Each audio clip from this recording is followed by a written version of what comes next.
organized a musical concert for inmates, the prisoners there. He brought like a lot of other artists. See, I don't want to talk too much. I want us to watch these videos that I saw on social media yesterday. Then we'll talk about these things later. Also, we'll talk about Lagos traffic. Hey, see, I need to keep you guys updated on what is going on in Lagos right now. So watch this video to the end, okay?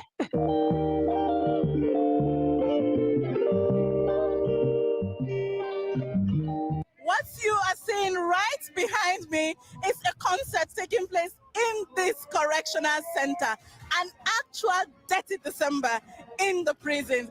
Outside the walls of this prison, Nigerians, Lagosians are having a swell time.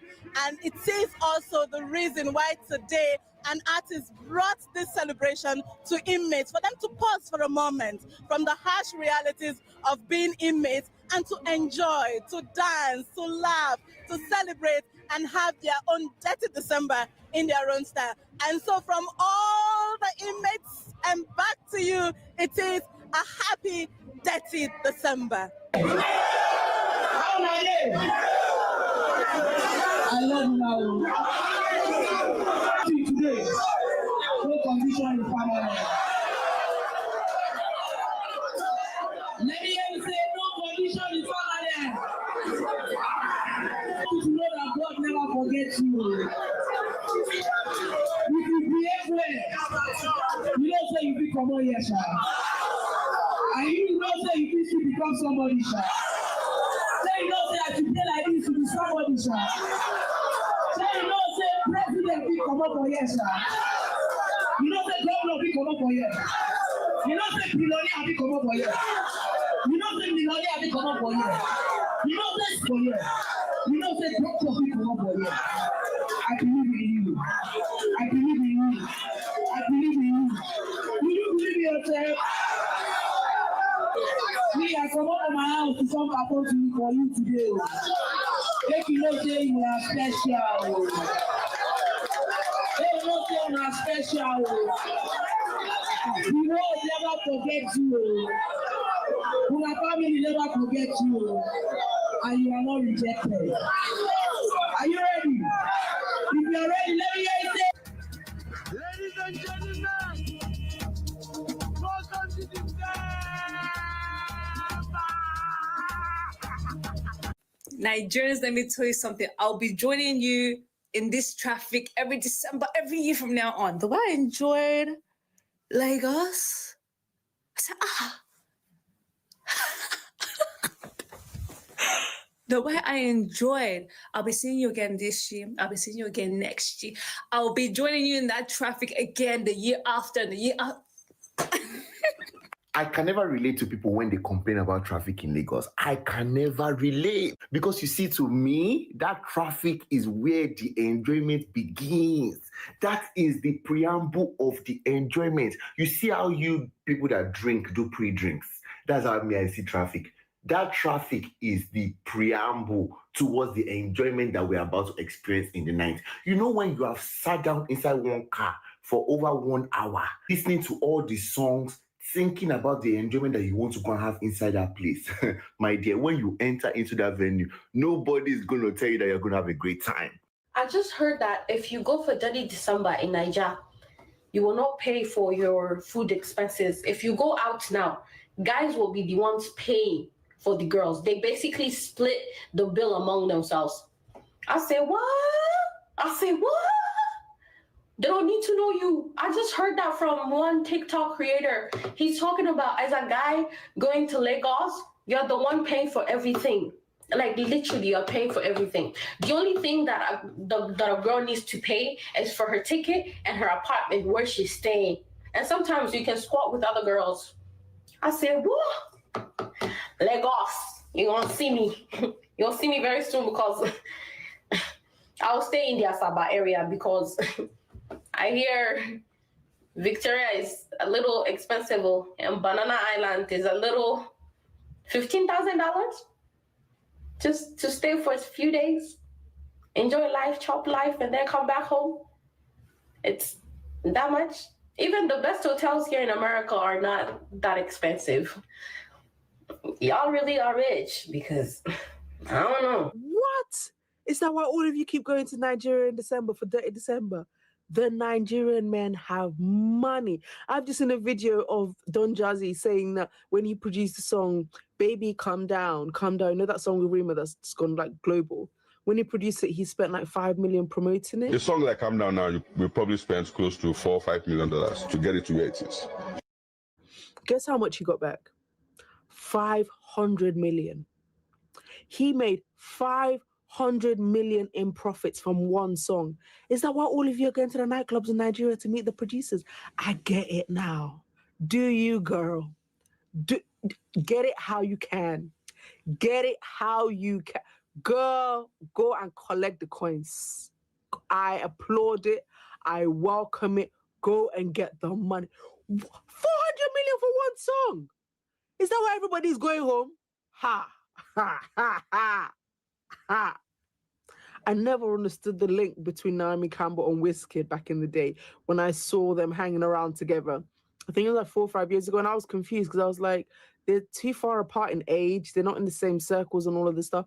Naomi goes where the money's at. Do you remember the Blood Diamonds? Naomi was there. Do you remember all the controversies over the years with the presidents and stuff? Naomi was there. Naomi's only where the money is. Now I get it. I get it. There's money in Nigeria, not salaried money, real income. Girls, if you're going home, get as much as you can. Make me proud. Woo!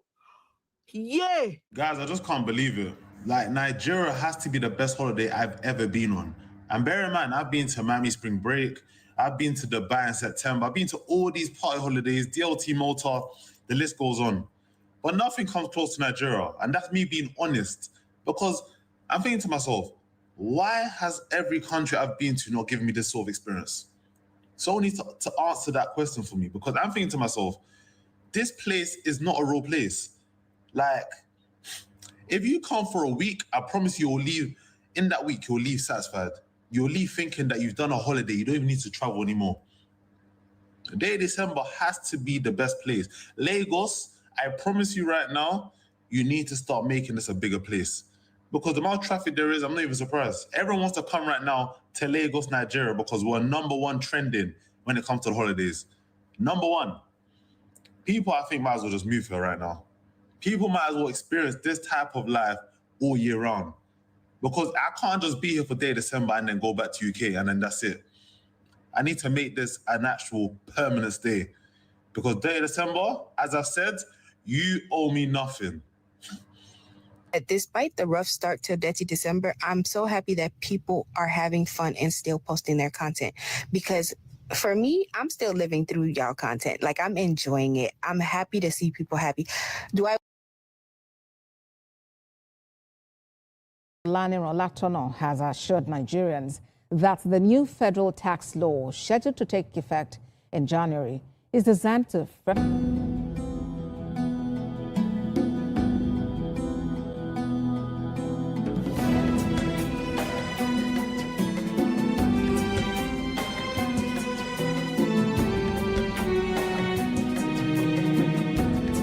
Bola Tinubu-led federal government's efforts to modernize the tax system, improve revenue generation, and promote fairness in tax administration across the country.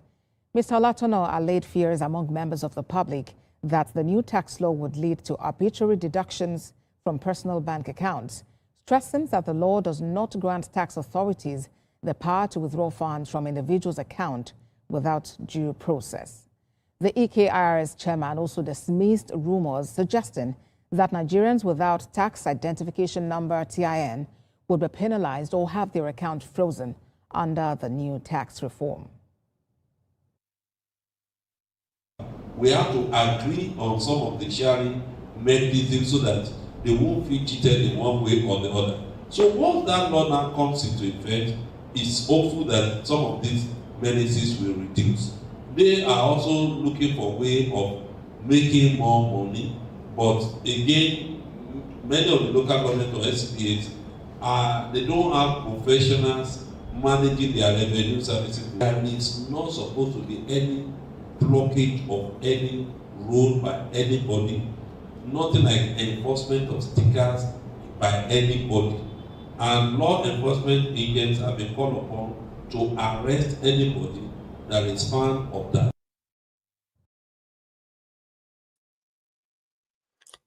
Good evening. Thank you all for joining me. Merry Christmas, everyone. Anybody that is actually celebrating Christmas, Merry Christmas to you. I hope you celebrate and get what you wish out of it. I'm sure presents are exchanging hands and family members are getting reacquainted with their cousins and distant family members. And yeah, the food is also, in Nigeria, they really do celebrate Christmas. Yeah, you really get the Christmas feeling in Nigeria because they really do like to party and have that festive atmosphere. Here in the UK, it's mostly about family. People go and see their family members and exchange gifts and spend the day watching movies and, just spending time with family. And this live stream is just meant to cover some of the positive things that are happening, towards Christmas and towards the end of the year, because this is what we are going to be covering more and more, trying to cover the events of the year, the highlights, in how some people will put it, of the year. But this one is focusing on the positives, and I'm not going to be, I've talked about the negatives yesterday. So, like some of the positive is a tax reform bill. Some people may not see it exactly the same way, but I think overall, it's a good thing that Nigeria is able to collect its tax efficiently. I'm not going to talk about the negative things. We know there are negative stuff, so we're not going to talk about that today. That is not for it today. So I'm going to go now to showing this other video so that we cover another positive that happened for the year 2025. Let me get the video on now. Just a few years ago, he made a shocking attention when he told Nigerians and indeed the world that he will be building the world's largest single-train refinery in Lagos. Today, right at the outskirts of town, columns, complex instrumentations, boilers, control room, and many other infrastructure now stand well in place, functioning and delivering refined petroleum products. This is the abridged story of what we have today at the Dangote refinery, plus a petrochemical plant, all in one complex, set to be 7 times the size of Victoria Island. The key announcement today is that we're expanding the Dangote refinery. We're announcing it officially. We're expanding the Dangote refinery from 650,000 barrels per day to 1.4 million barrels per day. Yes. Just when it did appear a perfect time to take a breather, the man behind this massive infrastructure shakes himself up and says it's time to get back to more work. This time it will be more than twice. This will make it the largest refinery in the world ever. That is surpassing the Jamnagar Reliance refinery in India. This expansion reflects our confidence in Nigeria's future, our belief in Africa's potential, and our commitment to building energy independence for our continent and the world. He's quick to heap the inspiration of his expansion drive on President Tinubu's energy policies. Of course, it is the dream of Mr. President Bola Ahmed Tinubu, GCFR, for Nigeria to emerge as one of the major suppliers of petroleum products in Africa and part of the world. And with his strong backing through previous stated policies, we are now taking this challenge to make this happen. The refinery's polypropylene production capacity will also be increased by 900,000 metric tons annually, boosting the supply of raw materials. The refinery facility will produce Euro 6 standards fuel, meeting the highest global environmental benchmark. And according to him, over 85% of the workforce will be Nigerians. The expansion is expected to create 65,000 jobs during construction, attract major investment in crude sourcing and financing, and further strengthen Nigeria's energy security. Olu Phillips, Channels Television News. Represented by AIG Victor Laya, the passing out parade of 370 constables in Mina. The IDP revealed that 70% of the new recruits will be deployed to Niger State to boost security across a large territory. He also reaffirmed President Tinubu's commitment to addressing security challenges by providing manpower and logistic support to security agencies nationwide.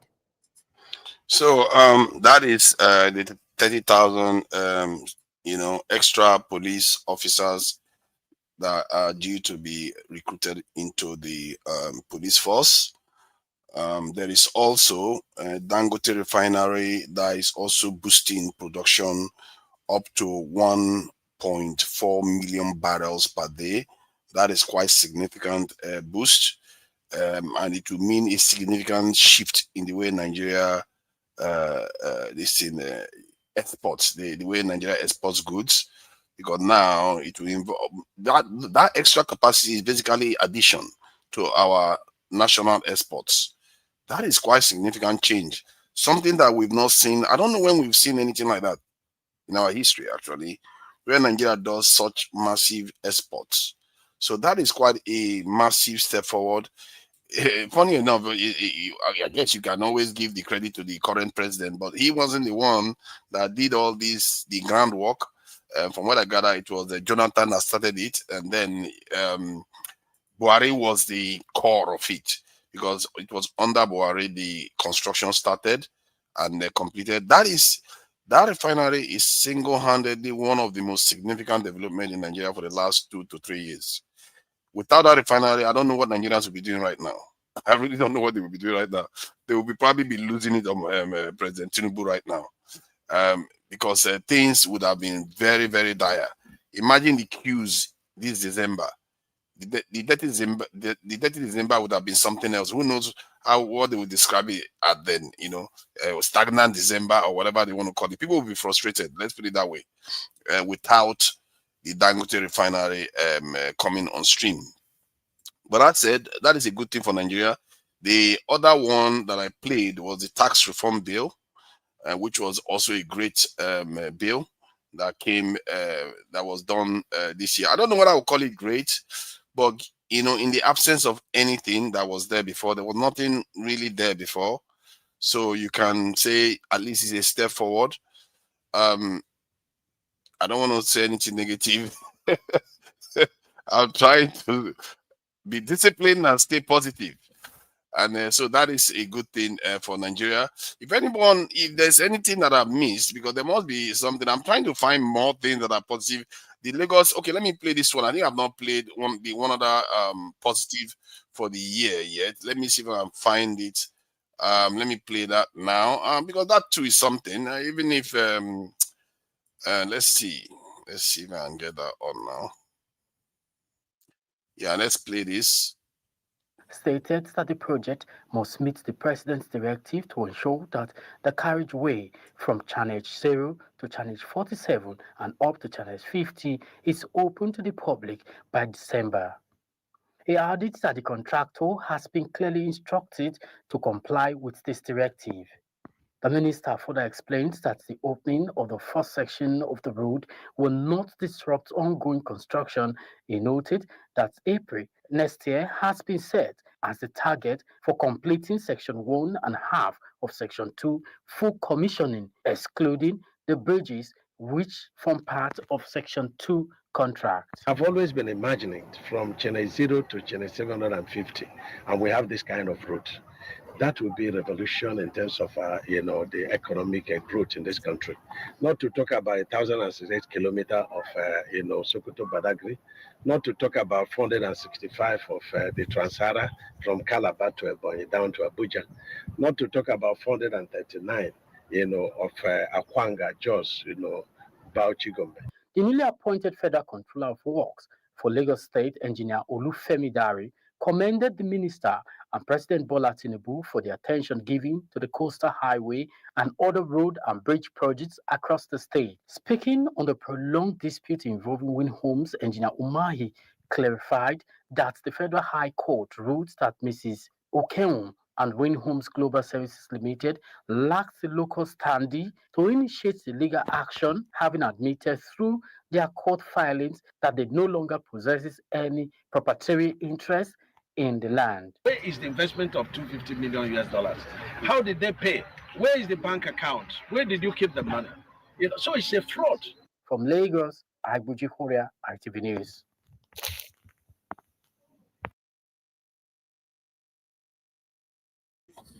That is the Lagos Calabar highway that is being constructed.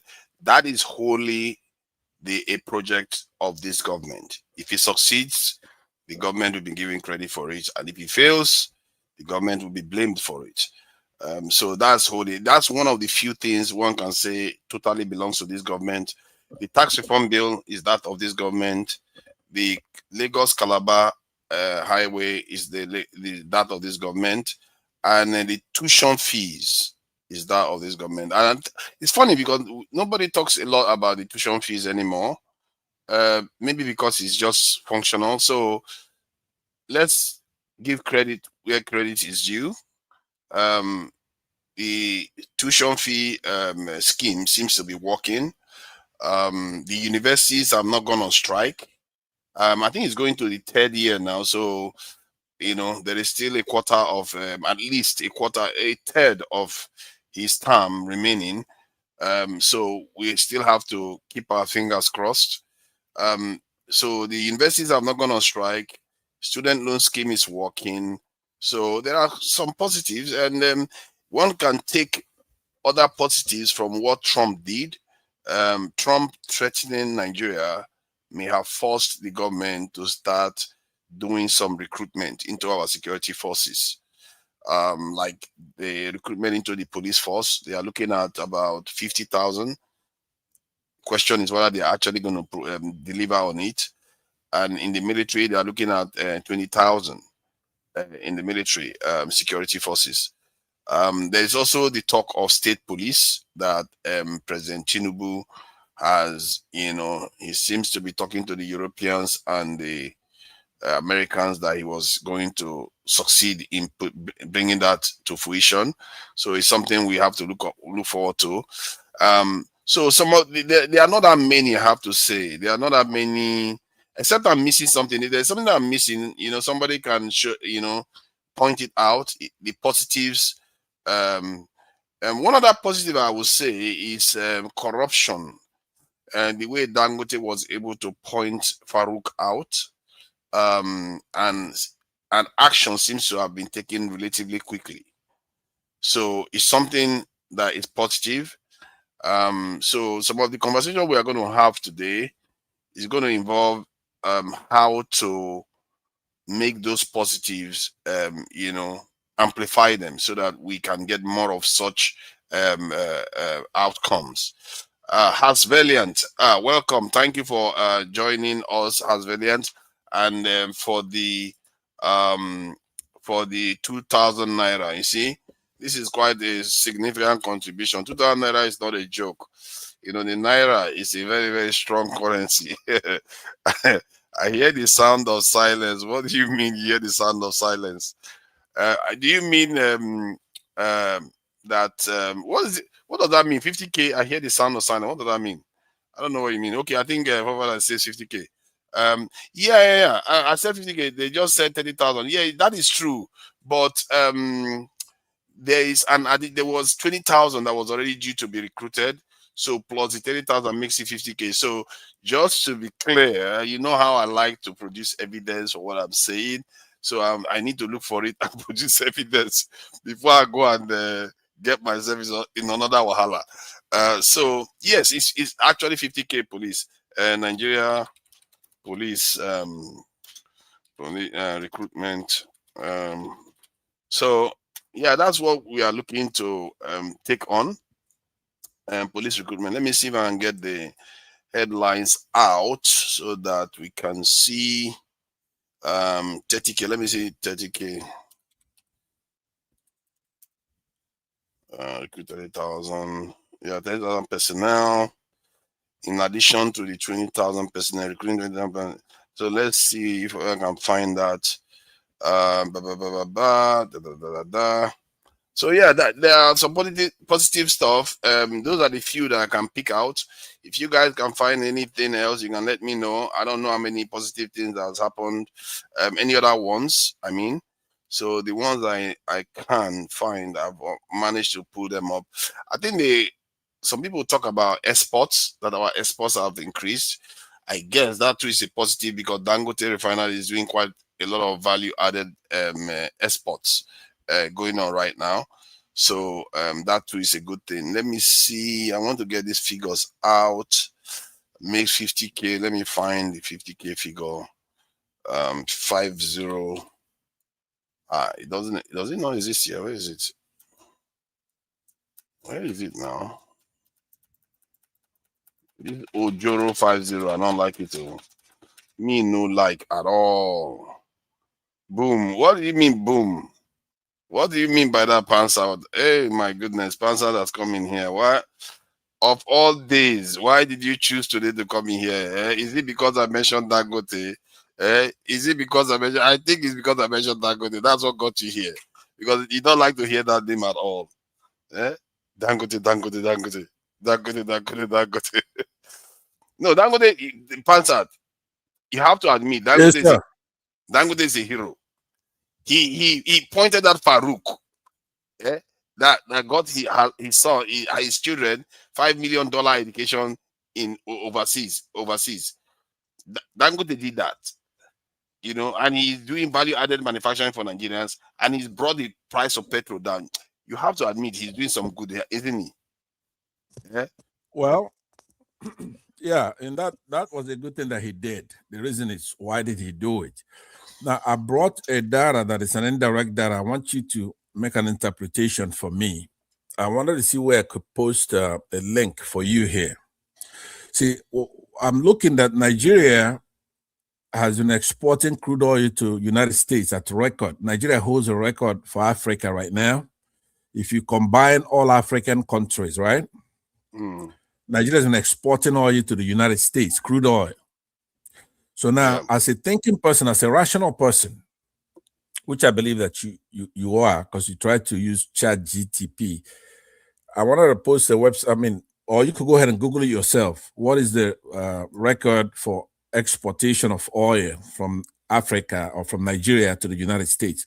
You're gonna say we're at a record year, billions, $4 billion worth already. So now I'm putting one and two together. What is responsible for that? What I'm thinking, right, is that instead of refining crude oil, Dangote is exporting crude oil and maybe getting back refined petroleum to Nigeria. Because it shouldn't be that you have the same thing happening at the same time. Where we are, we have a big refinery, the capacity of, say, 650,000 or even half of that. Because I know he lies a lot, this Dangote. When you have billions of dollars for people who worship money, you get away with lying. But with somebody who doesn't care about money like myself, I have my own. I have to hold you accountable. How can you be refining that much crude oil, have that kind of capacity, and then that's when we are exporting a lot, right? You chose your location to where you're outside of Nigeria pretty much. It's like Lekki, it's a trade zone where you have ships coming in. To me, now, because I put the onus now on him to show why I'm wrong. I believe that he's exporting oil and he's having a fight with our regulators and removing them. He's removed two now who are supposed to regulate him, right? So a guy like you who like to kiss ass, right? You're impressed with whatever Dangote does, such as removing this regulator, even if you accuse somebody of corruption. That's what military people did. In essence, when Buhari did a military coup, he would say corruption.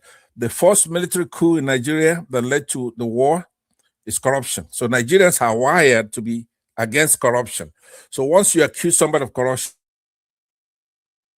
your audio has gone away. And you want, right? But so what I want you to do now, you use your own, because you like to talk about this stuff. Tell me why Nigeria built one of the largest refineries, but then we have a record year of exporting our crude to United States, and then Dangote claims that he imports crude from the United States, right? That the Nigerian government is not giving me enough. Because of that, he slashed our equity from 20% to 7.2%. You follow me? Yes. So I've given you the data. So now try to let me understand, how is that possible? I think if it was clear that there was an agreement with the Nigerian government to supply crude, I think of the value of about $1 billion, and the government didn't supply it when it was due, and Dangote needed that crude to be able to produce petroleum. In other words, get the refinery working. Okay, hold on there. Let's just do a dialogue, and AY could come in.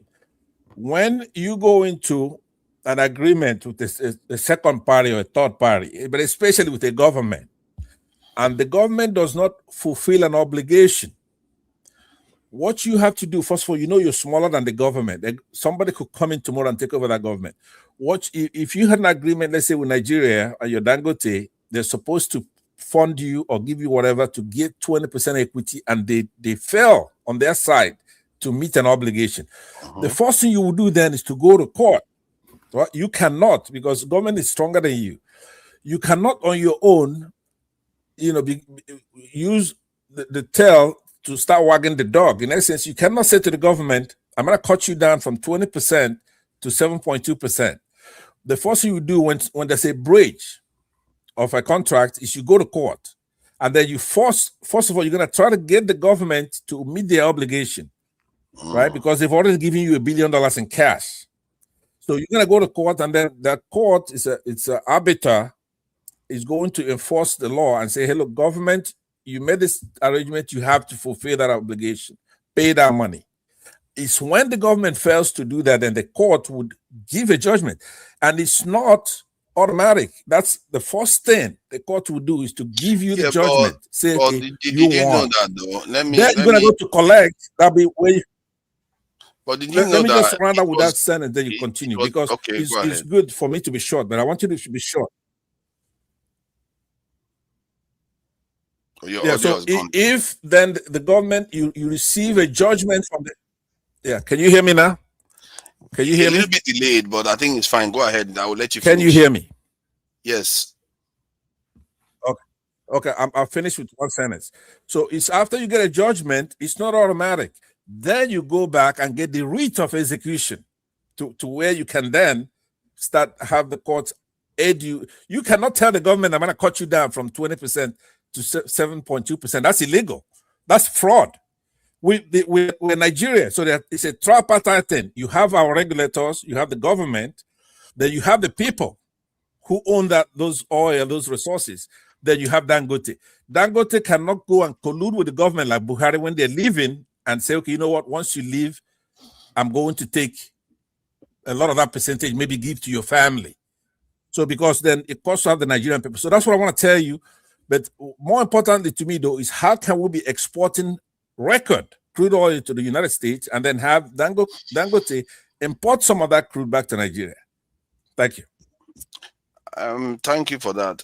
I think some of the points you made, especially regarding the equity reduction, from what Dangote said, that it was the Nigerian government that opted for it, that they probably sold fuel to the IOCs, so they didn't have crude oil to IOC, so they didn't have crude oil to supply to Dangote, so they opted to renege on that obligation, or even giving Dangote the money to go and get the crude oil himself. They didn't do that. And to be fair, Tinubu had the funds. Tinubu was borrowing a lot of money during that time, billions upon billions of dollars. He could have just borrowed $1.something billion and given it to Dangote, and Nigeria would be 20% equity holder in the refinery now. And now the refinery is also looking to even go to 1.4 million barrels per day. That is a lot of money that Nigeria could have been making. But Tinubu went and this is positive day. It turns out you want to make me become a little bit negative. This is positive. No. Dangote is doing very well. No. What Pastor said, probably this is the first time I'm gonna I agree with Passat. Congratulations, Passat. What Passat said is true. I agree with him. I think the deal was not transparent enough. The manner in which Dangote actually announced the end of that deal, I think it was really, really bad. I think Dangote was not smart about that deal as well. If I were Dangote, I would make sure government have percentage of that refinery. That would also protect that refinery. At least 20% was a good number. But when it came up, I said, you know what? The government have reneged, blah, blah, blah. They don't have any part of the refinery again. That was really surprising, you know. What Mr. Passat said, the right way to go about that was to go to court. Go to court. I said they've defaulted on the agreement. For this reason, there are terms of agreement, right? Provide if they can't make so amount of payment by so time, then we're gonna cut them off from the refinery. It make a very, very strong point. So I think the first time was reduction of the 20% to whatever percent. Then finally, I think there were some foul play there. I think these are kind of stuff like the people need to start up for, you know. If ordinary people can sue Dangote for that. The other thing is, like you rightly said, for what reason, even if Buhari is not there, Tinubu cannot make sure he retain that deal because it's for the benefit of Nigeria as well. So it's win-win for both sides. Dangote benefited from Nigeria as regards the refinery. Exactly. You cannot deny it. Yeah. I think Buhari and Emefiele, they help him a lot in building that refinery in terms of currency and other stuff. I think it's just right for him to do his part and make sure he give what belongs to Nigeria. Yeah, I think. But I there's a reason why. But agree don't with you that. ask yourself? There's a reason why the But Nigerian AY government is taking to court, because the Nigerian government are the one that pulled out from during that time when it was happening. What I was reading, it was that the Nigerian government were the one that pulled out. It wasn't him that chased If them. Otherwise, the Nigerian government would have government taken him are to court. pulling out, you ask yourself, for what reason? Why are they pulling out? Just like you said, I don't know. Tinubu government have borrowed a lot of money. The other thing I wanted to tackle you for was the issue of student loan. You are praising Tinubu for student loan. That student loan is a scam. It's evil. So you don't know how these people operate. Why I'm saying it's evil, it's a scam. Who is benefiting from student loan? How are they awarding the student? You can't even award student loan. How are they awarding? They just get some student and say, take the money. If that's what are they going, how do you identify those from poor background? The parent cannot pay their school fee. The parent cannot take care of their school. They know what they are doing. I will tell you why I said they know what they are doing. I'll give you an example. Right now, sorry, Passat, right now, as regard what is going on with the tax bill, right? They are telling Nigerians your NIN automatically become your tax number. That is to tell you they know what they are doing. If you remember very well, on several occasions, I have said on this platform, the first thing to do as regard the student loan, if any government that is serious in Nigeria, is to make sure they clean up the numbers we have. We have BVN, we have NIN, we have blah, blah, blah number. Use one number and use that number to identify Nigeria. Use that number to know who needs student loan. Use that number to know the elderly people, those who are not working, those who need help. Every state should clean up their register. That is where we should start from. But they know what to do. They deliberately did not do it. Now, you want to collect taxes, you understand the importance of having a unified number where you are going to get money from people. Now, your NIN is on your bank account, where they see you money moving from your one account to another. Say, you know what, give us our share.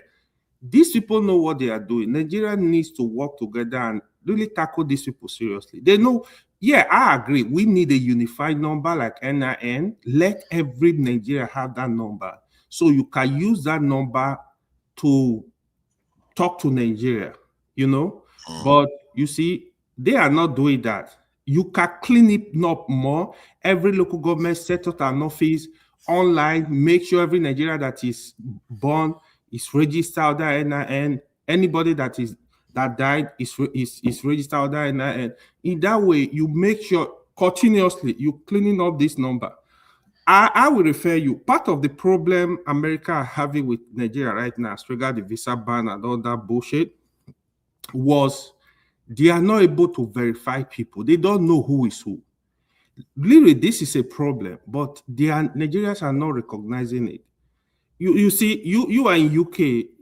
They ask you for, I don't know what you guys call it, your social security number. While they pick your social, they know who you are.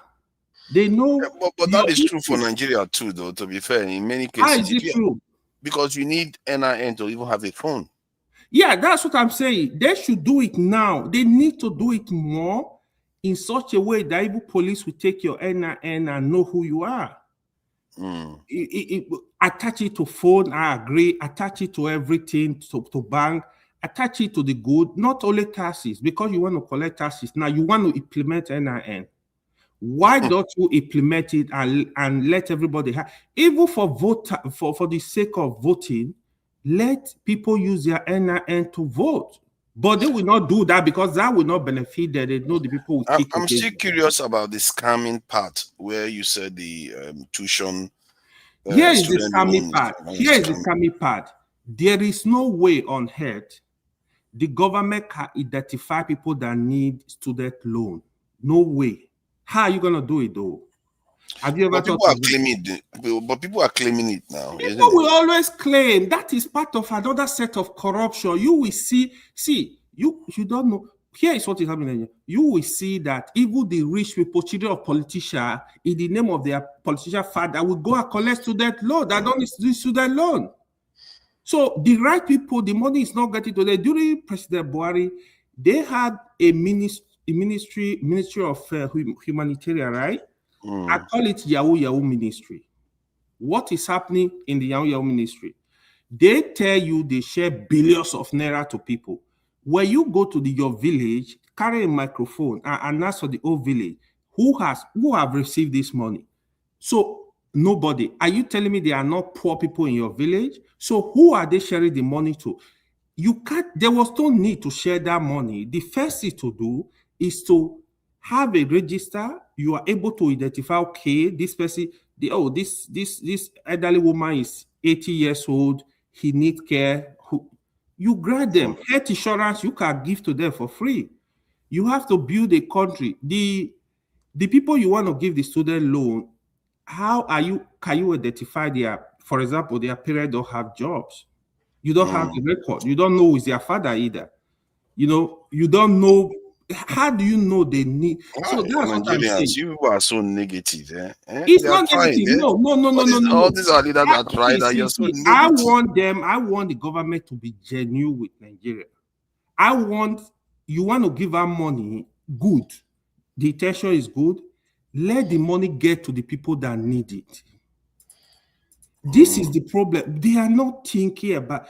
Trust me, if you go and investigate that student loan, they are telling you, you will see children that their parents are billionaire, the politicians, they are collecting that money and nothing will happen. That's Nigeria. Even the scholarship, we used to do with a lot of scholarship, that's what happened. Their children are in UK, in US, they just grab my son's scholarship. The children of the poor will be strongly writing exams in Nigeria. They will share scholarship for their children that are not even at the center writing any exam.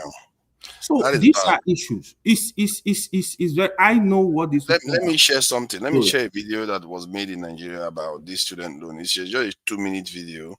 So I would have an idea, because I really don't have evidence for students that have gotten it. Let's hear what they say. And this is 3 weeks ago. From the entrance of universities to the corridors of polytechnics and colleges of education, millions of young Nigerians chase a common dream, the dream of education. However, for many, that dream now carries a price too heavy to afford. I struggle with my father, pay school before 100 level house rent and everything. And there are some certain times they will not allow us to write our exam due to late payment of school fees. In response to these growing concerns, President Bola Ahmed Tinubu established the Nigerian Education Loan Fund to provide interest-free loans and upkeep support to students. However, while some students have received their full loan packages, others are still waiting. I thought Nel Fund would at least pay some fees, and so they didn't pay for me. They only gave me the 20,000 naira for the upkeep, so they did not pay for me. I paid my school fees myself, so they did not pay my school fees. With unemployment among young graduates reaching alarming levels, experts ask, how will students repay these loans? Where the chicken will come home to roost is when government attempts to recover such loans after the beneficiaries could have completed their programs. Besides, we live in an economy that does not create jobs. Nel Fund represents a vision of equal opportunity, but without a stable economy, clear repayment plans, and honest management, the dream could turn into another national debt burden.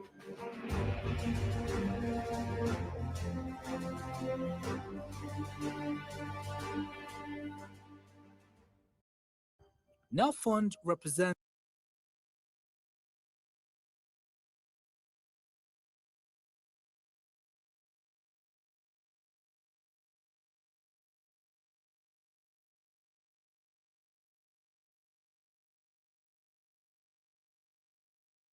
Sorry, I was just reading this stuff. Sorry, I forgot that I was muted.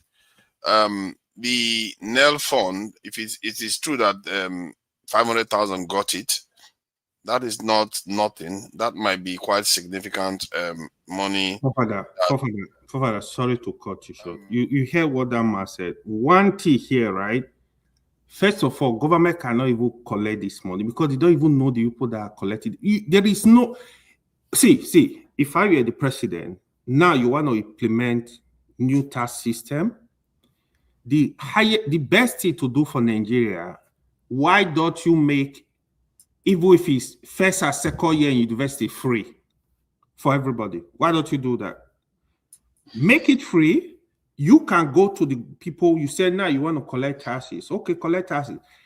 Start working on the NIN number, develop that number in such a way that you can look at in Nigeria, what is your NIN number? You know what the person is doing, you have more information about the person. You are able to identify who need this money.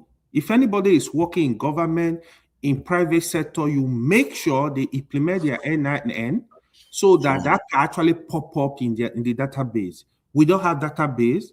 You can't trace anybody. Police cannot trace anybody. Nobody.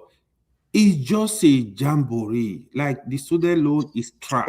What do we say we don't have database? We have NIN database. If I enter it now, database, first of all, you are talking of the fidelity of the database. One, we have NIN, we have BVN, we have, I think we have some other number. Why, if you are serious government, why do you need all this number? You need to unify the number. You'll be able to unify the currency, right? You need to unify this number, clean it up. You unify, you clean up. The cleanup process takes time. So that is really, we really need to clean it up. Clean it up in the sense that make sure, let BVN go away. NIN should stay, in my opinion. NIN should be evolved in whatever every Nigeria is doing. Even the criminality we are fighting today, we can use that to fight, to know who is in Nigeria, to use that to fight anybody, right? Birth certificate, everything, let's incorporate that into our system. Then you cannot start saying, okay, you know what? I think so people, if person apply for student loan, get their information, what's your NIN, who's your father, who's your mother, you are able to figure out, okay, this person need student loan. Even if you want to collect the student loan back, you can collect it back because you have the information. Outside that, even if their parents are, there are some level of poverty where you, instead of giving them loan, you just award this money, what do they call it again? you give them as some kind of scholarship. You give it to them for free so that every child is able to go to school. There is no excuse. The truth is, the problem is they are not deliberate, they are not serious about this thing. It's just a small screen, we are doing something. I don't want that. I want you to be doing something, implement it, struggling in such a way that even if another government come, it becomes difficult for them to just scrap it. They can look at it. Oh, this is good. I hear what you are saying there. I don't think you hear. Are you not at risk of being too negative? Hey, No, Pastor, I'm thank you for not. coming there. I'm not. I support. I don't have issue with any. Like I always say, I don't care who is there. I just want you to do things for Nigeria, follow the process. I'm in support. I will listen offline if you can hear. No, Pastor, you have to be here. This is a good discussion. Today, at least he tried to be, coherent. He didn't go off on a tangent. he didn't veer off any rail, so he wasn't like on the case. Deal with the data that I sent. I want you to talk about the data that I sent you, forefathers. How can we be exporting more crude oil when Dangote is coming online? I really want you to answer that, because my suspicion is that he's the one exporting that oil. What is happening is that Nigerian government sold oil into the future. So even if they have more oil, but they've already taken loans for them. So Dangote didn't get the crude oil. And that is, for me, it's a tragedy that Nigerians don't hold the president accountable. How can we have 20% share of such a company and we gave it up? I don't understand how the Nigerian government did that. If I was the Nigerians, I would like, pay me my money back, man. That was a good investment. You took us out of it. You have to pay damages to the citizens, because if Dangote starts exporting 1.4 million barrels a day, do you know how much money Nigeria has lost because of the Tinubu decided to pull Nigeria out of it, and now it's remaining only 7.8%. So, but let's not be negative. Was it Tinubu that pushed Nigeria out of it, or is before Tinubu got it? No, Tinubu was the one that pulled it out. Oh, yeah? So Tinubu, yeah, it was under his government. Dangote came out and complained about it, that the government is not supplying what they're living by their obligation, and they chose to pull back. So, but it's all good. Dangote, there's another thing Dangote did again that I will have to also acknowledge. The guy seems to be the only good news we see in Nigeria these days. I don't understand it. No matter what, you gotta give it to Dangote, but it should not rob Nigeria. I don't want him. That's what is scaring me. It's like, what is behind all this? I support him, but if he rob Nigeria, I'm gonna go after his neck. Don't rob Nigeria. Yeah, Dangote, give it to him. He has done a lot, Yeah. Let me share one of these videos again. This was about giving money for education. Let's see. Annual education support initiative.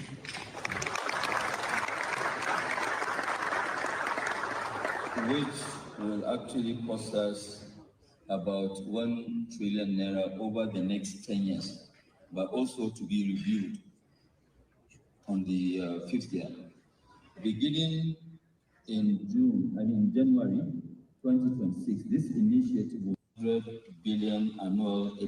Okay, so that's another about $100 million, 100 billion naira 100 billion naira every year. 100 billion naira every year. Yeah, that's actually more accurate. That's a good thing. Yeah, we can have more of that, right? So Dangote is trying on this, so right. We appreciate it. But even that money, I don't know what the money is specifically meant for, but we have a lot of work to do at least in our federal university. Make this university to standard.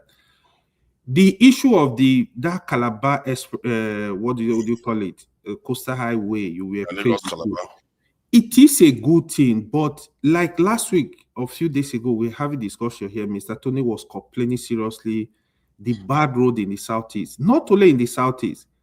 I was in Nigeria 2 months ago. The roads are very bad, even in the south. Federal roads are not motorable. They are dead. Totally bad. Totally.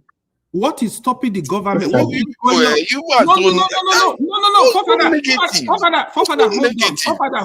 bad. Hold on. It's bad. Forefathers is bad. Hold on. Mr. Tony. It's bad. I know It's of bad. a road. I know of a road, express road that takes usually supposed to be 3 hours. People are spending close to 24 hours on that road. Where is Okpawolo? He knows. I'm telling you, you know, I don't blow any false alarm. I'm telling you the plain truth. The Nigeria roads are horrible. When I went to Nigeria, I was able at least to travel from Benin by from Kaduna by road. I went to Kaduna. I traveled by road. I from Kaduna down to Abuja. I traveled to Benin by road. These roads are all they are dead. So come on, man. I'm telling you, people are listening. No. This is Hold a on. positive show. What kind of This negativity is is not this? issue of positive. We have to say the way it is. This is supposed to be a People, positive no, narrative. John, Father, you are in UK. People are suffering traveling on this road. The roads are bad, though. They are bad. That is why the They are bad. kidnappers are having a field day. They are bad. So when Mr. Tony was coming live, I know what he was talking about. I witnessed this road. Like when I travel, the body pain from the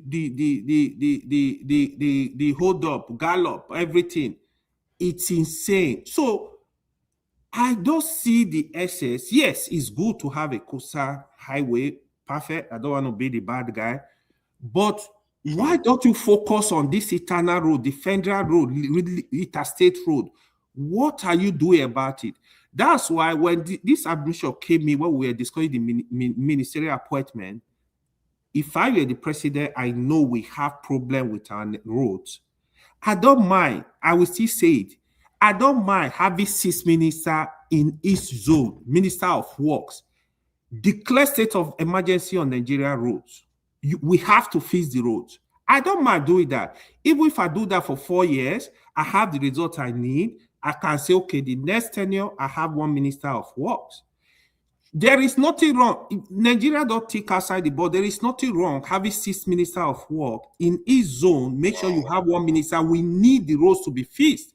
You pop money, you open up a black check for coastal highway because your children will benefit, the people close to you will benefit. It's unacceptable. Nigeria, these are small one. I'm telling you what is going on. I passed through all these roads. South Expressway, one of Nigeria's most important highways, Yeah, was completely broken down just days before Christmas, leaving thousands of travelers stranded in hours-long and even days-long traffic gridlock. This is just a day or so ago. My name is Wama Emmanuel Chisom. Can you imagine that we left since yesterday? We're supposed to arrive in Abia State by 10 o'clock this morning, but we are still on the road.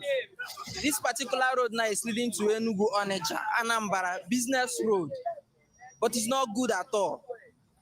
Any car that passes through this road must have one fault or the other. It's not good. This is rubbish. The government is not helping us in any way. They are not helping us in any form of any way. Okay, imagine, can you see a road, a project that they started for how many months? Just look at a project that they started for how many months? They just abandoned everything like this, as if it doesn't mean anything to anybody. They abandoned everything, and only the poor are suffering. Only the poor. When you see a politician, he's working with escorts. This is rubbish.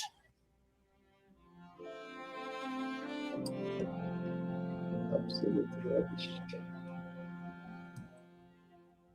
Edo State plays a very strategic role in Nigeria's road network. If you are traveling by road across Nigeria, chances are extremely high that you will pass through Edo State. Edo connects the South-South, Southwest, and North Central. This makes Edo State one of the most important transit states in the country. Sadly, despite this importance, Edo people and travelers have suffered for decades due to the terrible condition of federal roads across the state. A journey that should take just a few hours often turns into all day, sometimes even longer, because of bad roads and endless traffic. As we speak, almost every federal road in Edo State is in a state of emergency and needs urgent attention. You see, what this guy is saying is true. You see, and the narrator, you notice how he made it look like it was the southeast. But this is an Edo problem. I when I traveled on that road, that's what I noticed, that Yes. that area was really bad. not the Southeast itself. That is what I was trying to say, that it's not only Southeast, it's all over, all over. Like, roads are bad. Let me tell you, like somebody said, it's an economic sabotage. Let me tell you what's going on, right? Even this road, they are single lane, no, double lane, go and coming, right? But this road, to be honest, we are supposed to have like 6-lane expressway. This is what we are supposed to have by now, because they were not taking care of the population. I have repeatedly said, in year 2000, Nigeria population was 120 million. Because we are not able to forecast. Right now, it's still good though. We are 240 million, they say, right? In another 10 years, Nigeria population will be clocking 400 million. People think it's joke. We are growing geometrically. So they need to start planning now. You need to build rail that will carry goods. You need to build rail that will carry people. Yeah. You need to build more roads in such a way that these roads are not overstressed too, because the truck passing through them, the quality of work, you need to care about all this stuff. These people, I don't know, man. So I think they are just, you want to run up because I say good thing now, eh? No. Because okay, let's before they start complaining. No, it's actually, this was one thing I discovered in Nigeria that was really, really painful. It was really painful. People are suffering. Yeah, I think maybe we should even keep the panel this size. It's not, because at least everybody will have chance to be talking and don't let anybody rushing every time. Yeah, no rushing all the time. Yeah.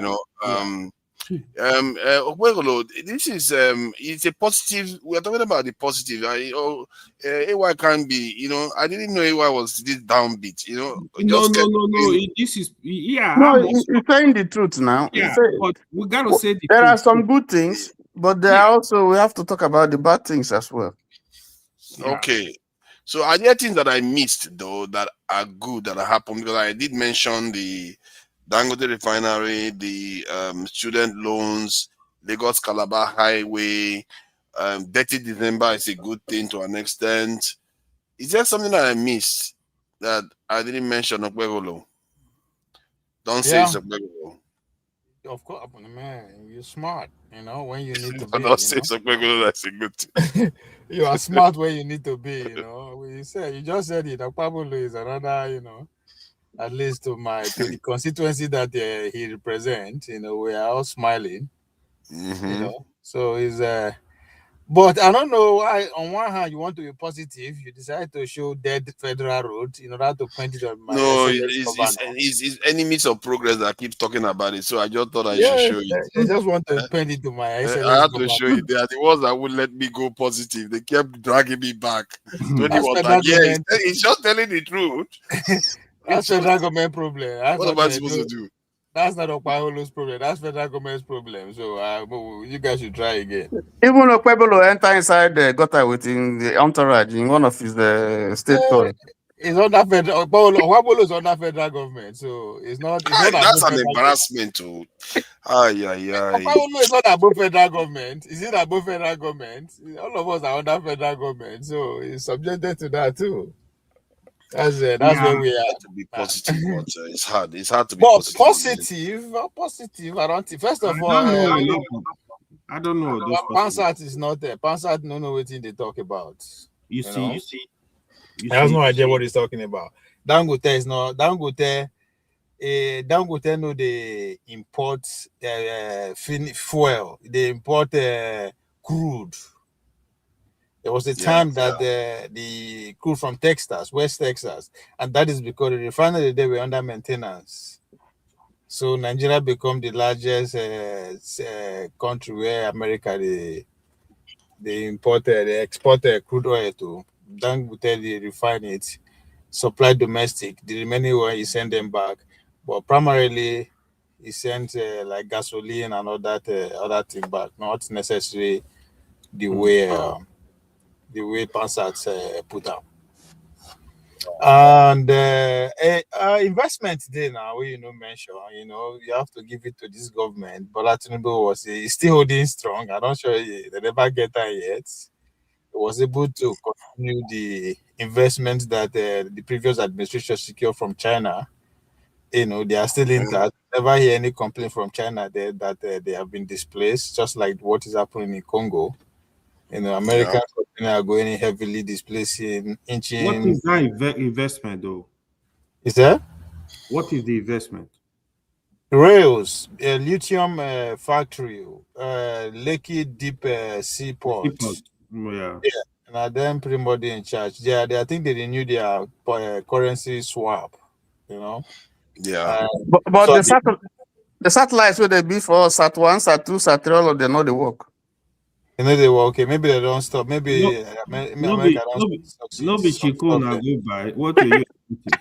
No, with that. Once they don't stop them, they Was that China that did You know it? be I good think that was the UK that did it now. Tony, was that not the UK that made the Nigerian satellite? No, you go fit pay UK. Now China na do now, not be Chico. Then about Chevron, I think Chevron finished job the agreement, putting like 2 billion in the oil sector. So the oil sector is enjoying investment from outside. Qatar is built to spend 300 billion for X amount of years. I don't know exactly how that is to be spent. Now, so when you are talking about Saudi, we are planning to spend some money, no? yeah, so if you just want to just mirror in on the positive, those are the positives too. So the investments are coming in from both worlds, even though there's pressure to want to account one, which is putting the government under tight rope. But so far so good. I think they are going. What again? What other positive thing again? You mentioned Dangote exposing the 5 million student school fees guy. Yeah, I ever want to see it. At least they fight dirty, not in secret, but up to carry and come public. So we see the weakness in the system.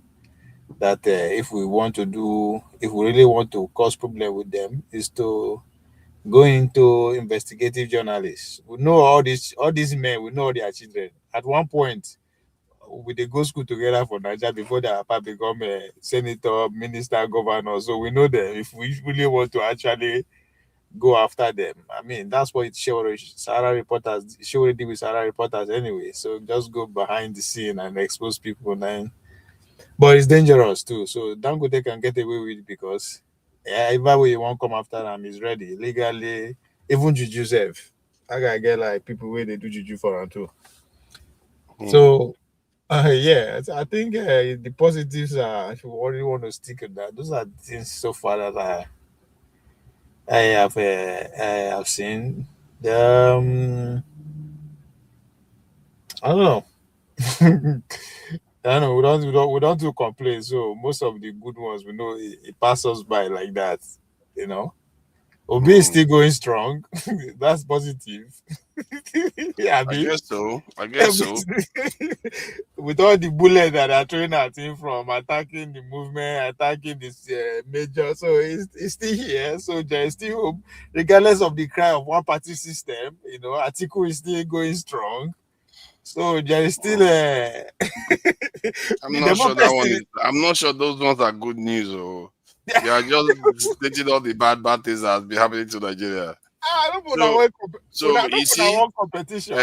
Tony, you see your life, Tony, you see your life. All these enemies of progress. When they tell the Nigerian satellites are working, he was like, "Oh no, it's not working. It's China that made them." But it's a UK company. Sorry, because I thought I know about it already. Is it a UK company?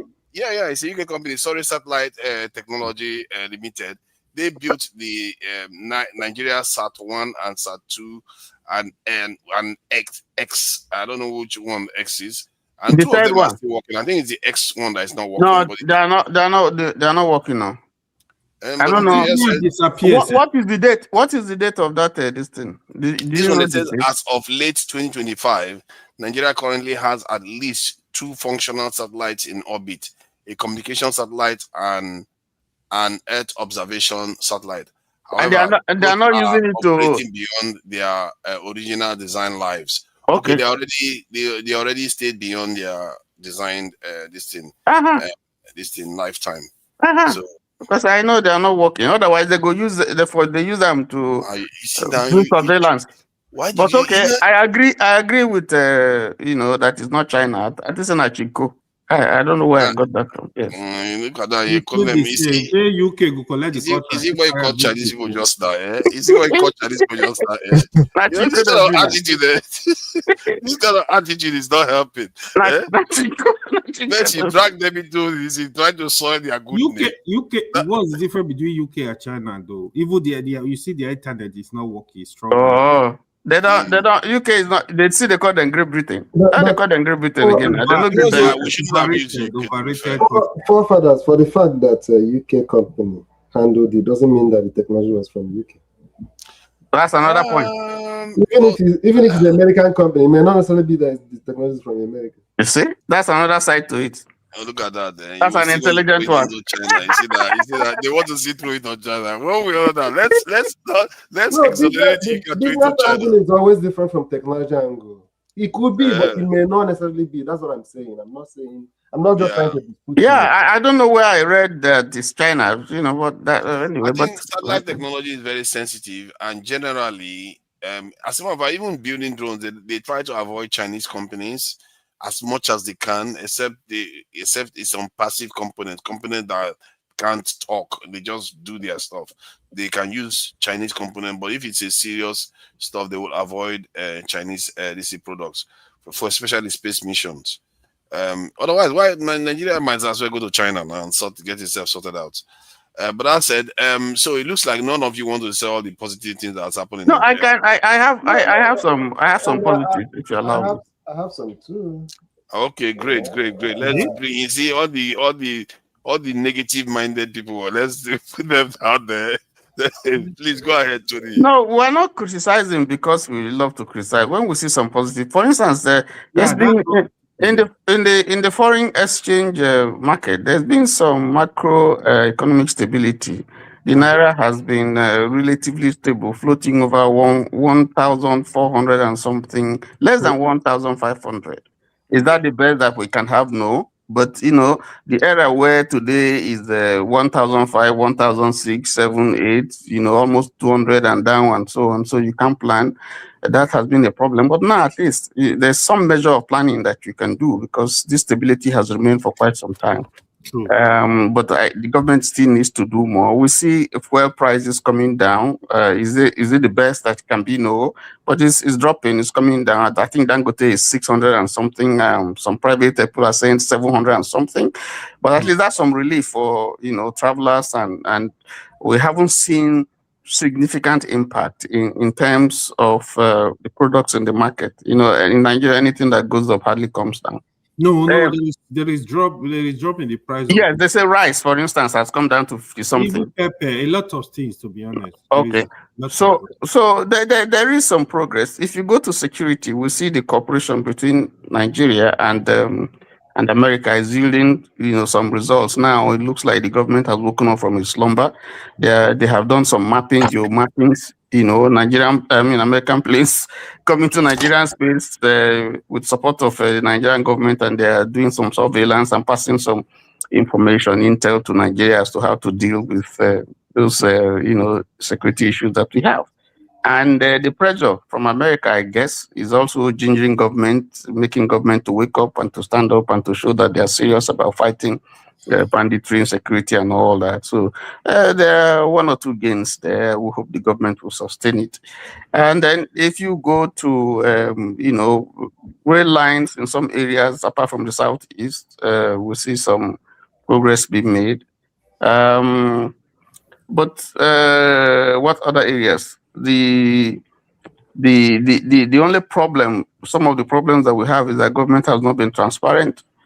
Some of the trade agreements that they say they have made with India, with Japan, with Brazil, with UAE, some of them, those countries have come to say that they were embellished. They're not really true. And I think that's part of the things that is counting against the government. They say things that turn out to be contradicted. The attitude of government to what's it? The feeling of the people, the pulse, in terms of feeling the pulse of the people, are actually saying the truth as it is. That's another problem, because most of the time the statistics that they give out and the things that government say don't align with what is on the ground. I think as 2027 approaches, you probably will be seeing the government changing, because election is coming and they want people to vote for them. So I think they are quite Dangote. We talked about Dangote, fantastic job he's doing, even though I don't like him, but I praise his courage. Dangote refinery has been a game changer, for Nigeria. I praise him for his entrepreneurship. I praise him for being bold. I praise him for even putting that investment, because even all those people where they steal money from Nigeria, if they even pity Nigerians by using the stolen money to do something here, maybe it will be, you can not excuse them, but I mean, it will be different. So for him, I think he's kind of encouraging, entrepreneurship. He's employing people. He's what he's doing is impacting on our forex. And if, like you said, by the time you expand it to 1.4 billion barrels per day, that's a game changer. And that will be the largest, refinery in the world right now. Is this largest single train refinery, and with the connections that he's doing with Zimbabwe, exporting aviation fuel to America, to even Saudi Aramco and Europe. That's a great thing that he's doing. But I don't like his monopolistic style. I don't like some of the things that he's doing. I refuse to buy his shares. I used to buy a lot of shares, even though I regretted, because his shares went up. I would have made money from him, but because I didn't like him and the way he was carrying on his business, I just refused. But I still praise him for what he's doing, for investing, believing in Nigeria in spite of the hard times and the challenges and difficult times and I think that if we have more Dangote, that would be good. I think the government needs to also encourage car companies like Innocent. There's one in your state, in Nord Motors. I think. Yes, and then there's one somewhere else. There are people who are trying to get private refineries off stream.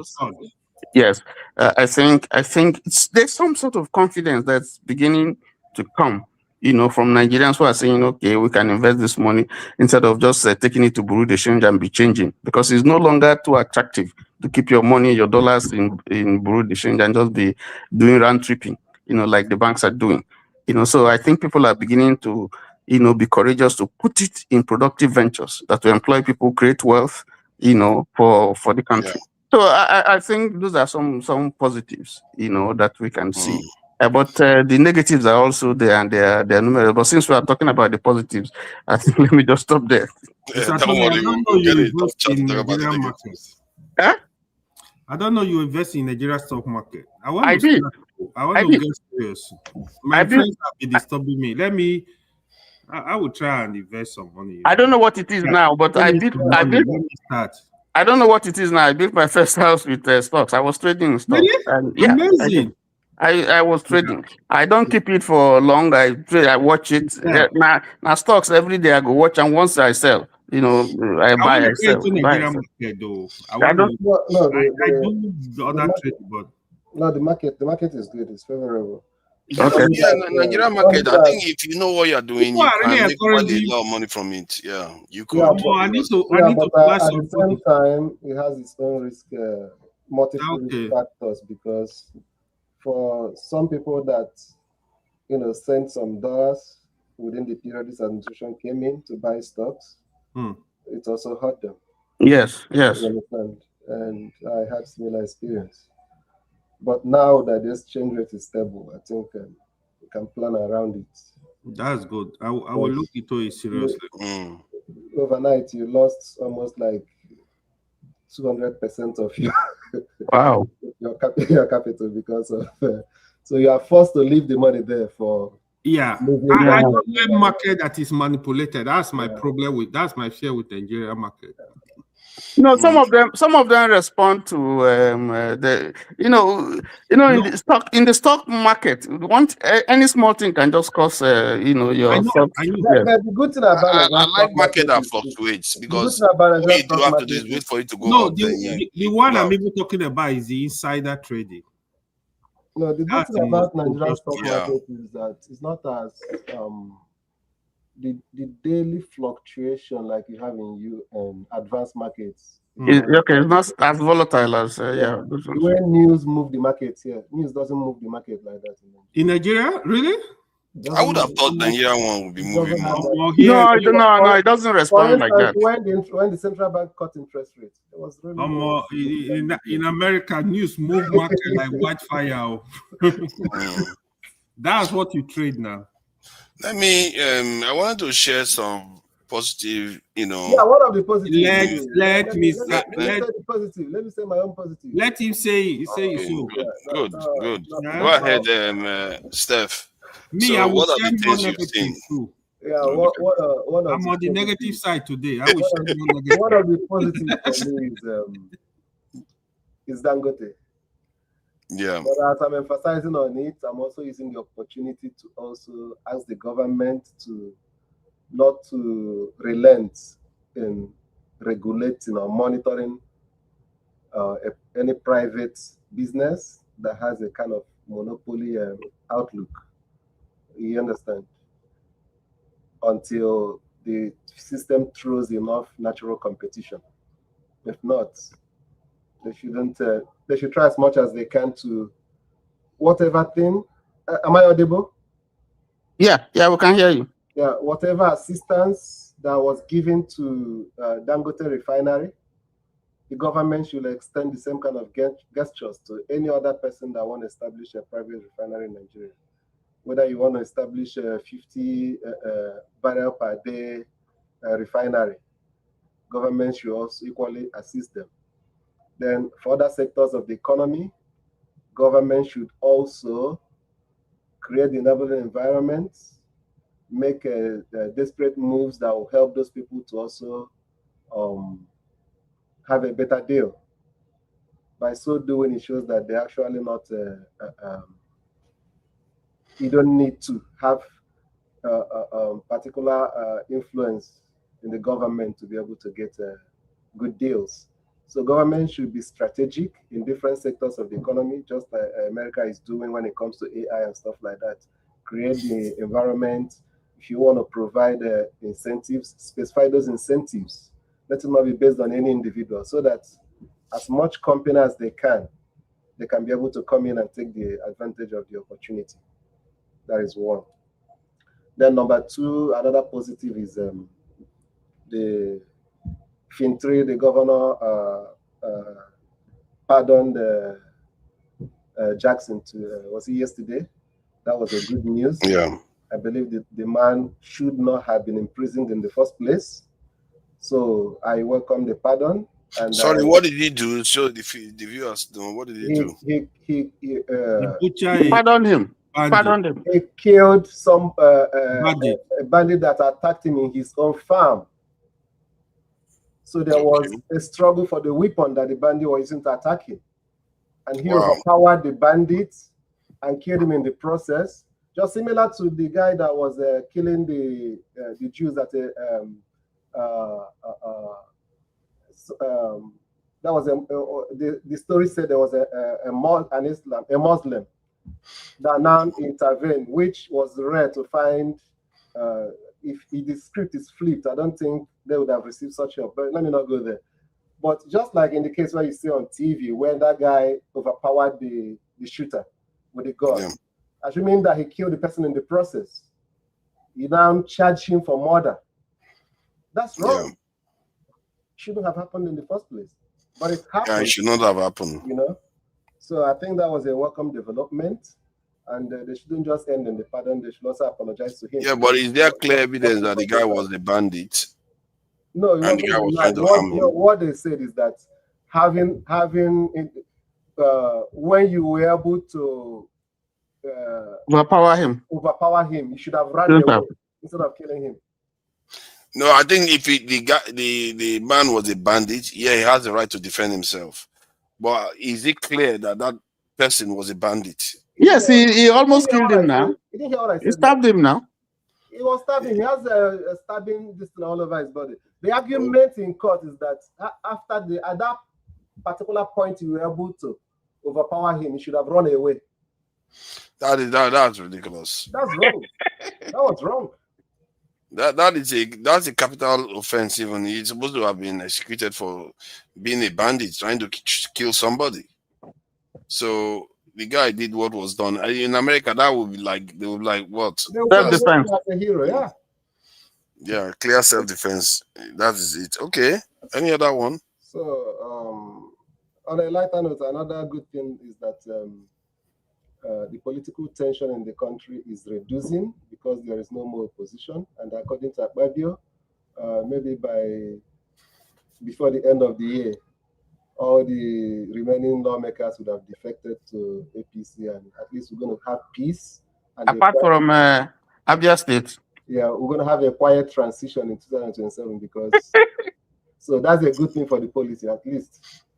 People will not spend too much money in campaigns, and I think that's quite an observation there. You forgot to add that.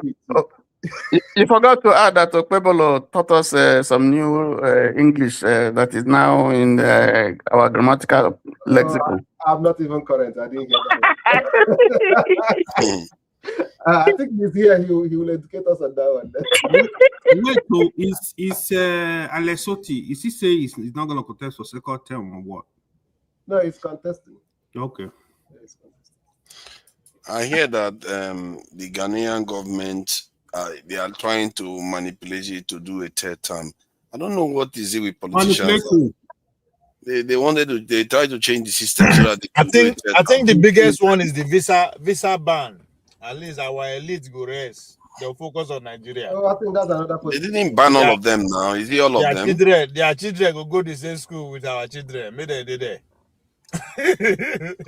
No, not to be honest, it's not affecting the government. That's the issue. No, not be the government. Now the people will gain position to put pressure on government in their affect. People like Una will get more money. Forefathers, you see, the government is failing in that respect. A small country like Antigua and Barbuda, they were also affected. I don't know whether full ban or partial ban. I think it's partial ban, like Nigeria. What they did was that they engaged the American government to the extent that they now agreed that for those two countries, if you have already been issued visas for school or for business or for whatever, this thing will not affect you up till the 31st of December. But Tony, you know what? Do you know what they are asking for from our own government? Do you know what they want to use, but what they ask for? We don't know. So can you imagine somebody who don't pay? Can you imagine somebody who don't pay school fees to come to America? They don't forward, they don't get my admission, no, and then you Sorry. 99% of my village people don't know what they call visa ban, so you know concern us. So it good now as soon as you you know now English. English too, even for your own village. Hold on. If you have let me correct something. You know people are watching. Let me correct something. If you have visa already, you are not banned. You can come into America before January 1st. Okay. Yeah, everything has been January 1st now. Everything take effect. Yeah, everything is January 1st. Even after January 1st, you have this already, you can come in, but it's gonna be a bit risky. But you can come in. But now us we get money to organize people who can't use that they send our children go school for abroad. Now they affair. So we will focus on mingle with the blacks, the poor, so that we fit take over government or put them under pressure instead of importing out the money. But did they actually say the reason why they are banning them? Why they are what? The government know. They don't want to tell us. They know. No, it's well stated. They stated the America stated it. One, data problem, overstay. That's what I was explaining to forefather. Data overstay and then insecurity. falsification of document too. Okay, Yes. I've heard that data thing before. Not Nigeria. I heard of countries that have a seamless visa arrangement with America, usually based on the data. Yeah, There's more to it. I There's get the more feeling to that it. America is just looking for people to pound right now, and Tinubu has gotten into his crosshairs, and Tinubu, being a smart man, is trying to play along, hoping that he's going to get bored and move on to somewhere else. But this No, thing that they are hey, scanning Nigeria, I the don't know rate, whether it's a good the thing. rate at which China in getting invested in Nigeria, the goal of America be say, if anything that will make my enemy progress is not supposed to exist, we go destroy am even if we get them. So and that's why I say in Nigeria this year alone, that's why I say Tinubu actually held all the investments that came from China. They never lose anyone yet. So those are the pressure. If in Congo today, almost American company in food there now as we speak. But those resources you're talking about, does China have everything? China is also doing a lot of damage. What do you mean? to our economy. What do you mean have everything? Sorry. What I'm saying is that we have a lot to give. Yeah. The thing about China is that when they do damage look to at your it, economy, look at it they this do way. it If by me and you offering dey fight, something. They're not just doing it like the way Western people do it, like by just taking your money and putting it inside their countries. They sell you rice. And sorry, the Chinese, they sell you rice. It's going to damage your local farmers, but they'll give you cheap price. They will buy your raw materials, even if there is little children that are digging it out from the ground. They don't care. They will take the raw materials and go away, but they will pay them money. So the Chinese, that's the kind of business they do. But the West, they will just come take, and then they will still make you export crude oil to them. Then they will sell the petrol to you, so that you even lose double. It's like the greed is just out of this world. No, the other side we will now they consider these people are not fighting for immediate and resources they go use now. They are bargaining for 2040, 2050, 2070 because now resources that will power the current. So what the fight we did now between where Nigeria they cross section. Now let's say me and you sorry if I destroy your name. Let's say me and you they fight, right? Me and you they fight, and to Nigeria they supply you ammunition to feed they fight me, right? Even though I don't need Nigeria ammunition, my goal is to make sure to stop Nigeria from supplying you the ammunition. Yeah, you understand? So that's where Nigerian come in. Not that America actually need Nigerian resources now, but the fact that it's helping China is unacceptable to them. I understand you, but if you need my opinion in any of those things, it's not really. I'm not really about whether it's China or America, whether head or tail. I think we are losing. My anger all the time is some of these things that we are, rejoicing that, okay, Russia is getting it, China is no more getting it, or China is getting it. I don't think anybody is rejoicing. But let's be clear. I don't know. We can start, no matter how little we want to start utilizing these things by ourselves. We have the capacity. No, that's where I stand too. That's my position. The point that you made is what I said, where you say I don't change mouth. America is looking for influence because Chinese commercial interest is growing in Nigeria. So America is looking for interest, is looking for influence. If it can influence the Nigerian government to be able to curtail this thing. And is the Gulf of Guinea is where it's targeting. So it can influence the countries. I mean, just like it is influential in almost all the Gulf that you have all over the world. So that influence is what America is looking for. China is going for economic interest. Russia is going for, like military support, at least to tell America, say, we did here. Even though I know, say, they can never, ever get to a fight. They will not, because all of them are the same brothers. They've been at the same Now they know they get where they will go No, meet. Go settle, now go we solve their go problem. fight. Now we go do the fighting. No, be now we go dey fight ourselves because of So, that. so I also agree with what's his name? My brother will speak after you. You know, it is up to Nigeria to sit down and play them. You know, in elementary history, when we read about West African history, we read about Samori Toure, how he played the French against the British. Sorry, Tony. I know the try to, but that's what the government is doing. They are trying to get from both sides, right?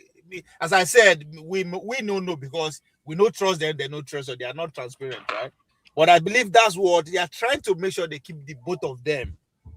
You understand? But it's just that, as I said, I'm not focused on the question is, the question is, you want to keep the both of them. When, what are you yourself doing for yourself? I heard what's this tax man today on Arise TV? That's where our grid comes. They were asking him about the France agreement. Has anything to do with our data? He said no, data is not involved. You look at that, you see? Which is a lie. Wait, now they're not asking why France. Is it because they've done harmonization before to understand how it works? What Tinubu did in Lagos on his governor, they are touting. Is it not harmonization? Oh. What kind of capacity building does Nigeria need any other country to teach us? Why can't we do it, make mistake, learn from it? They know that if you use alpha beta, if you use alpha beta, be whatever, Nigerians will come against them. So now, I think I don't have anything against alpha beta. What people have against alpha beta is the profit they are making. If he says, okay, we are just going to use alpha beta as a backbone, and we are going to pay equivalent of what we are paying, we're looking to pay France, or even less, people will welcome it. No, people won't welcome. You can't. Alpha beta is Tinubu. Then petroleum minister is Tinubu. Let me ask this question. Then he should remove himself. He should recuse himself from alpha beta because you have to put the nation first. If you ask me, let's assume Obi that won or Atiku won, and they decided to involve KPMG because now the famous financial institution. Yes, why they not use them? Okay, now hold on. KPMG na foreign company. Tinubu company na indigenous company. So no. We are talking. Where I'm going is that Nigeria should stop being scared of making mistakes and learning from it. But look at it. Alpha beta. Let's make mistake and learn from it. Let me quickly say this: alpha beta is conflict of interest.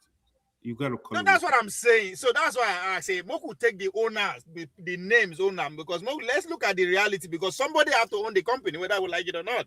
But it's conflict of interest. There's conflict of interest. I agree if you want to make that argument. Conflict of interest, but the President Tinubu and whatever association he has could have decided, they should have planned it that way, that they would have a kind of divested from alpha beta is a family company. Let's be real. Yeah, but you divest from it. Because why bring France into it when you have a national? I would rather a Nigerian is doing than the French.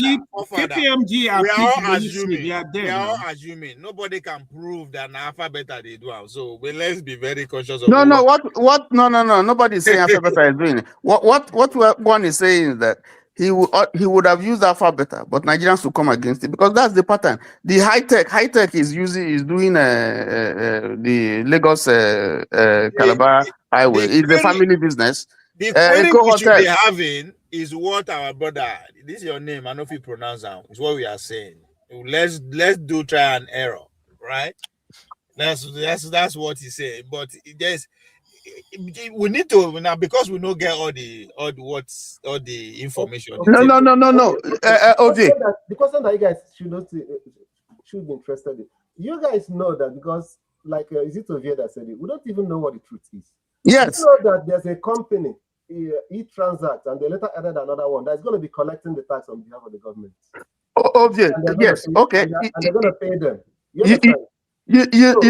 You know the thing. What exactly? If you're going to engage another foreign company that is still going to pay, what are they going to do? What is the e-Transact that will collect the tax?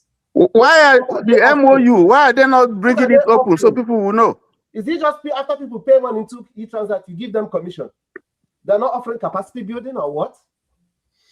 Yep, they are So, not. so those are the issues. If you look at high tech that is building the Trans Lagos Calabar this thing, the only reason why they gave them, according to government, the only reason why they gave them is that because they were able to fix the problem with the Co-Atlantic and the Atlantic this thing. That's the only reason.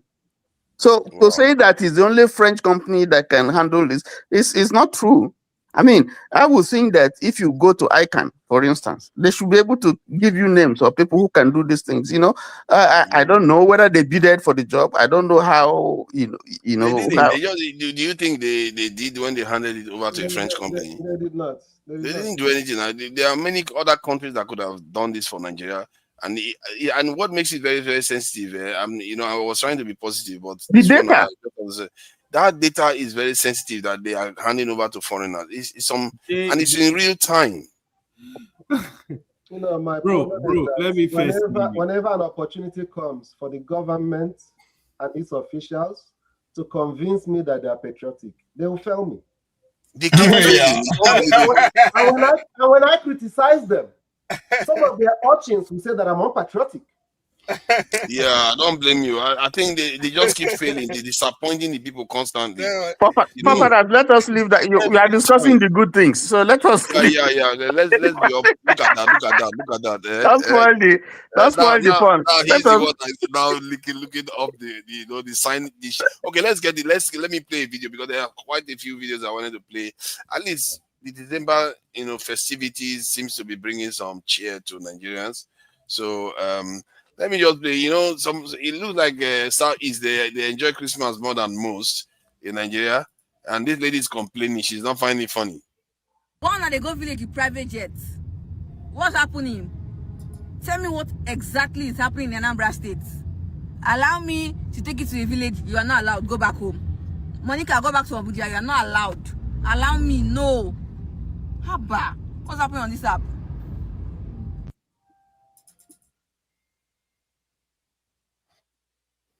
Years old. You were named by outsiders, carved by strangers, abused, drained, disrespected. If you were a person, Nigeria, you'd be healing from trauma, neglect, gaslighting, because you were told so many times that you were nothing, to the point that even your own children have started to believe it. But that's not where this story ends. That's not your portion, because you, Nigeria, are rising. Your people are multiplying and our eyes are opening. Your voice is getting louder and the world is watching, whether they admit it or not. Listen. Before I picked up a mic to start recording content, I was watching money move in boardrooms, venture deals. I saw millions wired into Ukraine literally while bombs were falling. And in that same breath, that same conference, they told me Africa was too risky. Nigeria was definitely too risky. And it was at that exact moment that I knew that I couldn't stay quiet for much longer. Not because I'm special, quite the contrary. I'm just a ratchet kid with a Badbury past from the hood, right? With nothing to lose. And I've seen too much to pretend that I didn't. Nigeria, I'm speaking to you like I would speak to a child who survived too much. I love you, I believe in you, but I won't romanticize what's ahead. Your path is not going to be easy. Some of your own have betrayed you, turned their backs, but your restoration is loading. There's a reason why the world fears your name. Because when your people move, they move with power, whether it's in tech, music, medicine, sport, even crime. Because even your bad is done so well, too well. And that's the paradox, right? But it's also the potential. And when that precision is used for good, nobody can touch you. Nigeria, we talk like corruption is something that's only in government. But what if it starts with your people, your civilians, the Ocado rider who doubles prices at nighttime, the mechanic who breaks the things that he should be fixing, the landlord who hikes rent 4 times in dirty December, the student who charges classmates to help, the club that sells 10k tables in a country which earns less than £2 a day. We talk like corruption only exists in Aso Rock alone. But what if it lives on every street? This is definitely not an excuse for the failures of leadership. I repeat, for the people at the back who don't like to listen, this is not an excuse for the failures of leadership. But politicians were civilians first. If the top is broken, maybe the bottom is shattered. You are rich, Nigeria, not just in oil or gold, but in people with great minds and kind hearts. But survival mode has made your people forget that we were born to thrive. But I see it, I feel it. And I know I'm not alone. We are your children, and we don't just need working roads and working lives. We don't just need the government to govern. We need to remember who the we are, because once we do, not history, not the West, not bullets, not bribes, not borders, not broken promises, nothing will stop Nigeria. Let's talk in the comment section. Love you all. Okay, this is what we Yeah, are. why are you playing AI video for us?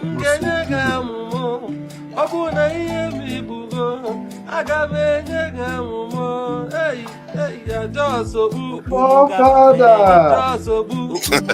Come on, stop this! This is how Nigerians enjoying themselves now. My kids are watching. Come on, stop. What is wrong Forefathers, with it? you Oh my don't know God. what he did. You don't know what he did talk, forefathers. I If you don't know know what what he he's saying. Turn it off, turn it off, turn it off, turn it off. Positivity, If they speak positivity. it in English, then YouTube will flag it. Oh my God. Oh my God, Steph went DEFCON 1 Oh immediately. my God. forefathers, not they play anything where you I didn't know what he was saying, though. I don't Oh know my what he God. was saying.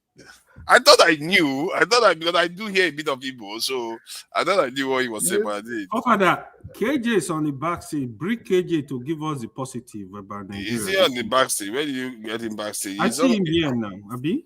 He's not on camera. So, you know, when we talk He's not on about camera. some Okay. missed opportunities that Let's see. our government usually have, you know, when this man came in, when he started this tax reform, the thing appealed a lot to me, and I was looking forward to it because it's one of the policy directions that I've been looking at for decades in Nigeria, which I believe, not for the reason why they're implementing it to raise revenue, right? But that's not the reason why I've been looking forward to tax reform in Nigeria. Which one, Steph? Tax reform. Okay. The reason why I've been looking forward to it for so many decades ago is that I believe that when you begin to associate citizens directly to the money that the government is wasting, over time, it will make them to start having that sense of ownership, that government are not just there. You know, presently they say, let them steal the money and that's their business. God will punish them. You understand? But over time, they begin to associate that money to their own sweat directly. You understand? That's how it sticks. And that's how they begin to ask questions. Because where you are, you hear people say, what are you doing with my tax money? Not with our resources. In Nigeria, what they say, what are you doing with our resources? You understand? So when you see that you have a stake, that this money, maybe you finish doing business in a year and you pay like 500,000 or 1 million naira, man, you're going to be, next time you want to be interested in what government is doing with the money they're spending. I don't know if you know what I'm saying. Yeah, that's correct. That's correct. So that's the reason why I've been looking forward to it. And when they started it, it was making sense. But you then ask yourself, why can't government, when you even look up to them, give them that benefit of the doubt, to do something without blemish? This is a government that controls the National Assembly, which is, for administrative purpose, is a good thing for the president, even if it's not a good thing for the whole of the nation. But it makes it easier for him to pass his policy, his reforms, and whatever electoral promises that he made. It happens everywhere. But you have that opportunity and privilege that whatever you want them to do, you know how to get them do it. How do we come at the eve of implementation? How do we come to a situation where we begin to hear something was added, something was not added? Even after you signed it, you discover you want to add another A or change B to C. Why can't you take it to them overnight like they did the national anthem? They can insert it, re-endorse it, and send it back to you. News will carry it. We've added one or two additions to it or made one or two amendments. But you now decided, even if nothing is in all this thing going on everywhere now, you just want to throw the nation into unnecessary chaos and distrust. Does it make sense? Somebody tell me if it makes sense. It doesn't. It's quite a kind of it's one of those things that we want to try to, do away with for 2026. And because I think some of the things the government has done to sabotage the Nigerian economy in the last 3 years, 2 to 3 years, I think they've washed away now. And this is why you are seeing the petrol price come down and this naira stabilizing. Those things, except he goes and does something crazy again, something crazy is going to. And history suggests that they are going to do something crazy, but maybe they won't. After all, Dangote didn't exist before. Now he does. So maybe Nigeria is going to be experiencing growth from this period forward. And maybe by this time next December, people will be far more happy to go to Nigeria and feel safe. Can you imagine going to Nigeria when you don't have to worry about traveling on the roads? Man, those roads, my God. When I look at I'm trying to be positive. Okay, I'm positive. So those roads are going to be fixed. Father, let me say something. You have to make sure the roads are going to be fixed. Oh, Father, let me say something. Let me say something on the Oya God. You see, I've been saying this for long, like forever. The solution to this thing is very, very easy. Now we are getting close to the solution. Because of people like Farouk, a lot of them in different sectors. That's why Nigeria is not developing in some sectors. Right now, what Dangote is doing is a good thing, but that oil industry need complete deregulation. When you deregulate it, government hold control of monitoring what is going on. Then you allow competitors to come in, poor price. We even go to 400 in no time. It's simple. It's as easy. Don't forget, you see the telecom sector. Tony will be able to witness when the telecoms, when MTN and Econet then were doing their thing. At some point, Nigeria will pay how much per minute. They will charge you per minute. You make 1 second call. To get a SIM card, people will pay up to 30,000 naira. Then 30,000 naira was money. But today, nobody cares. If you have MTN SIM, they are doing you nonsense, you throw it away, you go get Glow. It's just deregulate, complete deregulation, and the government sit down and regulate. It's as easy. Boa refinery is coming on board. Give out more licenses, who is capable. Let them build 100 refinery. If you are tired of your own, you sell it. It's as easy. That is how a country develops. All government do, just make sure you regulate, you watch what is going on. The price will automatically. Look at what Dangote is doing now. He dropped the price to 700. Compete with him. It's as easy. And go import for it. Compete. Even artisan licenses. Give them artisan licenses. To even build refineries in the modular refineries. Yeah. Modular refineries. Yeah, when you do that, you see state. They can build and supply only to his village. All you make sure with regulation, regulate exactly is of standard for Nigeria to consume. It's as easy. Yeah. This problem will be solved. The reason, see, our refineries, our national refineries is not working. It's deliberate. People deliberately head those refineries down. They did want them to work. If they tell you how much they pump in repairing Port Harcourt refinery, you will be shocked. Man, those people, evil. So I'm so happy. I don't know anybody that will be more Farouk evil. was finally kicked out. Last year, Papa keeps saying, "Don't worry, give them a chance. It's going to work in October." Okay, they said it's going to work in October. Just don't worry, it will work. The other area is the electricity. You know, I hear that there's been some increase in in output. Yeah, we can hear yes, generation. You know, to about 6,000. You know, oh my God. You know, we have much more than that capacity, but we have not been able to utilize fully the capacity because of transmission problems, because of distribution, and so on and so forth. But I hear now there's a slight, increase in generating output. So I don't know whether did you say 6,000 megawatts?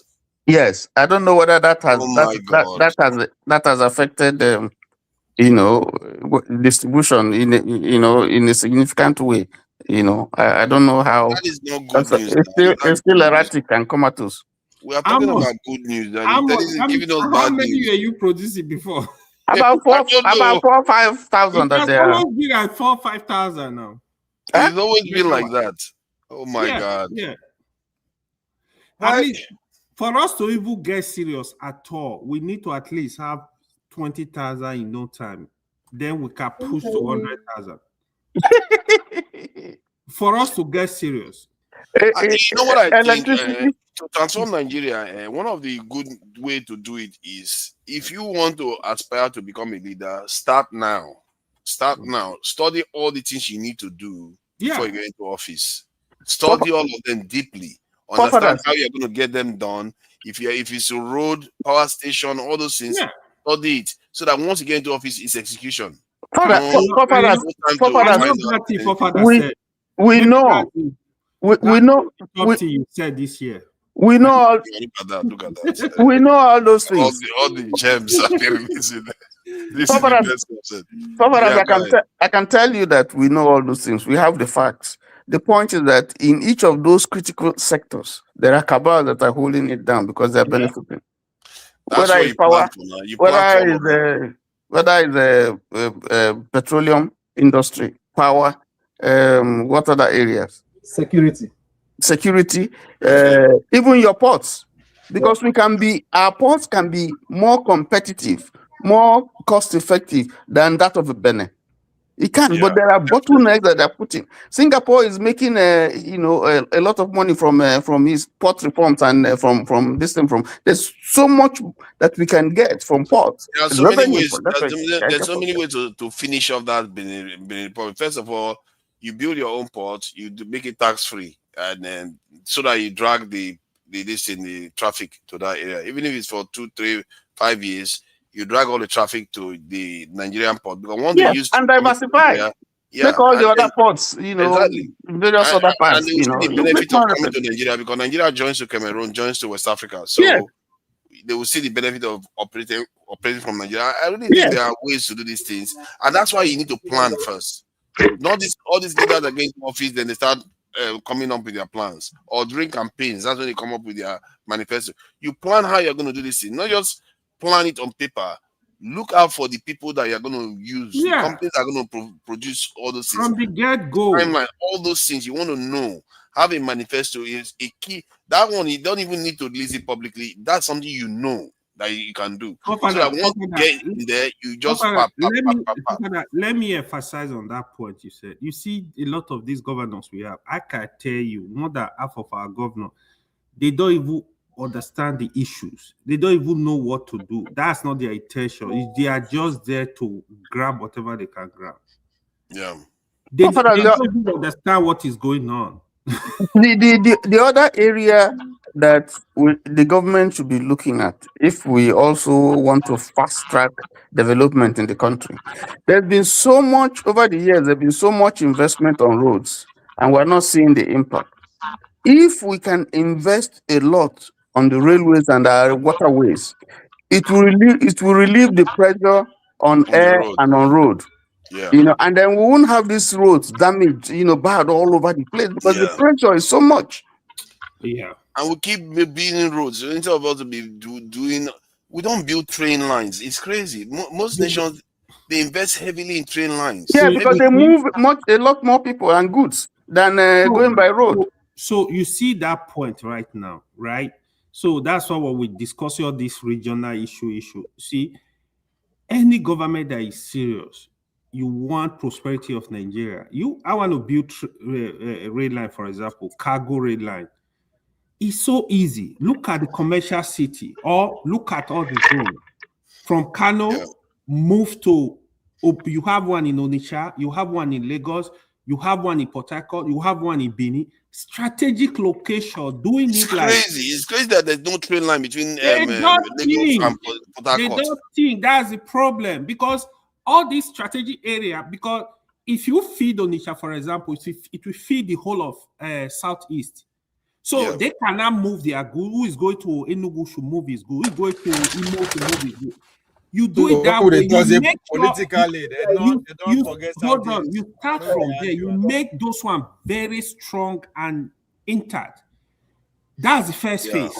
Do you think there is any Do you think there's any political incentive to do what you're saying? I mean, it's not about incentive. Sam, this is about the people. Who are you governing? That's what it's supposed to be. Forget about the sentiment. It's about the reality people. is different. You know, but the thinking is not there. That's why the place you talk about. No, the thing they know. The place you talk about when they want to build rail lines, for instance, what they check is the road network. Which one has more pressure? Which one has more traffic? Yeah, you look at it genuinely. Which rails are we going to do that is going to return the money on investment faster? Those are the things you consider. You understand? You don't just wake up and just do it because, okay, let me do this one for my people. Let me do it for my people. It doesn't work that way. When it's a goat and animal that live there.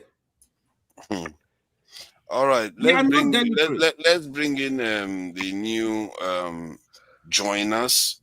The idea was to try to keep it small, but some people joined later.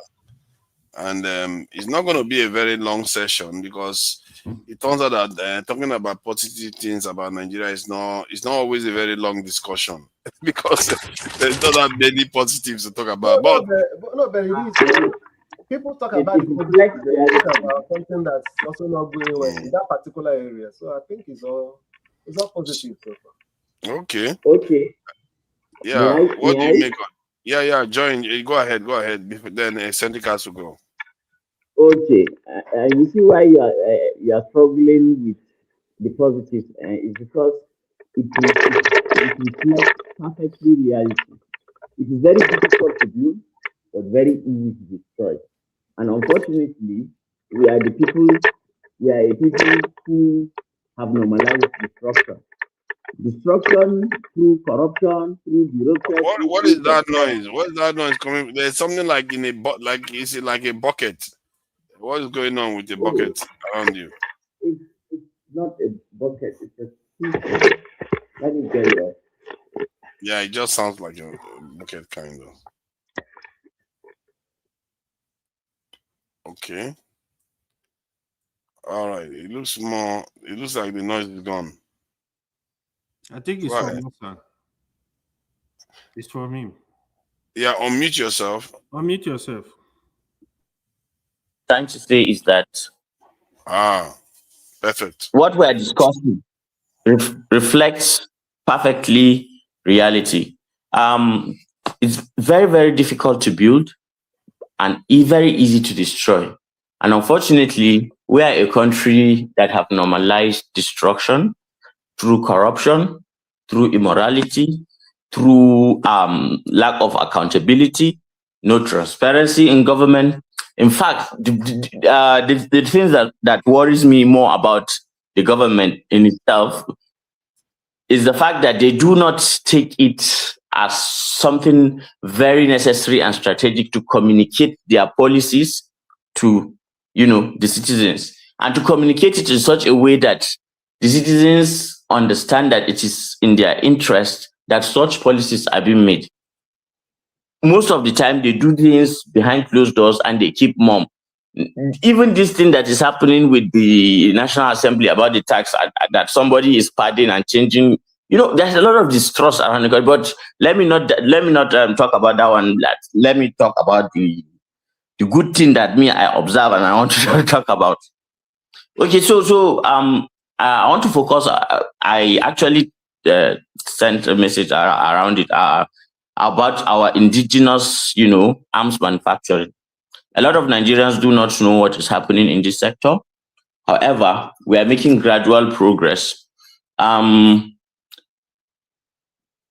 Even a baby would have to crawl before it begins to stand on its 2 feet, then begins to experiment with walking, and then walks. Now, a lot of Nigerians do not know that we now, manufacture our own ammunition for AK-47 rifles.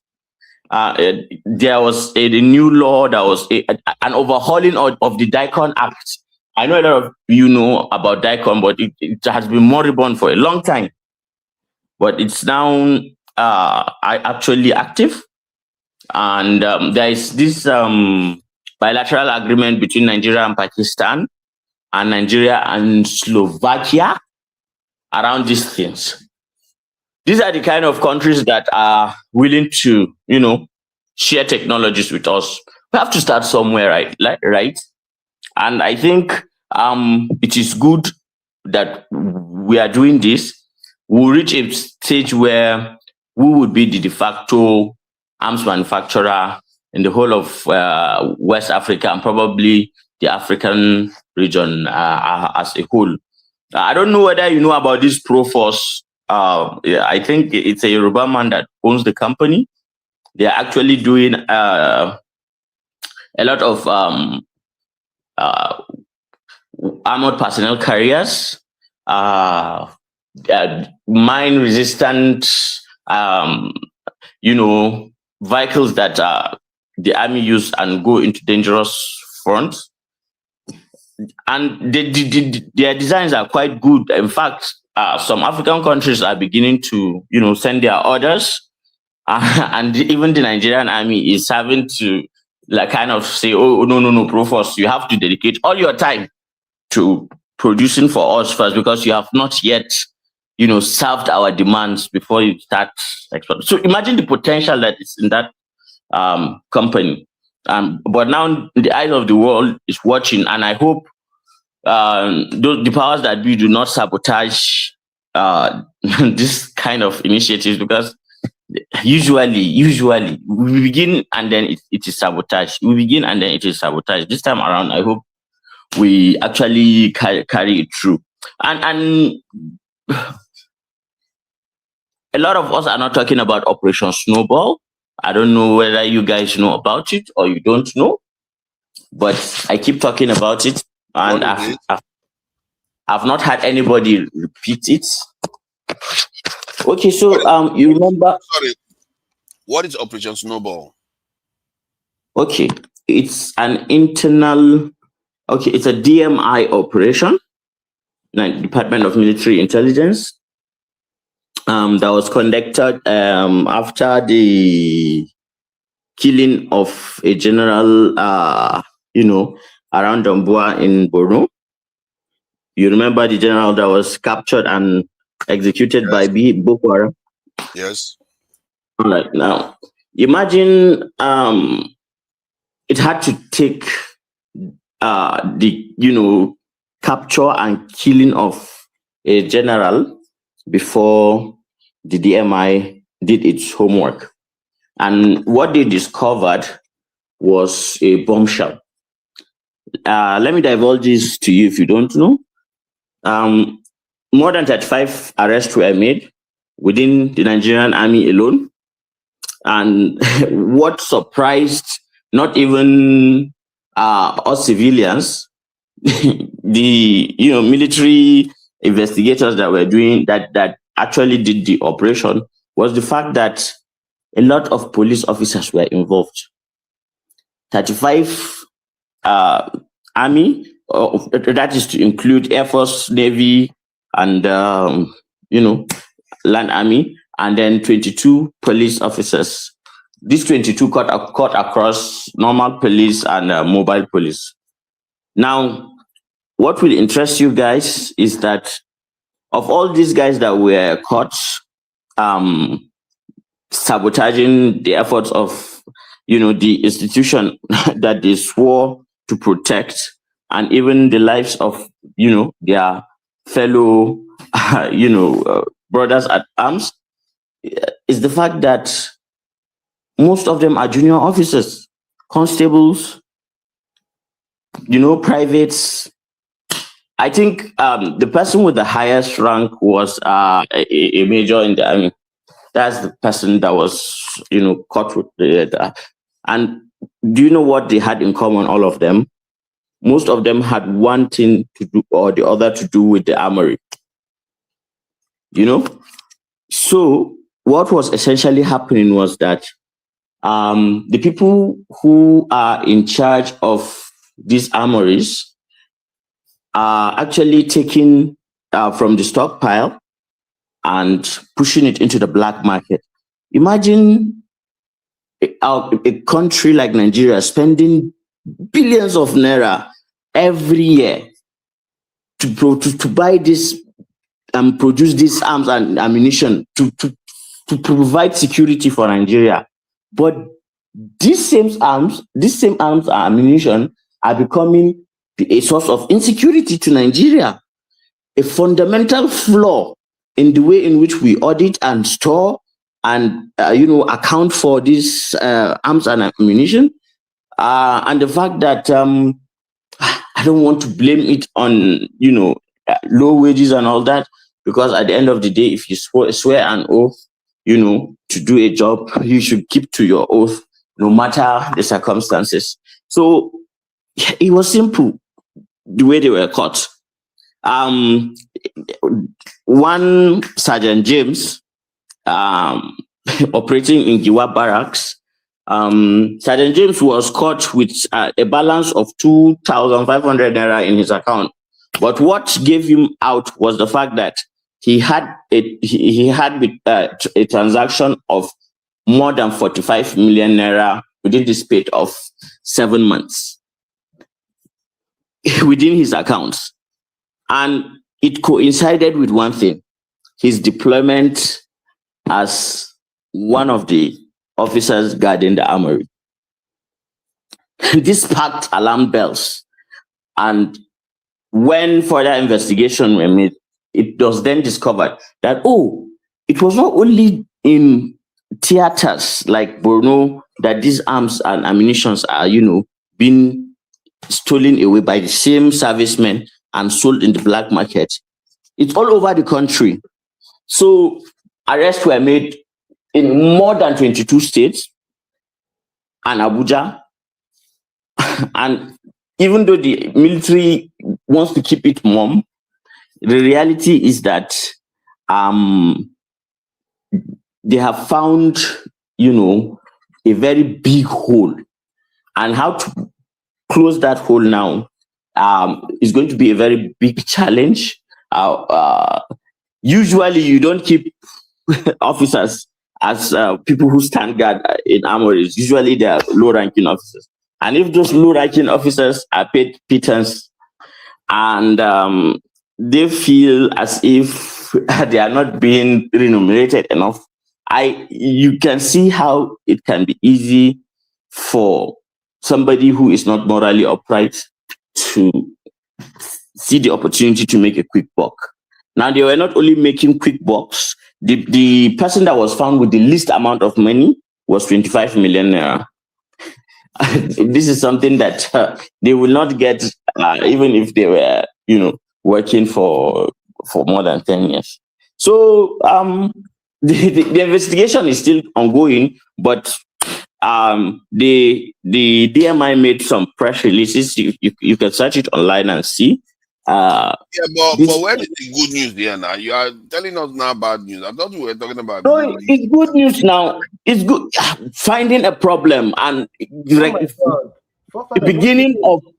That's a good news. It's good news. Yes, now you get HIV, you get HIV, or you don't know, you will die now.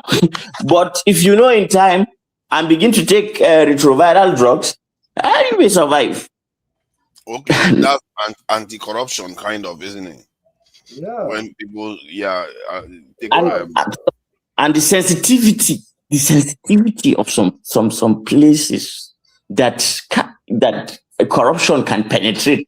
Corruption is just an evil thing that just consumes everything.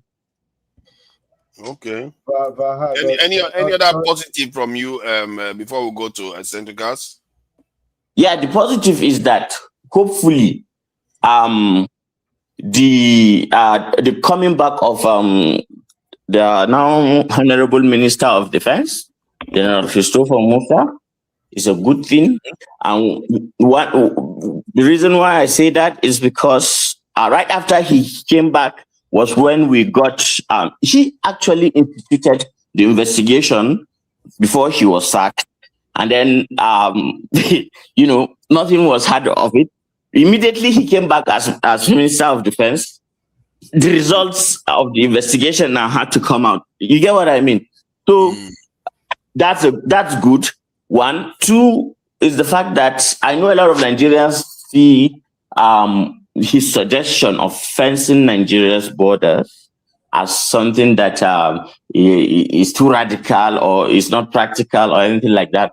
But as someone who stays on a border state, I support it 100%, 1000%.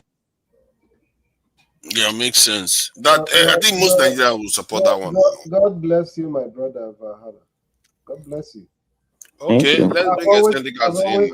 I'm sorry, I'm taking a little time. I've always argued that fencing the border, no matter the cost, doesn't mean that you are cutting the border communities from associating with their relatives or friends across the border. No, when you fence it, there'll still be a gate, a manned gate, where people will do clearance before they come in and go out. It's just for accountability. It's self-preservation first. We have to self-preserve. Yeah, but the president is not taking it seriously now. He's not like passed any kind of or borrowed any money to even. I'm sorry, forefathers. I know you are from Niger Delta, but I'm one of the people who argued that those that road, we don't know how much is the cost per kilometer. That money should have been used in fencing Nigeria. Investing it in security anyway. I think you have a point there. It's actually far to fence it than to make those roads really. That's obviously accurate, because the roads, they may provide economic benefits, but security actually yields far more economic benefits than that. But then again, while they are not doing that, then you might as well build the road. But I really don't think. Let me ask you, forefathers. Do you think that when Tinubu came in, when he started that road, that he came up with a security policy that is going to take that same amount or even more than it, and people will start shouting as usual? That within 6 months we are seeing progress. Another 1 year we are seeing traffic reduction in insecurity. Do you think it would have been a very big plus for him or not? If he had, did you say if he took the money for the road and built the wall? No, I'm not saying take the money. Assuming he did not announce it, he may still build the road later. Assuming that he made it his priority the time he started the road, he came up with a detailed policy of addressing insecurity, which might include the fencing in some parts of the country and some other measures that is going to go up money. And then people will still say, why are you spending that amount of money? But the way he kept mum about the road, he kept mum and started implementing it. And within 6 months, we saw measurable progress. And within a year, we saw serious reduction in insecurity. I think it would have given him a greater bonus by now. Oh, yes. I think if he had just even done some of the things I recommended, or he even recommended in national security, he wouldn't even need to compete for election, because that would have completely decimated that he would have thrown the bandits and terrorists off for a while. And it will give him a lot of space, and people will give him credit that there's no insecurity anymore. Maybe even ITP camps to start closing. So, but the truth is that they know all these things already. That's why their policies reflect it, but they don't do it. Everything that he has done.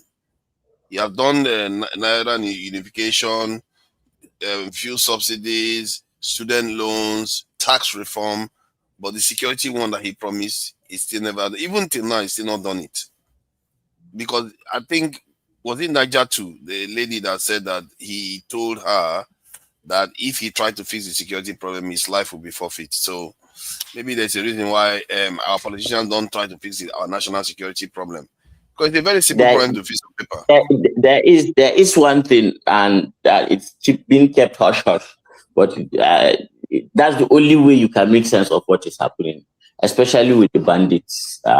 Because you see, the Fulani bandits are not like ideological as the Boko. Okay, let me explain something that a lot of people don't understand, right? You see, the way the Nigerian government is fighting Boko Haram and the amount of, resources, manpower that they put into the fight against Boko Haram is like times 7, 10 of what they put to fight the Fulani, militia or herdsmen or kidnappers the bad eggs amongst the Fulani who do all sorts of bad things. And one thing that is happening around that axis, which has made that axis so like ungovernable, like a jungle, but has created a lucrative market in Far East, where whole streets and neighborhoods are dealing in a specific commodity, which even buyers all across the world, when they come, they are looking for that Nigeria standard. That is the one that they are looking for to buy. What's that? And I've heard that. Yeah, so imagine now, for example, as Nigeria has all the OPLs, we know, and of course, Shell, they must make financial statements, they must audit their accounts, things like that. Even if they don't account it to us, they must do it back home with the IRS and all that. So we would have access to all this information and can deduce that, okay, this is the amount of value that they are extracting from the country. Now, on the other hand, regarding that other activity, if there is no record, if the government does not institutionalize the extraction industry, then nobody knows. Nobody knows how much is taken. Nobody knows who is getting what. And yeah, so that's the only way to make sense of it. And there are a lot of Southeast Asian people, the short ones, that are beginning to rise now in the world. They go around in that part of Nigeria so freely. You see them. They have escorts, mobile police escort. Yes. They go into anywhere so freely, and you wonder why, and they are left. In fact, there was a time I was traveling to Sokoto from Maiduguri, so I had to take a plane to Abuja, then connect to Sokoto. When I arrived Abuja, and so the plane, Nigeria and delay. So we were supposed to leave Abuja around 5:15. We ended up leaving around 7:45. I was so surprised by the amount of, those short Southeast Asian people, the number of them in that plane. I was like, wow, what's happening? Who are these guys? And they were just speaking their language, so casual, and they had some police, bring them to the VIP lounge in the airport. When they came, most of them, sat in the, business class, and then off we went. There's still question mark. Maybe at some point something will change. I also met a lot of them in Egypt or in October. Fly from Cairo to Abuja. They were a lot on the flight, to be honest. I think Nigeria, we are too lost people, man. We just see ourselves foreigners are invading our country somehow, Joe. Okay. We have to do better. Asa, what about the wait, how many Nigerians leave outside the country? If you don't want foreigners to come to Nigeria, how many Nigerians leave outside the country? We are not saying they should not come. Like no. First of all, you guys talk. There's a connection to what you guys are saying here. No. The people talking about fencing Nigeria, and then talking about seeing Southeast Asians and kind of having some kind of phobia about Southeast Asians. No, you need to understand. What are you talking about? You guys sound like this is. You don't understand the foundation. It's like they are talking about it for national security. It has nothing to do with that by immigrants. Yeah, Cedric does not. Yeah, that we are not saying people should not. I believe you weren't listening. Poor fathers, there is a news coming from Maiduguri that is not good though. Blast, right? No. Of course, all these they will search all the internet to go and find search for all the bad news. You're gonna find them. Tell us, Asa, what happened in Maiduguri? Is it a lot of people died? I heard they blast a mosque in Maiduguri. Oh wait, there's a bad news in LA. There's flooding in LA. You guys are interested in that too? There's a serious flooding. I'm literally in that flood right now as I speak. Yeah, see? And there's flooding in my state too. There's flooding like around my area. It's been raining since morning and it's gonna continue for a day. Same thing here. I'm just looking at this now. You Some know, community what we are have going been to do is that we are going to go. We'll go a little bit more. I will not call it negative. We're going to go and cover that bombing. In the last maybe 30 minutes of the show. But let me ask Hassan though: is there any positive that you've noticed? Around the areas, let's say in the north, in terms of the way they approach Nigeria politics for this year, or it's just the same? You're muted.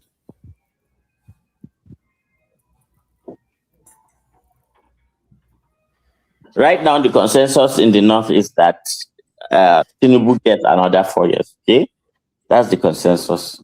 Atiku will do his thing. I know. Obi will do his thing. But the consensus around the APC people, the ones that are in power, okay, is for Tinubu to do his second term. Is this view the view of people in Borno or the view of the people all over the country? He said, I believe it is of politicians. Of politicians. Do you think it's because they believe that he has done some good for power them? brokers? Listen, just hold on. Do you think it's because they think he has done some good for them, or it's because of the turn by turn thing? Bro, not a politician don't care about this thing you're talking turn about. by turn. It's by turn. You need to understand. That's why people don't understand this country, right? When people talk, not a politician don't care about you building anything. All they care about is turn by turn. They get the power. They don't care about the common man. That's what we Satan adult tends to understand. Not that politicians are more hostile than the Satan politician. They don't care. It's the power. They care about it.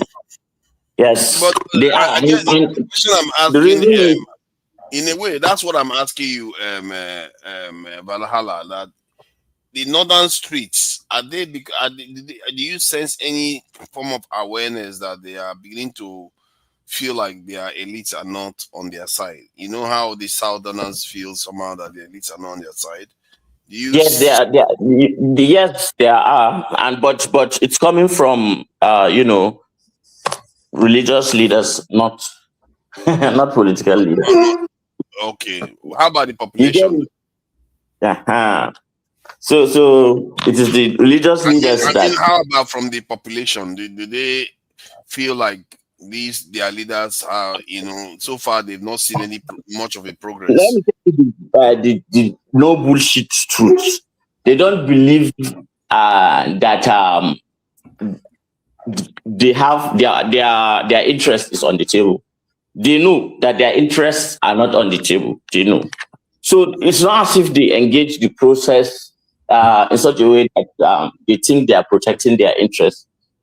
As much as Southerners would like to think that ordinary average Northerners are illiterate or are not educated, they understand the fundamentals of how power works and how irrelevant they are in the grand scheme of things. Just as other Southerners too, ordinary Southerners at least, are irrelevant to their elites in the grand scheme of things.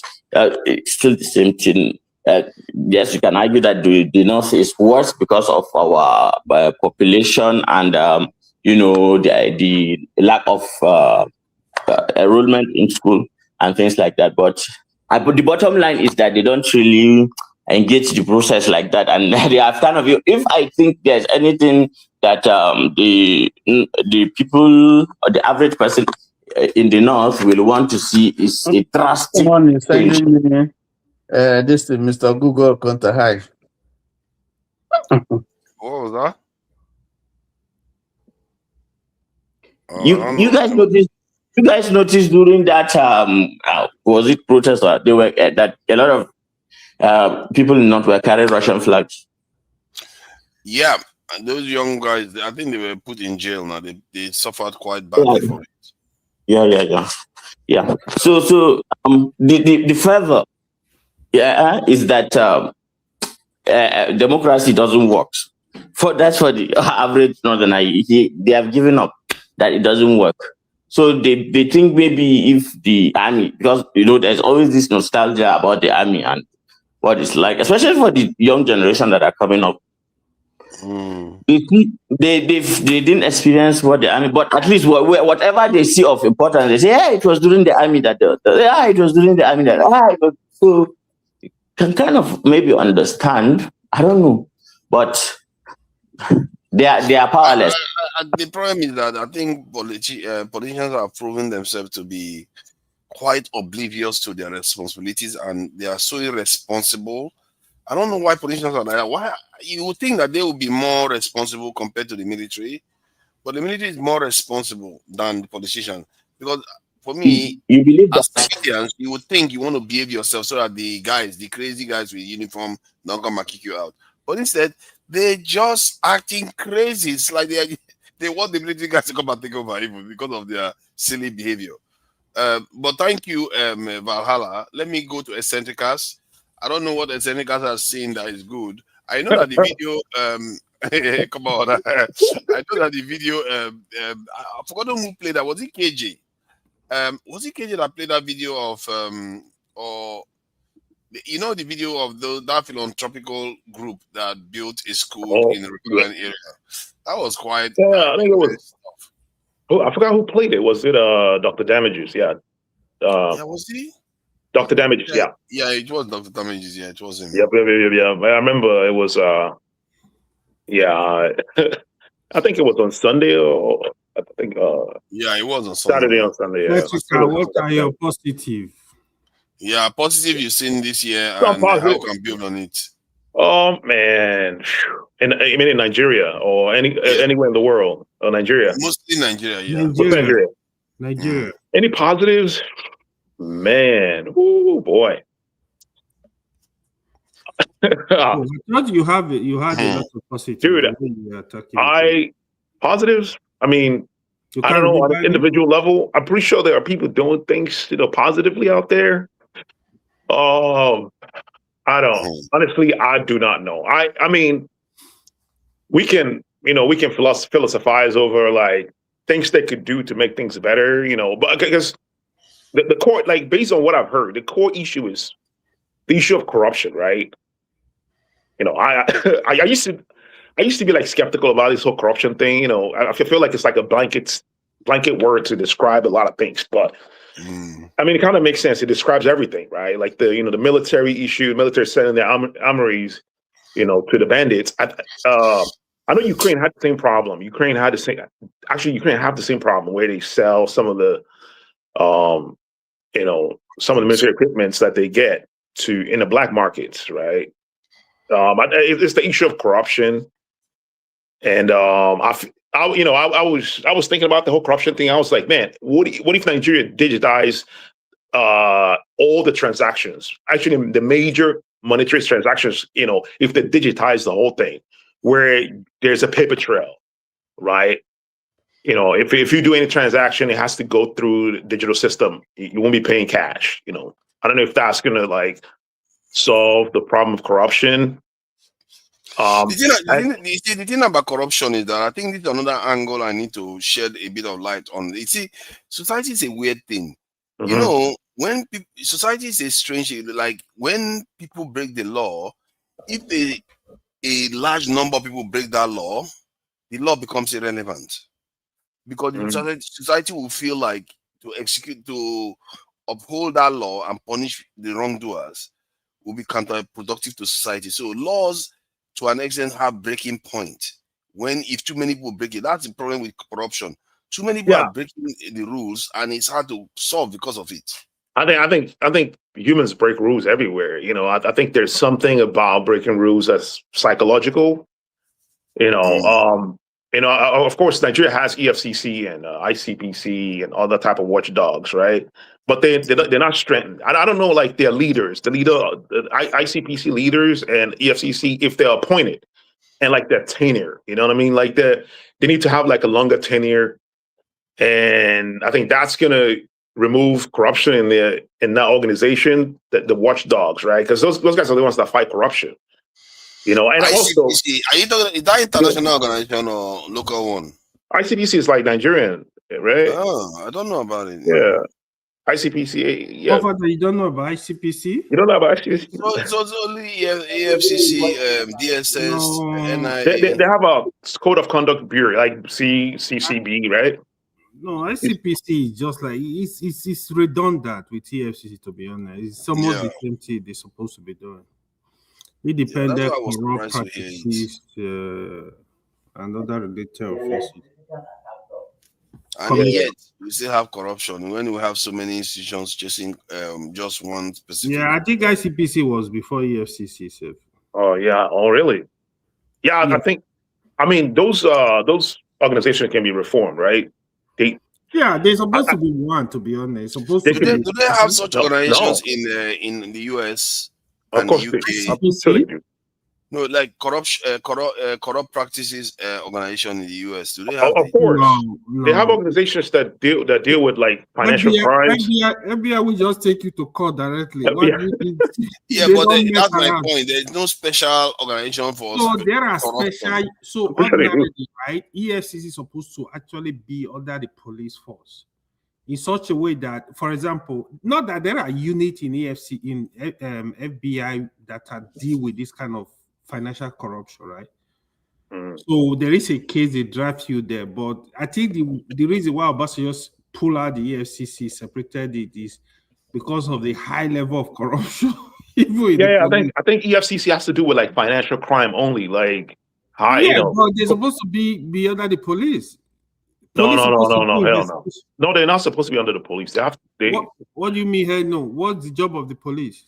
Why would they be under the police? Like, it's like maybe they should be under DSS. See, okay, my point. The question I'm asking here is, why is it that we create anti-corruption organizations because I'm not sure whether the US or the UK or Germany has anti-corrupt practices organizations like that? Because it's almost like it's stigmatizing us by So developed country is structured, right? Part of the reason Obasanjo created EFCC was to tell the West that, we are doing something about the corruption in the country. It was political. But by doing that, are you not kind of flagging the country as we know the country is corrupt? By creating the organization specifically, it's almost as if the country would not ever evolve out in of America. There is DOJ, looking at corruption. Why not just give it to DSS to deal with? Department of Justice. America has FBI. They have OGE. Ethics. I get what you are saying, Father. I think if DOJ and anti-corruption, if we can have independent EFCC, it would have been very nice thing for Nigeria. But we don't the moment you bring corruption as a specter all the time, I'm not sure it helps the image of the nation in any way when you keep hearing about corruption. I have to be aware that other countries have them too, because if they don't have them, some countries do. Some countries all do. What do you mean? Some countries? What countries? European countries. Let me see. They do have it. Look it up. They do. They have it even on EU. European Union just had a corruption issue where one of the EU member was charged for corruption, for embezzling a lot of money. That was just like recent news that just came out, right?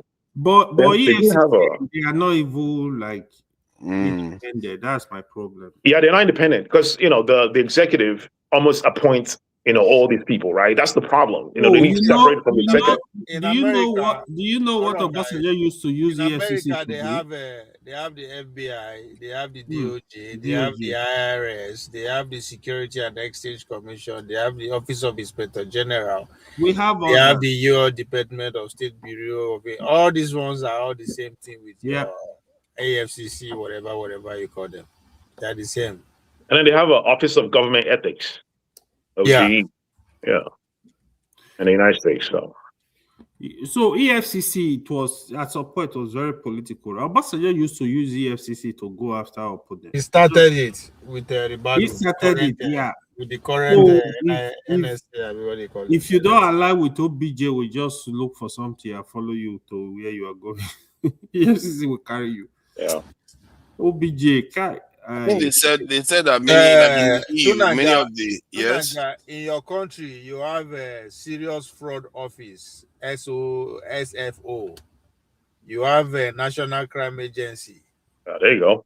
NCA. You have Crown Prosecution Service. There you go. Yes. Crown Prosecution Service is not anti-corruption. What I mean is that corruption is in their name. Everybody, no be grammar with this speak. You can put it. No, corruption is different. Corruption is a specific word that they use to describe, practicing, especially in third world countries. You see what I mean? So, corruption. What is corruption? Corruption is using funds that are not meant for the purpose for other reasons. So now only poor people they do that one, but rich people know they do that. No, I get where you are coming from, but I'm trying to say that why is it okay? Do they because they are checking some of the list now? Do they have on that list some of them that are actually called corruption organizations? Corruption is not only financial. The name be your problem. No, to be fair, it's not a big problem, but I just feel like we have to be careful when we keep picking up something they tell us to do, and then we'll do it, and we are just stigmatizing ourselves, making ourselves look backward all the time. The way Gokpe will describe it, corruption is not, according to Goodluck, stealing is not corruption. It's definitely corruption. About how did they reflect? Yes, I'm concerned how it reflects, so that in case we are we are speaking English now. No, when are they talk say Mogu no they speak English again? Not saying that because myself knows I be speaking. Which language you go speak? We don't understand the functionality of the words that we use. Language is a weapon. In case you don't we don't understand that. Language is a weapon. What it make the human race more superior than every other animal on the planet is because we can understand ourselves. We can come together and speak one commanding language to take advantage of anything. I think it's more like we can write. We can write things down and pass it on and improve on it. We're writing with the language now. Of course, yeah. Write that down. With the language. Right. But we did not manufacture the language we were speaking. So anything, Tunanja or someone you are saying, anything we then give us, we just eat them. We just use them as and give us. We don't say come. Is it actually in what way is it benefiting us? But it's a product. Language is a product. The one who they speak, this English is a product. You guys think like digitizing the financial transactions, all financial transactions in Nigeria, like can reduce corruption? It's not Omega now. Digitization. I think it can reduce corruption because it leaves paper trail, right? Like if you want to investigate anything, like let's say the government passed budget, it should be digitized. People should be able to see their budget and see how, because the problem is when government passes budget, right, and sends funds to the states, they don't know how those funds are allocated by the states, right? Because there's no paper trail on the transactions. We don't even know how the fund is generated in the first place. So, we don't know how much is generated. We don't know how much. Right. The spending should not be the problem. Now, when you know how much I collect, how much I end, then you now tell you how That's much why if you digitize the process, right, it leaves a paper trail. You know what I mean? Where even if it's not investigated today, maybe in the next 10 years, someone can go and investigate and look up the whole transaction and find out what happened and kind of, pluck those holes from there or prosecute whoever needs to be prosecuted. They should start with the oil. Government are easy to control. They should know what goes in and out of our resources first, legally or illegally. If we can get that figure out, I think every other thing will follow. So I think Nigeria eventually will need some serious cleansing. There's so much. But when we are talking about digitalizing, now the digital company now we get so what's it? No, we don't. It's technology. It doesn't matter who owns it. It's technology. Technology leaves paper trail. Anyways, I think Nigeria needs to work on the power sectors, right? I think they need to invest on other forms That's of. the most important thing. Say again? I said that's the most important thing. Power. Right. Because it's all tied to anything else. Like if Well, you cannot attract them. what are the positives? I think let's start from there. So then What you are the can positives? make solutions. Yeah. I mean, based on what I've heard, I would say Dangote Refinery is one of the positives, and of course the BRI, Belt and Road Initiative. I know it didn't start from this administration. It started from I think the past administration. Yeah, BRI has done a lot of stuff too. I don't think anybody has actually talked about all the projects, all the BRI projects that they've done in Nigeria, right? We haven't talked about that. That's something that we need to look into, like all the BRI project, and I think that's somehow related to why Trump wants to it's because come to Nigeria. That's why they planted the whole Christian genocide. Whoever planted that whole story, KJ and his people, somebody, I'm just kidding.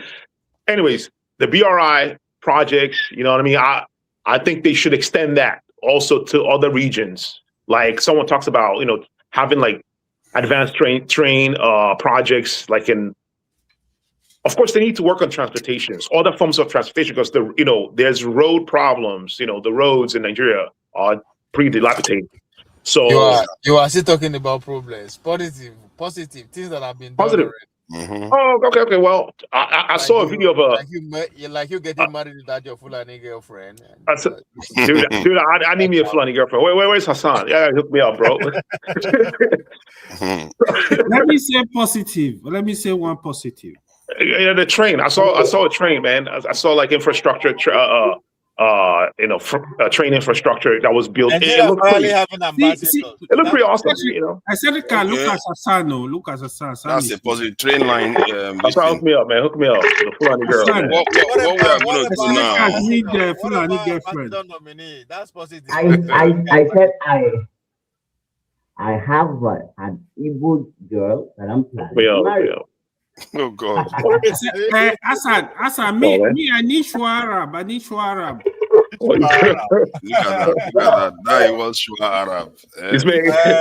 I thought it's a matchmaker. Hassan know what I'm talking about now. A lot of people never reach. Stack up, make more money. AY. Now you know what a lot of the rings, Smiggle? Huh? The Lord of the Rings. Yeah. That movie. Smiggle. Yes, now. You see how he was attached with the ring and what it made him to become. Oh yeah. I know what you're talking about. Yeah, that's how you have to love gold before you marry Ishua. No, I'm ready. Kwawolo is here. He will support me. He will be my backbone, my main sponsor. Okay, that's true. I see the angle. Okpawolo is here. Don't worry. Any amount of gold, he will supply them. When you talk about positives, I think I kind of think there's a lot of negatives this year. There is a lot of con. There's a lot of positive now. It's just like we don't like to see the positive. We always like to only see the negative because you explain the positive. They are not much. That's the problem. The Nigerian state is not doing a good job to market anything they achieve. Like no, they blame us. We don't know what it is. Yeah, the football team, the Eagles beat Tanzania. So there you go. No, they did not qualify for Olympics. I mean World Cup. So they didn't qualify. They didn't qualify for World Cup. You see, we're going to turn to enemy of progress. Yeah, what the hell? Maybe next year we don't have positive. Nothing makes him happy. Nothing good. Nothing comes out of Nigeria. Yeah, what the hell, man? Even when we win the match, he remembers the one we lost. So I'm happy. I'm thanking for my governor. Some people. Okay. Let's talk about the Bono this thing. Now that we've covered this one, then we'll have about a minute or so each to wish Nigerians Merry Christmas and what you would like them to, the kind of Christmas you would like to see for them next year. But that said, this Bono attack, it reminds me of information I got yesterday in Bangladesh, if I'm not mistaken. A Hindu young man was accused of what do you call it, blasphemy, and he was beaten, hung, and then this is set out on fire, almost similar to what happened to Deborah. And the difference this time is that the Hindus are not having it, and then they too are lashing out and they're protesting. You know, Indians, that area is it's a keg of fire. This thing right now, and now we just heard about one. Blame it on the British. Blame it on the British. The British get all the problems. Your country. To be fair, I don't think it's the British thing. I don't think it's the British that are causing it is this the one. British, man. The British. It's the class of the Muslim against Hindus. So the British are the ones that got the Muslims to go and hang somebody on. They're the ones that split India into like little pieces. You know. I think it's been happening. See, the thing is, in history, the Buddhists were the first to start interacting with Muslims, but for good measure, look at the destruction that they visited upon them in Afghanistan, especially. And it turns out that in Afghanistan, that's where the Buddhists were interacting with Muslims, while the Hindus were fighting against them in those days. But during their interaction, they became kind of compromised, and the Muslims defeated them, destroyed all their Buddhist statues. The ones that survived, they were still destroying it even under Taliban. So now, but the point is that there is something here that is going on that I maybe want to ask a question about, because with the attack now we saw in Mughal Empire. Pardon? I didn't get that. So I said, are you talking about the Mughal Empire? The Mughal Empire. Yes, the Hindus and the Muslims. That must be the Mughal Empire, right? Oh yeah, no, I think that. I think maybe that was after that period the Mughal Empire came, because when they defeated the Buddhists, because they found it very difficult with the Hindus. The Hindus were holding on, but the Buddhists were interacting, and it got bad for them. So the point I'm making is that even when people are friendly to them, they also defeat them. Our internet and social media. Pardon? We should be thankful we still have our internet and social media in Nigeria. Why? Why? Because others don't have that. You say why? Okay. Why would they block you? I don't know why they would block your internet. Why did they block our people want our data. But the Muslim they use the internet too. When they block Twitter now, you go block her. No be government, no be like Mohammed tell us me they block her. At this stage, I don't mind if Tinubu blocks it. Actually, I don't mind. Okay. I made one point the other day about violence and religion, but then I told you that it's a human problem, but you came from another angle that I had to agree. That you said the Abrahamic religion are the most violent one, something like that. Yeah, I think there is only as much explanation one can give it to a human issue.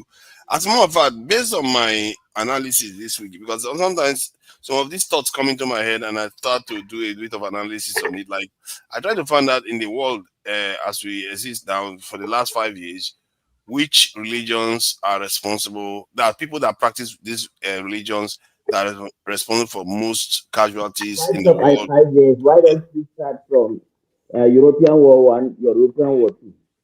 No. I'm not. I was looking at it from the point of view of religion. Now I wasn't looking at it from the point of this thing.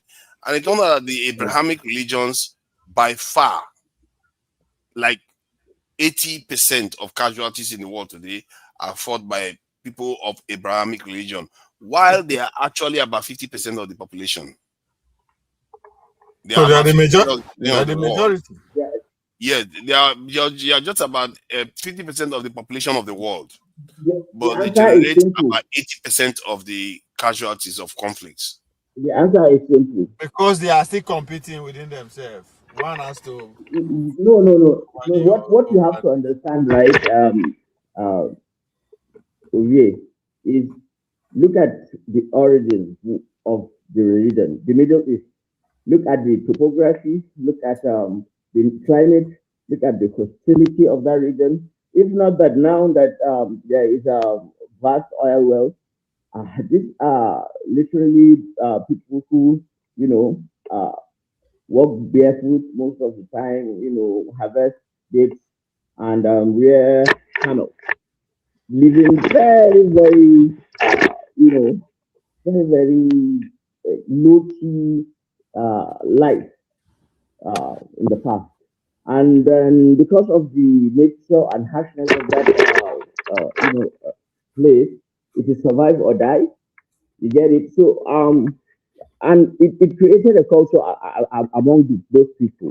Now, if God sends a prophet amongst those people to guide them, no matter how that guidance comes, since fundamentally we humans learn from other humans, and in as much as we like to tell ourselves that, like now, I will tell you something about an idea or something, but we do not actually learn from, actually talking, we imitate.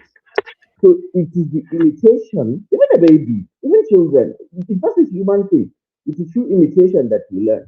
So we conflate the Arabism, that is in Islam, that's what at least. We conflate the Arabism, that their nature. Because even in pre-Islam, even when you read Islamic history, you see that because there is this book of Yeah, Ibn but Hajar, hold on. You are going on with too many points because the point is very, very simple.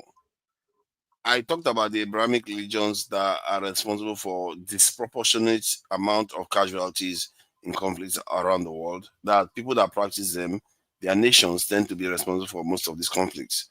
You can argue that okay, it's quite incidental that America is a superpower, so it's involved in quite a lot of I was conflicts. So coming to that. I made the argument. But the issue of, let's say, what happened in Bangladesh now, and it turns out that from what they are saying, that the guy may even be innocent of what they were accusing the person of. And they videoed it. You see, again, like just like they did with Deborah, they videoed it when they are doing it. And people keep saying, no, hold on. Why do people keep saying that, okay, oh, these are just extremists and all that? There is something going on within religion where people feel, and it wasn't only extremists, so there were many people surrounding that area. Many Muslims were there when they were doing this to that the young man. They were burning him in public. So and this type of behavior, you can't keep pretending as if it's not a problem. And according to one lady that was presenting it, she was saying that why do they keep saying that it's extreme Islamic people? But while in the same Quran, the Quran also says that there are certain things you can also do to non-Muslims. So you can't The eat your Bible cake and says, have it like that. the Torah says it's true.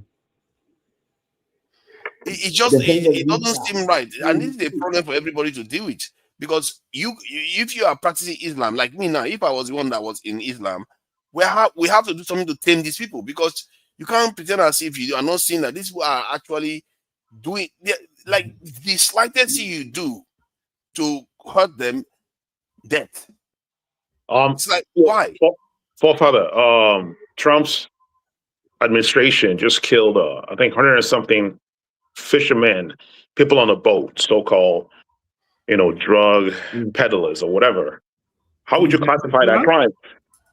Yeah, I think like anytime a crime is like more morbid, anytime murder is like very morbid, we kind of like focus on it. You know what I mean? I mean, using a bomb to like kinetic bomb to like kill people riding a boat, it's pretty grotesque, right? It's Yes. I don't know, man. It's something about humans, man. We are apes. We are violent apes, man. We are For violent. what you I are mean, saying, okay. Here's the thing. Let me say this. Let me use this opportunity to say this.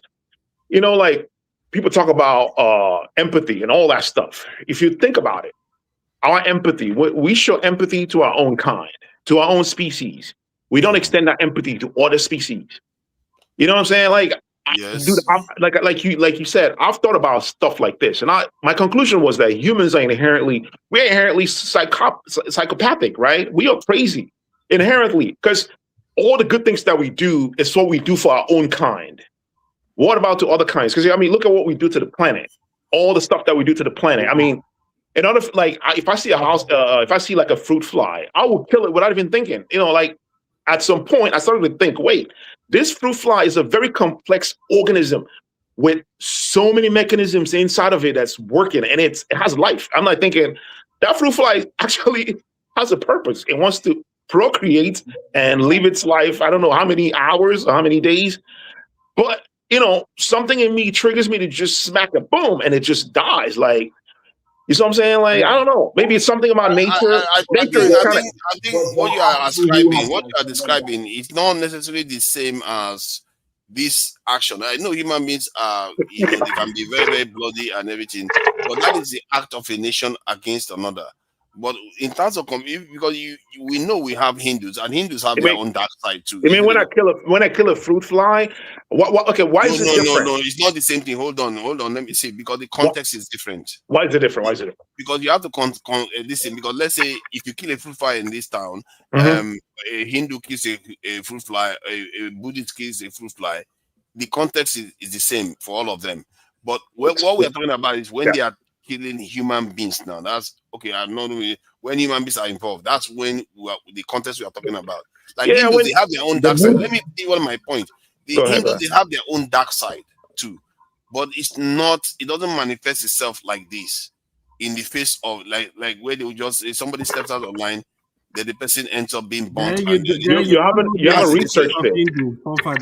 What about I know about the Hindu one. I know about the Hindu one. Hindu are very brutal. You don't know against pretty brutal. Yeah, against Muslims or against Google right now against Muslim media. Just Google and see how many incidents.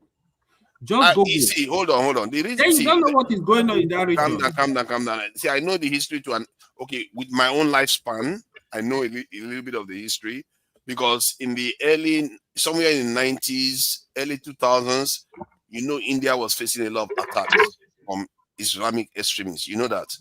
India didn't have a nationalist president then, like Prodi as they have now. That is what created Prodi. That when Prodi came in now, he gave the Hindus a reason to be proud of what they are, and now they started going after the Muslims. But you know yourself, if you go through history, there are various cases where I don't know why actually. Maybe it's due to Kashmir, Islamic militants. Yeah, that Kashmir was the big problem in that region. They kept attacking India, and that's what triggered the nationalistic drive of the Hindus at the moment. But the Hindus are not the one in Nigeria losing their temper and taking out these Nigerians. Generally, Muslims do these things, and that is what we find. That's what people find very objectionable. These are all labels, right? Before pre-colonialism, right? I think Arochukwu people were doing human sacrifice. Like you can find the record online. Yeah, but that's not what we are doing. You are conflating the issues. They were killing people. About people that get crossed. There were invasions. There were communities invading other communities. There were the Zulus invading other communities. Like, come on, man, violence. Come on, you have to put this in context. Even in Chicago, gangs kill people. We are talking about this based on a specific context. Where people make a mistake and you just beat them up and burn them alive. Well, so here's the thing. I think that question is a psychological question, right? If we have a professional psychologist here, they might be able to answer that and explain why. What creates this kind of cognitive dissonance, right? Like, for instance, most of the Abrahamic religion have a passage that says killing is forbidden. It's like in their commandment, right? It's like in the 10 Commandments, murder is forbidden. But then there's an internal contradiction. If you go further, you see they were killing people in their religious textbooks, in their religious text. So that's that internal contradiction, and you know what I mean. It's inbuilt in the system, right? Also, the reason why they kill, I don't think it has anything to do necessarily with the religion. It could have something to do with cognitive dissonance, right? Like if someone believes something so much, and then the person comes in contact with a contradicting information, do you know the kind of violence reaction that goes within you. Like, people feel ashamed and they want to go to war. They want to fight. You know what I'm saying?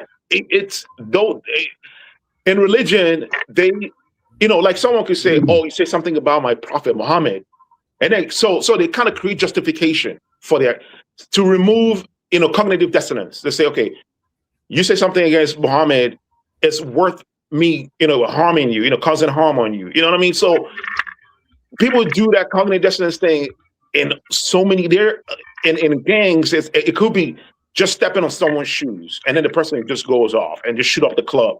You know what I'm saying? It's something inherently with humans.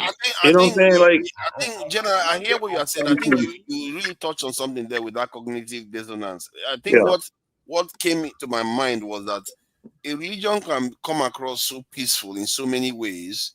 Okay, yeah. Like Islam now, if you look at Islam, in many ways, the people, the adherents practice it sounds so peaceful and everything until you see this part. This part is very violent. So there's this duality that exists in us, right? Think about it. Most of the pastors that preach against homosexuality engage in homosexuality themselves. There's this duality that exists inside of us, right? A part of our brain that talks, that thinks intellectually, is different from the part of our brain that's emotional, that thinks about violence and want to harm people, that want to break something, that there's this, contradiction that exists within us. You know what I'm saying? And it's like there's a part of us, some religious people can say lower part of our flesh, that animal part of us, right? When it gets triggered, it does animalistic things. Like if you see someone do something evil, later you hear them trying to explain or kind of show remorse. They're remorseful, and you're like, did this person actually do that? You know what I'm saying? So there's that contradiction. There's something in us that's always a battle. Like I think it's psychological.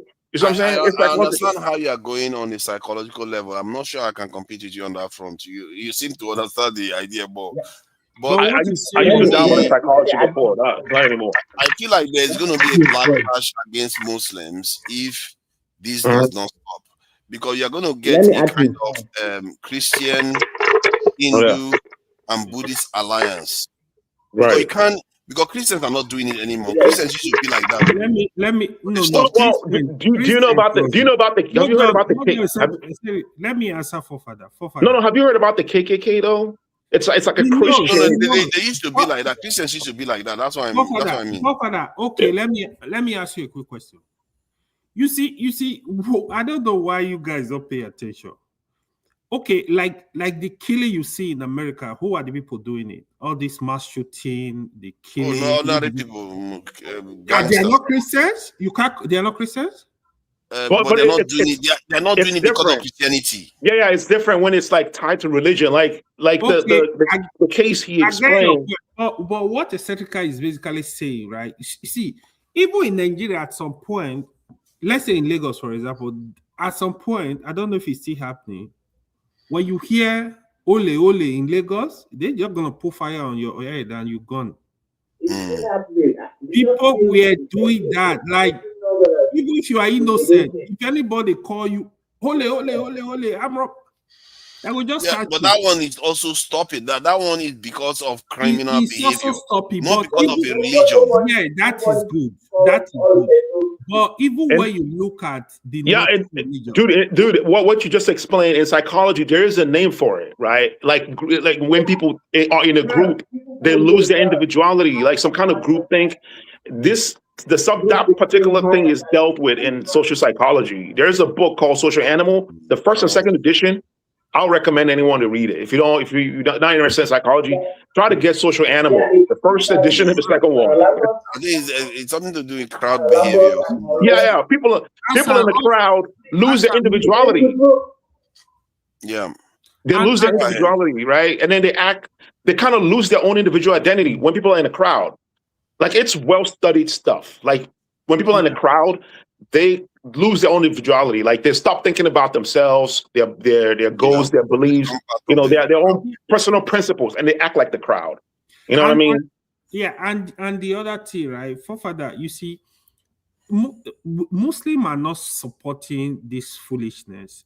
The truth is, if few people in Islam did something, I know you want Muslim to apologize for it. To me, I would never apologize. Do something about it. It's part of your religion. To be If honest, you cannot control it, then quit the hold religion. on.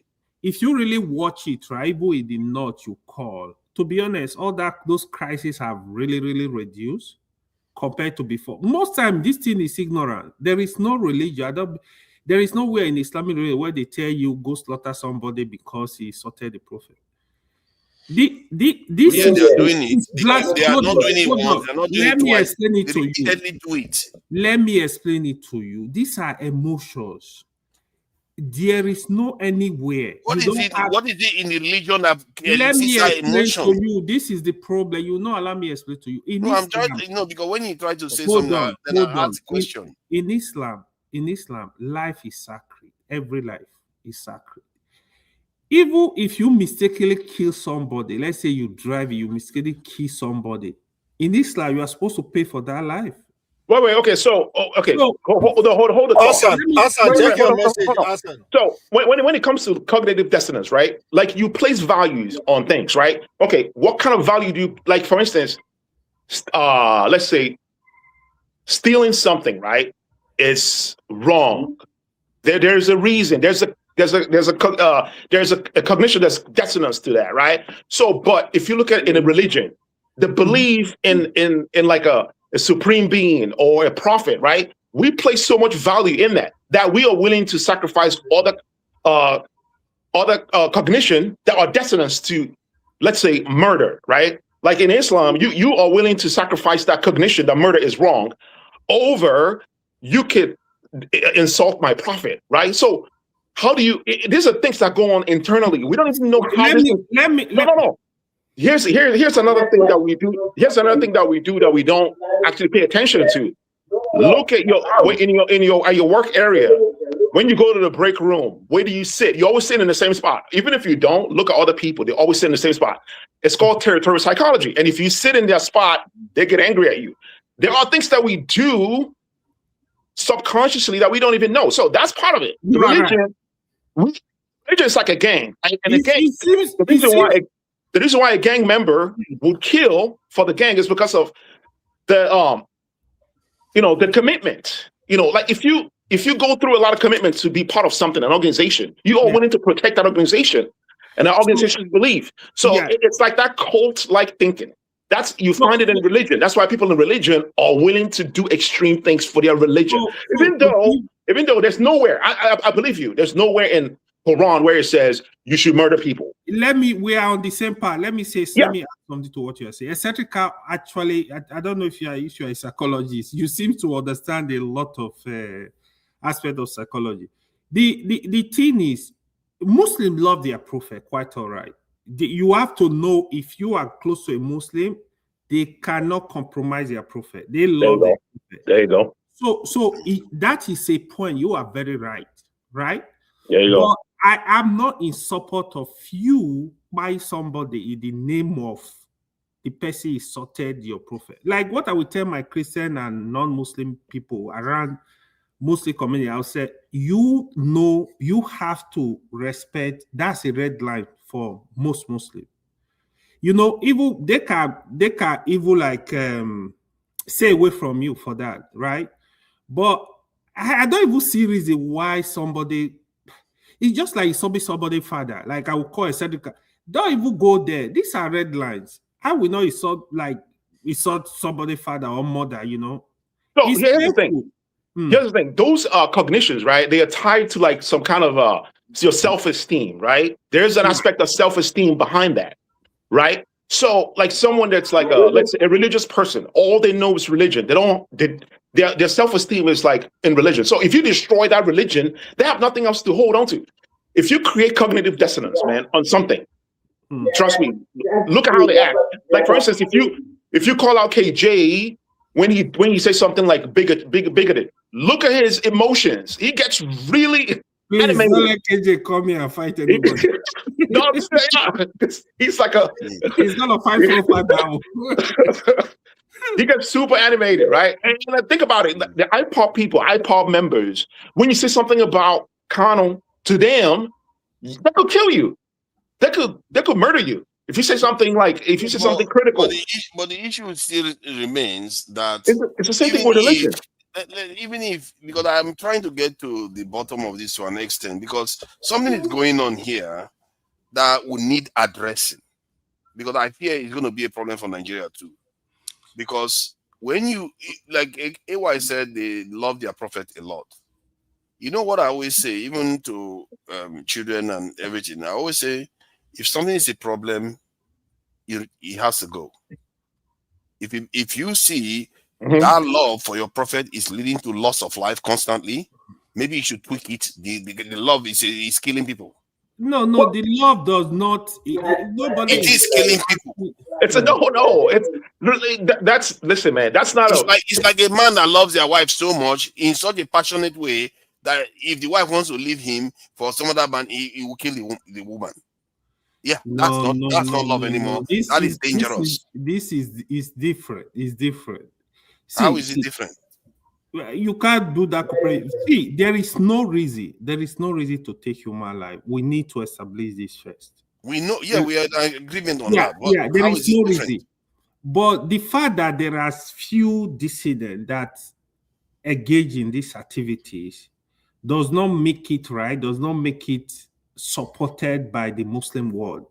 Muslim world does support it. But it keeps happening. This is just one step. The one that happened, if it happened in Bangladesh, I'm not aware, but yeah, it can happen, but it does not make it right. That's what I'm basically saying. So you can't hold on because of one person. You can't call out 2 billion people for it. It's not the business of the 2 billion. It's not one person. That's the thing I keep telling you. It's not. You know what happened in Nigeria? I'm telling you, if you go to different parts of the world, you're going to see similar events. The Deborah case, don't forget again, it was few students that engaged in these activities. What the country needs to have, you need to have laws.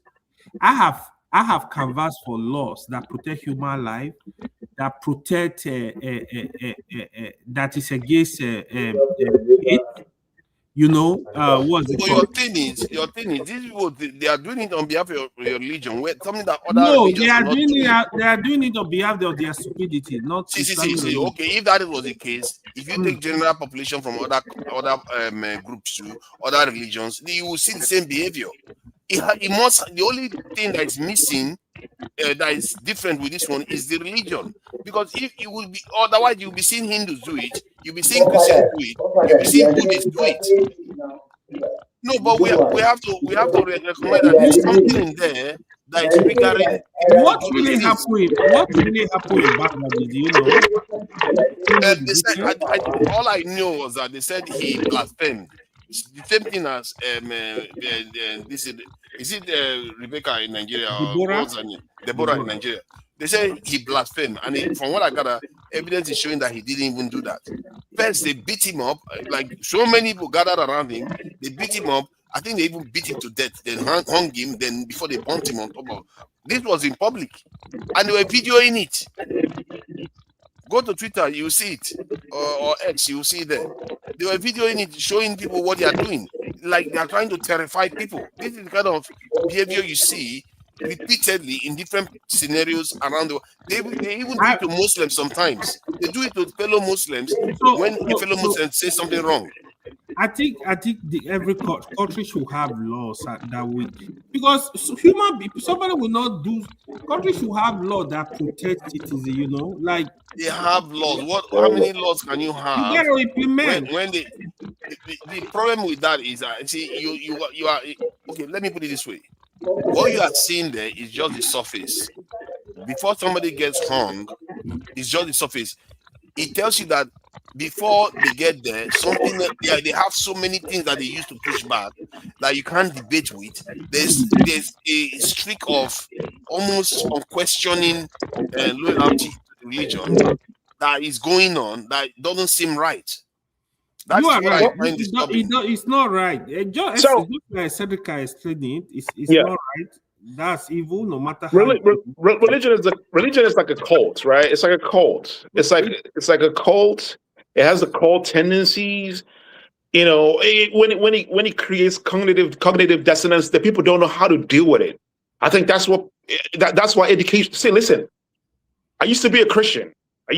Right? I experienced a lot of cognitive dissonance as a Christian. You are a Juju worshiper, like forefather? I'm a Juju worship. Yes, I worship Ane. I don't care if you say anything against Ane. I don't care. I do not care. Sincerely, I don't have problem with whatever you do. And the thing is, worship truth more like I don't worship. No, forefather is a Christian. Forefather is only protecting. I just worship truth. That's what I worship. Well, yeah. The thing is, like, look, Seneca is a good person now, so I will not use religion to even judge a Seneca. Me, I don't judge people like that. You and Sedicats fall in the median of population. You are not irrational based on religion. Irrational. Listen, it's not just religion. It's not just religion. I mean, if you remember, there were some people that were caught by FBI. It kind of looked like a case of an entrapment. You know, they were trying to, do something in a Christmas celebration or whatever. Any ideology can lead people to do something extreme. It's humanity. Like, you need to come to a point where you do not hold any belief, right? Like, so much where if you see any counter belief, it will create issues with you, right? Or have any belief that will make you go to the extreme of violence. Right, but it's not just religion. It happens, man. During the Bolsheviks, of course, the Bolsheviks, did it for good reason. Of course, there were the czars. There were a lot of murder. People kill people based on ideologies. Abrahamic religion, they are by far the most violent. What I'm going to say, they are by far the most violent religion. What I'm going to say with what Seneca said, right? Yeah, I think.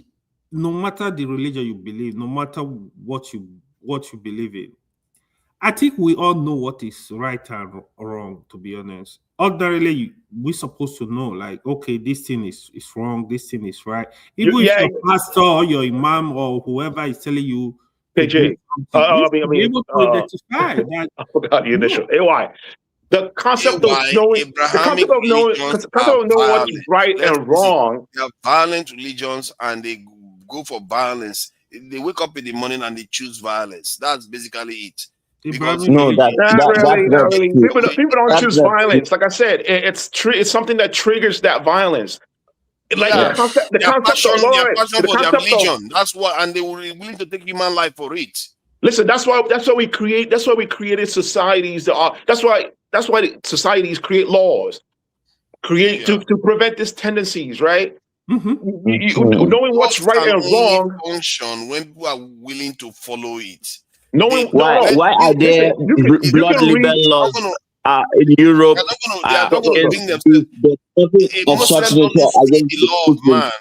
Muslims generally, and even Christians too, most religions don't see the law of man as something that they should obey.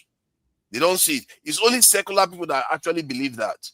The law of man, when it comes to true adherence to religion, they tend to believe that. What do you mean law of man? There's no law of man. It's only what do you mean laws of man? A dilution of law of God.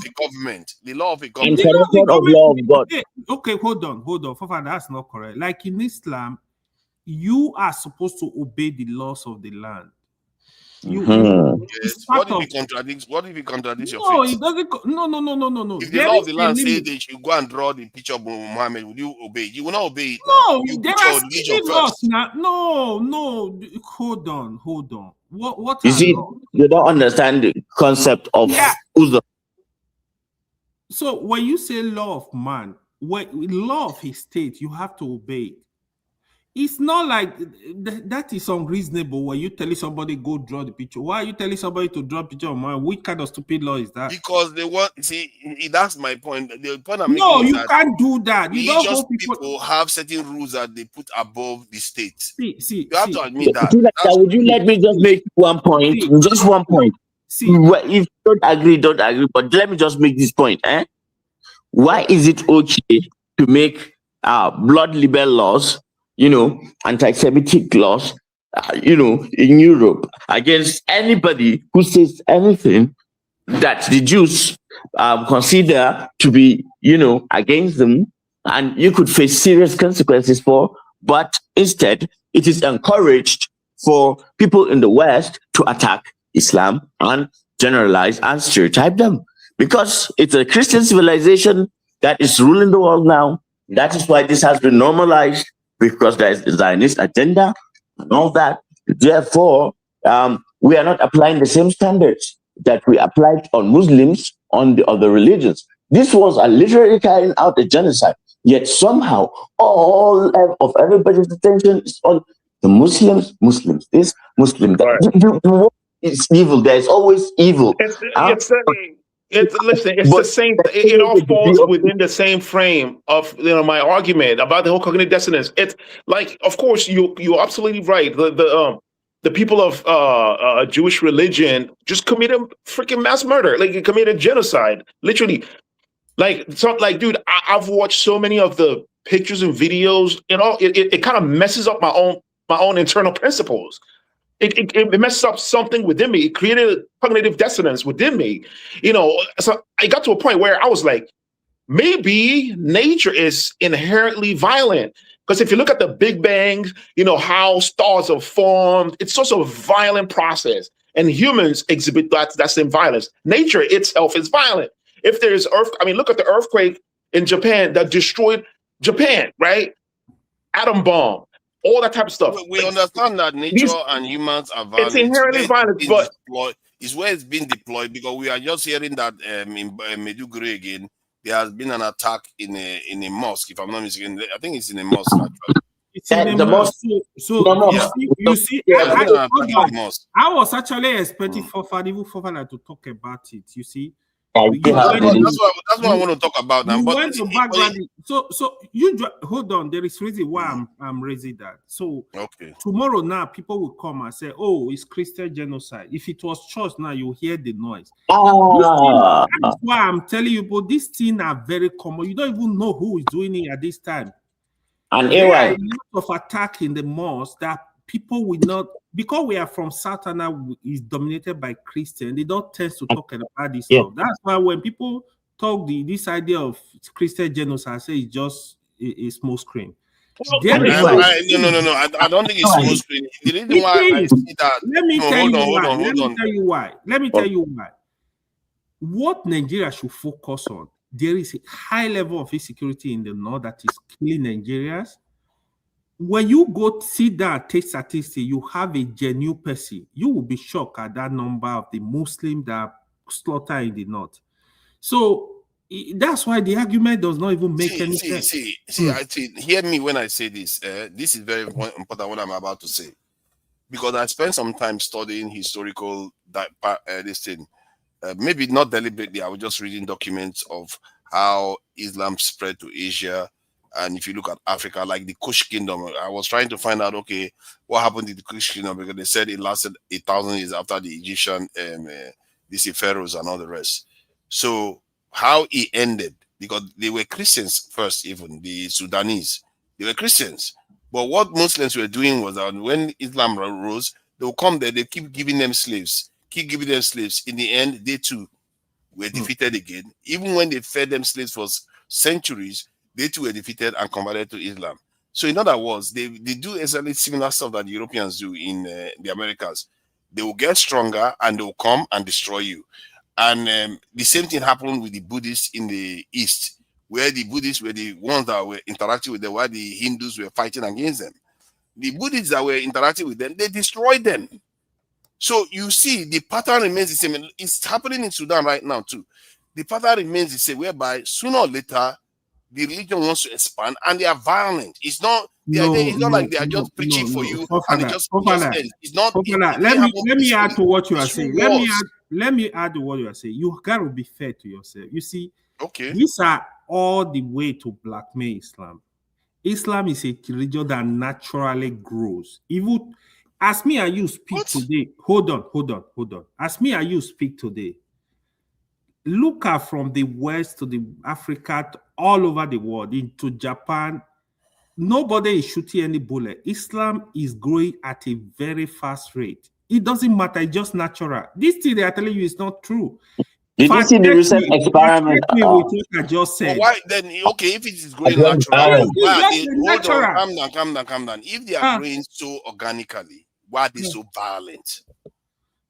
Why are they so accepting of the weak? Let me answer. Why are they so accepting of the weak? Hold on, for father. You see, part of the problem you've seen, we have to remove emotion to discuss this stuff, right?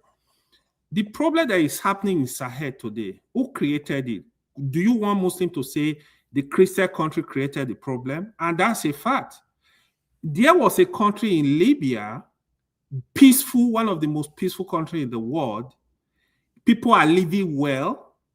Poverty was highly reduced. You went there. Hold on, let me finish, please. Let me talk. Christians didn't exist when they destroyed it. Don't blame the Christians. You are trying to blame the Christians for it. I will let you talk. Let me finish. You won't accept that. Hold on, guys. Hold on. No, because Christians didn't exist when they destroyed the No. That's too double standard. That's too much. Let's have this discussion. Look at it. You went to Libya. You destroyed the whole country, throw thousands of bombs. You Muslim could say you went there to destroy a Muslim country. The people resort to violence, killing themselves. All the weapons move across the border through all the Sahel. Similar to that in Iraq. You went to Iraq, said that Iraq were living peacefully. There is weapon of mass destruction. You destroyed the country, killed thousands of people. The people resorted to self-help violence. They are causing crises. You want to do the same in Iran. You did the same in Syria. See, let's tell ourselves the truth. But in Afghanistan, the same thing. They were living peacefully. You come attack them. But when they react, when they start getting violent, fighting for their survival, existential threat, then people say they are violent. This is what is happening in the world. You know, you are describing a modern era. What you didn't describe is how did Muslims get to Afghanistan? How did they get to Iraq? To you. How did they? Okay, explain how they got to Afghanistan. Let's hear it. See, when you hear those stories, right? These stories are just bullshit. See, when the prophet was in Mecca, right?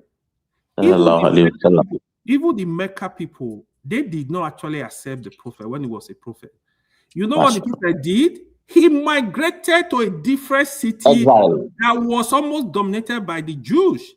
These were people that accepted the prophet. By the time they accepted his presence in that city, the Mecca people were begging him, come to Mecca. Come, go. The prophet loved Mecca. He went back. He preached Islam across. See, when you hear that all this story, they were killing people, Islam, during the time of the prophet and the Sahaba, nobody will attack you if you don't come attacking Muslims. They will defend themselves. That's why. And look at let me finish this point. The Arabian Peninsula, they were highly violent with what's it called? Before the advent of Islam. Yeah. They were hostile to the religion. We are talking about Afghanistan. Afghanistan. I can explain all those who are just stories. They are related now. Okay, calm down. I don't have anything to worry about. You allow AY to explain. I don't think Seneca is ready to. Father is ready to listen. Father, let me tell you. Listen, let me give you an example. Before the prophet was born, he lost his father. When the prophet was born at 6, he lost the mother. The man that took care of prophet was never a Muslim Soko. Till death. What is the point of that? The point is to tell you nobody was forcing anybody to religion. What am I going to do with his nanny and all the rest? We are talking about how they go into Afghanistan. Are you saying that Abu Talib was not a Muslim? Wait, no. Listen. Are you saying that Abu Talib was not a Muslim? His grandfather? He was not. Tony. He was not. Even on his deathbed. No, let him engage. Oh my God. You see the tactics that they use. Hold on. This is why you're not doing a very good representation of here, because what the answer is different question. You're answering totally something else. And another was, hold on, please don't stop me. This is how they get away. No, you have to pin the question. No, this is how you get away. Because how can somebody ask a question? The question is not answered. Some other person wants to stop them from asking the question. I asked you a straight question. How? Because you told me it wasn't by violence they took over Afghanistan. Then how did they get there? Tell me if I'm wrong. See. The question you were asking, there was no place on earth Islam went to with violence. Okay. See, this was because of goodwill from the preaching of the Sahaba, from the movement of people preaching, admonishing people based on what God wants, the God religion. It was based on preaching, peaceful movement. Again, I will tell you. The battle at Aqaba, the battle of the camel. They basically came in there with war. Yeah, yes. Let me speak. Civil war. Let me just acknowledge something, please. A lot of people. Should they would think because a lot of people. So anyway, let me just say this so that maybe to put it in context. A lot of people don't understand that we only recognize 4 caliphs in the history of Islam. Okay, that is Muhammad, Abu Bakr, Uthman, and Ali ibn Talib. Now, after these 4, what happened was it split, which became like a civil war. Now, the successive just let me listen. The successive leaders in Islam, just like any other leader, whether in the Catholic Church or whatever, who has a lot of people under his command and has political power, as a human, he can use that resources because he can use it to wage war. He can use it to do good. He can use it to do bad. It lies. Hassan. Look at nobody is even confronting the nature of the religion itself. Hassan, the prophets of Islam. Christians don't have anything to say that they spread their with violence. Hassan, did the prophet of Islam, peace and blessings of Allah be upon him, did he fight war in Mecca? Yeah, that's true. Yes, of course, defensive wars. Here is the reason. So this war were actually approved by God. When you attack the Muslim, there was no place Muslim went to attack the Kuffar in Mecca. Only do defense. They were of defensive part. They defend themselves. Even the people that were fighting the Muslims then, they all converted to Islam in the end. Majority of them, because they see that there is no way out. The Prophet was showing people like partake in this activity because they have to defend their community, defend them. Let me ask you another question. No, let me finish the Hadith. What does the Hadith say about war? What do you mean war about war? About what kind of war? Defensive war? See, let me tell you, this is not about this is about Quran. Let me tell you. If the war that we have fought in Islam, we are instructed in the Quran. For example, when they attack you, attack them. When they give you peace, allow them to live in peace. I'll give you an example. During the time of Prophet, but that is not how they spread. You see why the reason why I ask you that question. You always argue with me. No. Because you are saying things. But don't you think that we should say things that are bears some resemblance to reality? What is reality? The truth is that in the case of Afghanistan, they came with violence. No. And you said earlier on that Islam moved to Afghanistan. No, peacefully. We trade peaceful preaching. Sent letters and emissaries to the kings. There was no violence. You can hear conquest. When you hear conquest, it's not only violent. There was nothing like violence. It was conquest is not violence.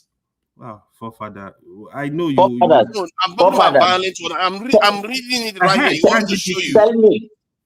Tell me of any empire, that did not fight war. But tell me who adhered to the ethics of war. All empires. That's a good question. All empires fought wars, and the question here was that Islam did not spread peacefully. Even when those who are not enemies, they attack. Yes, but answer the question. Who was the one who adhered to a higher ethics of war historically? That's not my lookout. I'm not.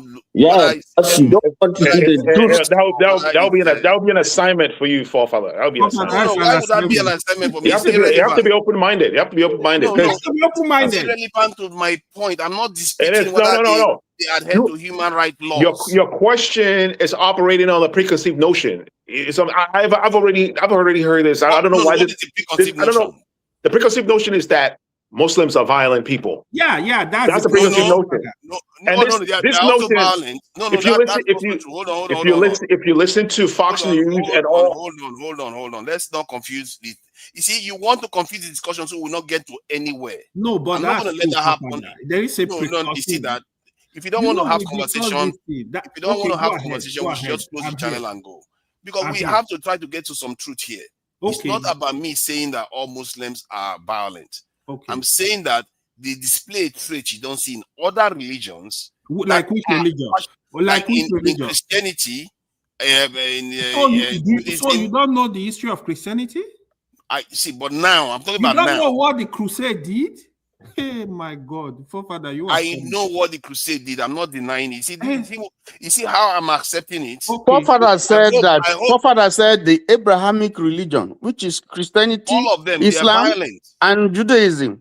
He said it, so it's not. But he was not particular by Islam. That's where the argument started. No. I'm not particular about Islam. See, remember, I was the one that sat here and said the Christian faith has been responsible for more deaths in the world in the last 2-3 years alone because of the Ukraine war and this thing.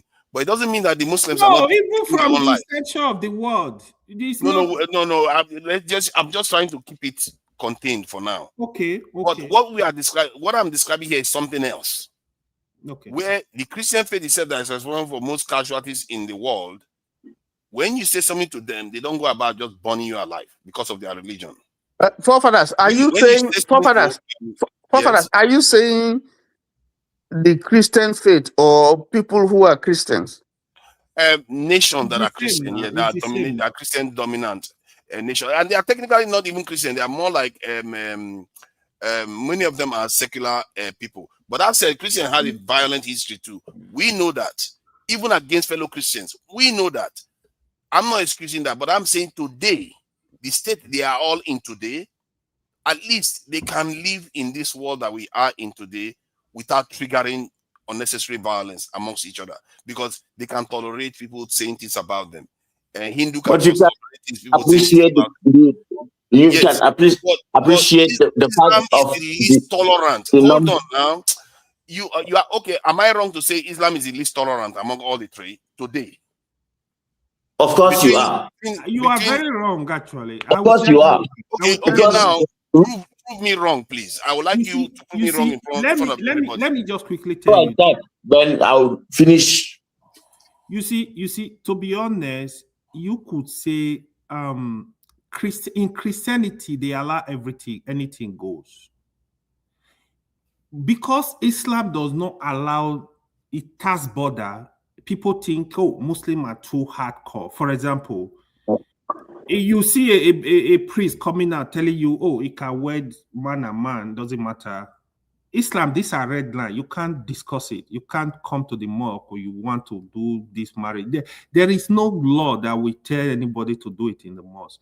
If you are a Muslim, you want to do it, you can go do your thing, go to court. But you understand what I mean? Christian, just imagine the former Pope was saying that, there is nothing wrong if a man and woman decide to marry. See, in Islam, what is not in the Quran, you cannot prove in authentic hadith. It's not avoid. It doesn't matter whoever you think you are. You have not answered the question. Forefathers ask you a pointed question. Islam is a peaceful religion. It doesn't endorse killing, but we see killing. We see Boko Haram. We see ISWAP. We see these are Muslim groups. Yeah, you live in the north. Nobody will preach and say, go kill people because they did this. Sheikh Jingiri has been doing it. You're not acknowledging that we are actually. Sheikh Jingiri is doing it. He's a sheikh. He's a Muslim. What are you saying? But we keep seeing it. Tony, who? Sheikh Jingiri. Who is Jingiri self? Who is Hassan knows it. Tony, let me ask you something. I don't know why this is confusing for you, AY. You keep saying we are peaceful, but we keep seeing it and you're not addressing it. What of the things that Ombon just said and this guy, is it Darie or Yang, the other Plateau State governor? Darie? Who was the one that Obasanjo slapped and removed in office? Oh, this Darie. I think it's Darie. All right. What brought to that? I don't know. Complicity in allowing the killing of Muslims under his command, under his watch, complicity of his government in doing that. Yet, you choose to only talk about Jingir. That's one side of the story. You see, this singular narrative. You see, Hassan, hold on. You see, that's the problem that we have here. AY is saying that just regurgitating the kind of thing that you're saying here. Forefathers have just laid the foundation that both Christianity, Islam, and Judaism have had in the past a history of wars. In the past, there was just a genocide in Gaza. That's not in the past. It's still ongoing. It's not a logical premise to argue. So if that is true, and what about the genocide in Gaza? How would you classify that? Is that a religious That's what we are genocide? saying is happened. They are the most violent groups.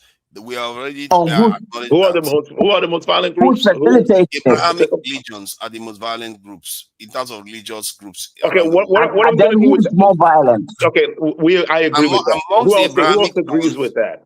Among the Abrahamic ones, the ones that get triggered the most because of their religion and resorts to violence is Islam at the moment. Also, the Buddhists are violent. Buddhists can be violent, but yes, the one that is most likely to get deadly violent is Islam. At least the ones that practice the adherence to Islam. Wait, which religion? Hold on, let me ask you a question. Which religion? Of all your claims to data which religion? Hold on. Which religion was responsible for the genocide in Gaza?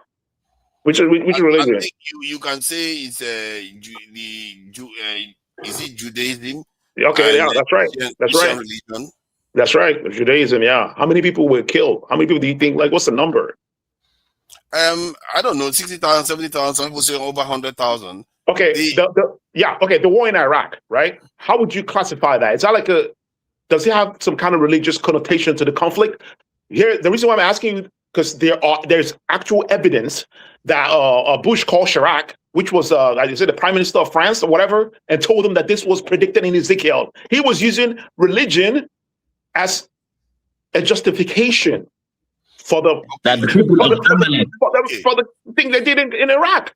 Okay, so let's say that is true, but the issue I'm addressing, the point I'm addressing right now is different from that. We are not talking about national actions. No, the point I'm making is that it's not national actions. I'm talking about people that get triggered because of religious belief. That because of you do something against their religion, then they kill you for it. Okay, one thing you don't understand fundamentally. I don't know why that is not true. The fact that you live under an umbrella of a Christian superpower, and so your interests are so protected, and you're such in a privileged position to say all these things and feel that you are saying the truth. Meanwhile, even if the data and the fact before your eyes are against it, you choose cognitive dissonance. This cognitive dissonance you were talking about earlier. And now we are guilty of it. Let's not do the bloviating. Give me your data to prove me wrong. Okay. If you prove me wrong, okay. Just keep quiet, please. Can you keep quiet? Don't take forever waffling all over the place. Go straight to the point. So you see the trap. You see, yeah, you want to start lecturing us about the Quran. No. The moment I say something that cannot count, then you get antsy, and then you make Do you know why this discussion is difficult? Forefather have preconceived notion. No, I just want people to. So that's what Seneca said. That's what I said. You are not open to this discussion. No, You I am very, very in your head.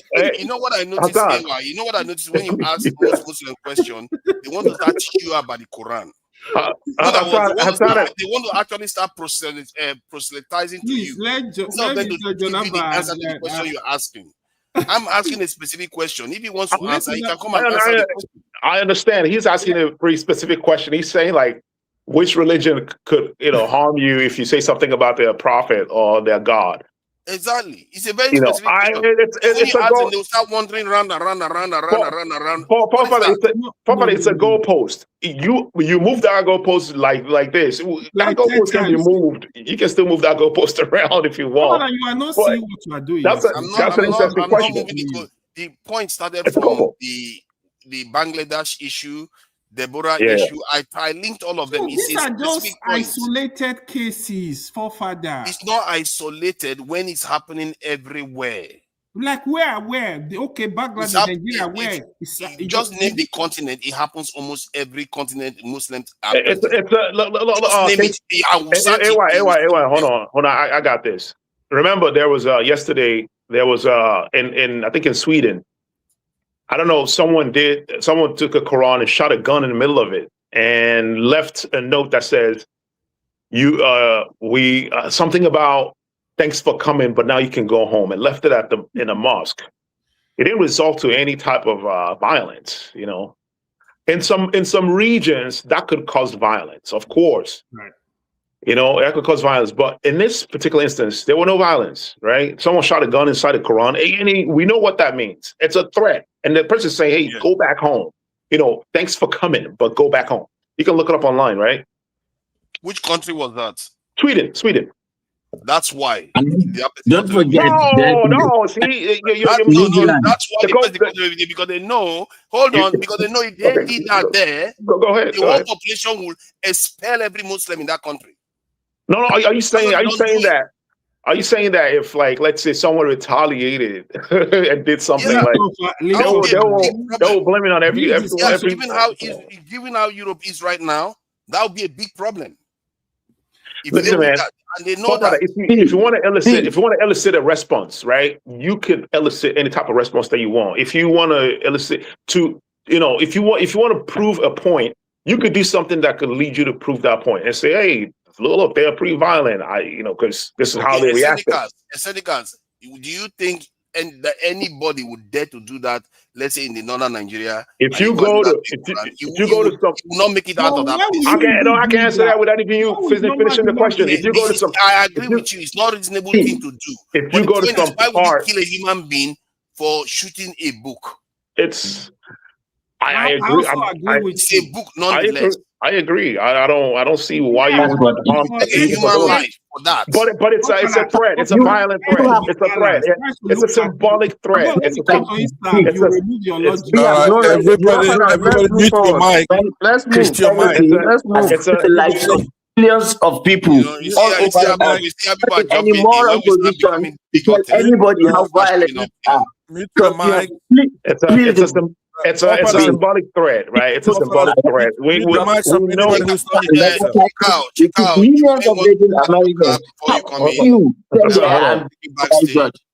Yeah, you may want to park your car. You can't be driving and be online, okay? Let me make some statements. I was here earlier. I give other people a chance to come in and be able to talk, but I still didn't lose my position in the queue, right? It's a symbolic threat, right? It's a symbolic threat. We know what that means, right? Yes. Shooting a gun through a Quran and leaving a note saying go home, right? We know what that means, right? It's a symbolic threat, but that is not nice. Of course, your question, but that's not killing a human being. Your question is valid. It's a valid question. Yeah, we've seen instances where people, get killed for, blaspheming the name of Muhammad or God. We've seen that instances, right? But like to use that to come to a conclusion that you've come into, it's wrong. It's actually logically inconsistent. You cannot come to that conclusion. That's faulty generalization, right? because there are millions, like they've said, there are millions of Muslims in the world. Billions even who do not engage. Who do not engage. Of course, if you have any other type of if you have if you have any type of organization, wait, hold on.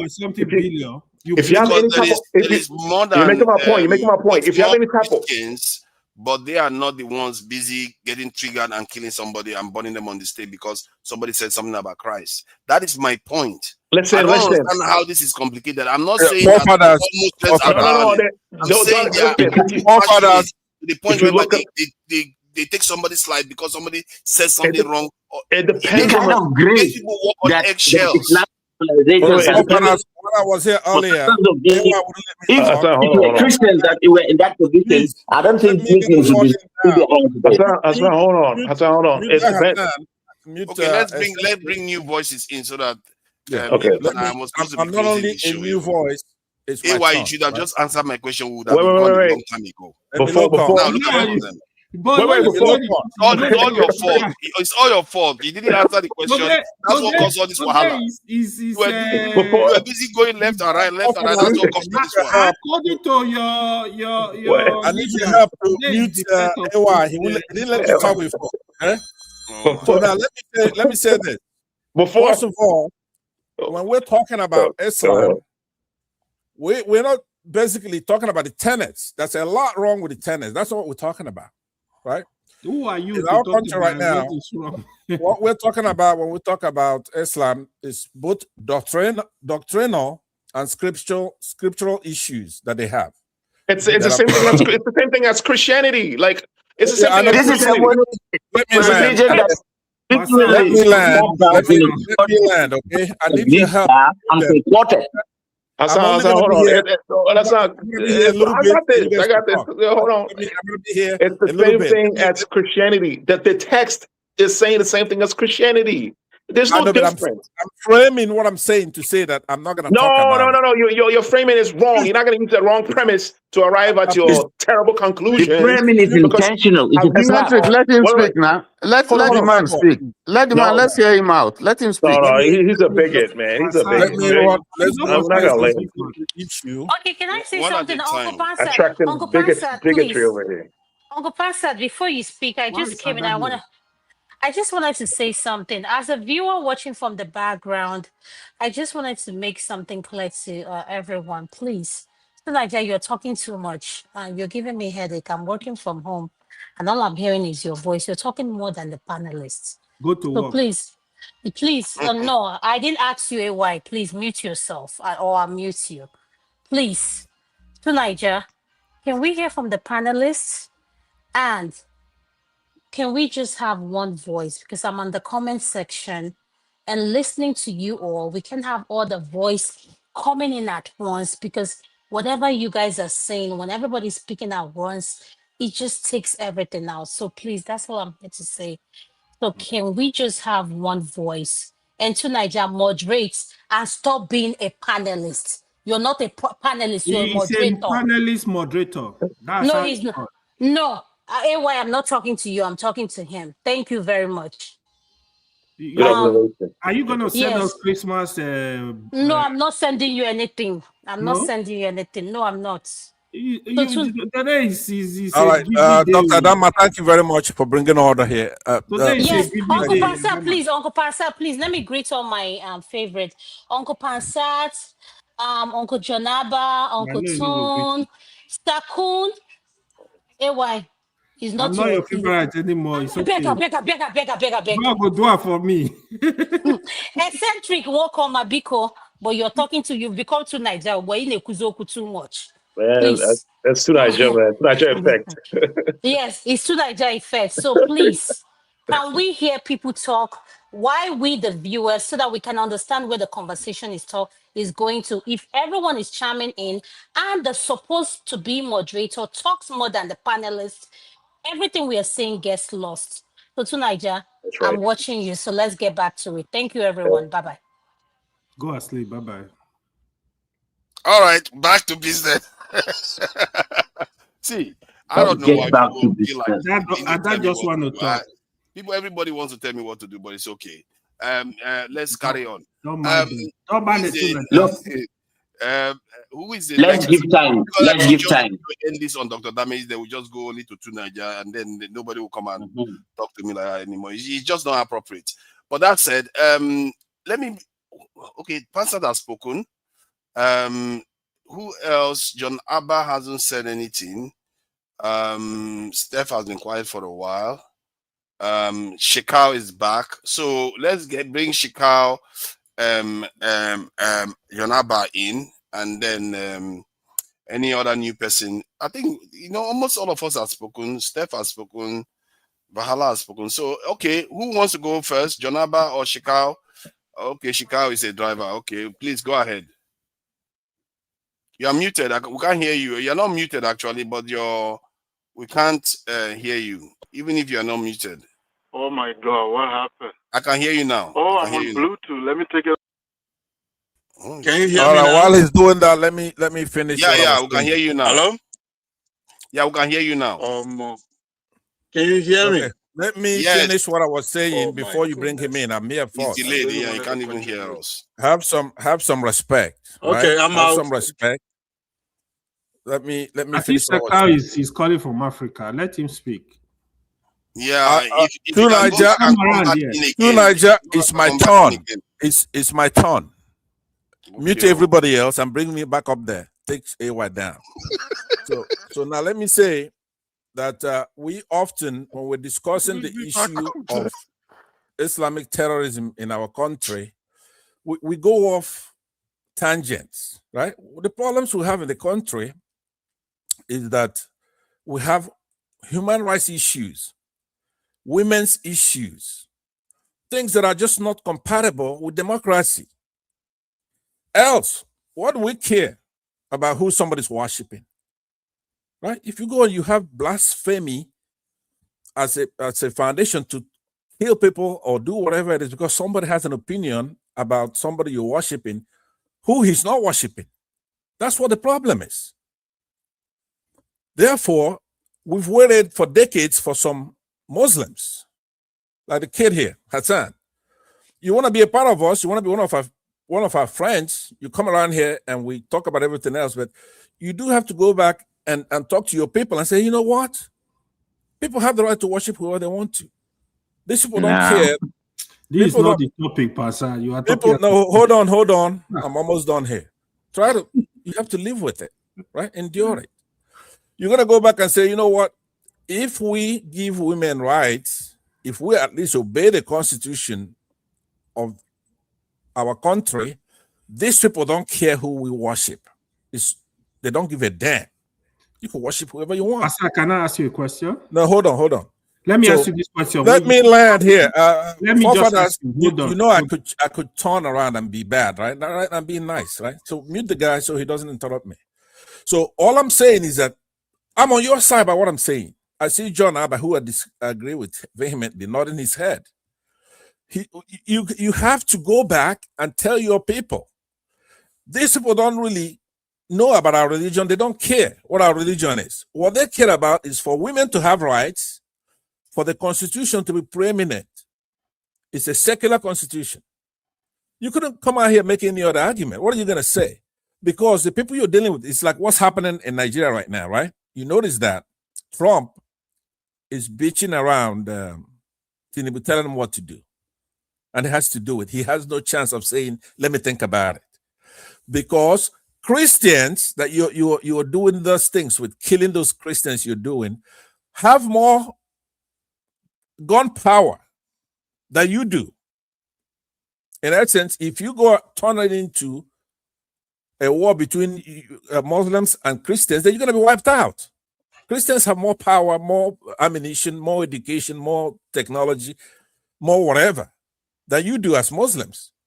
So that's why because you're in this disadvantaged position, you want to be protected by a constitution. You want a secular constitution.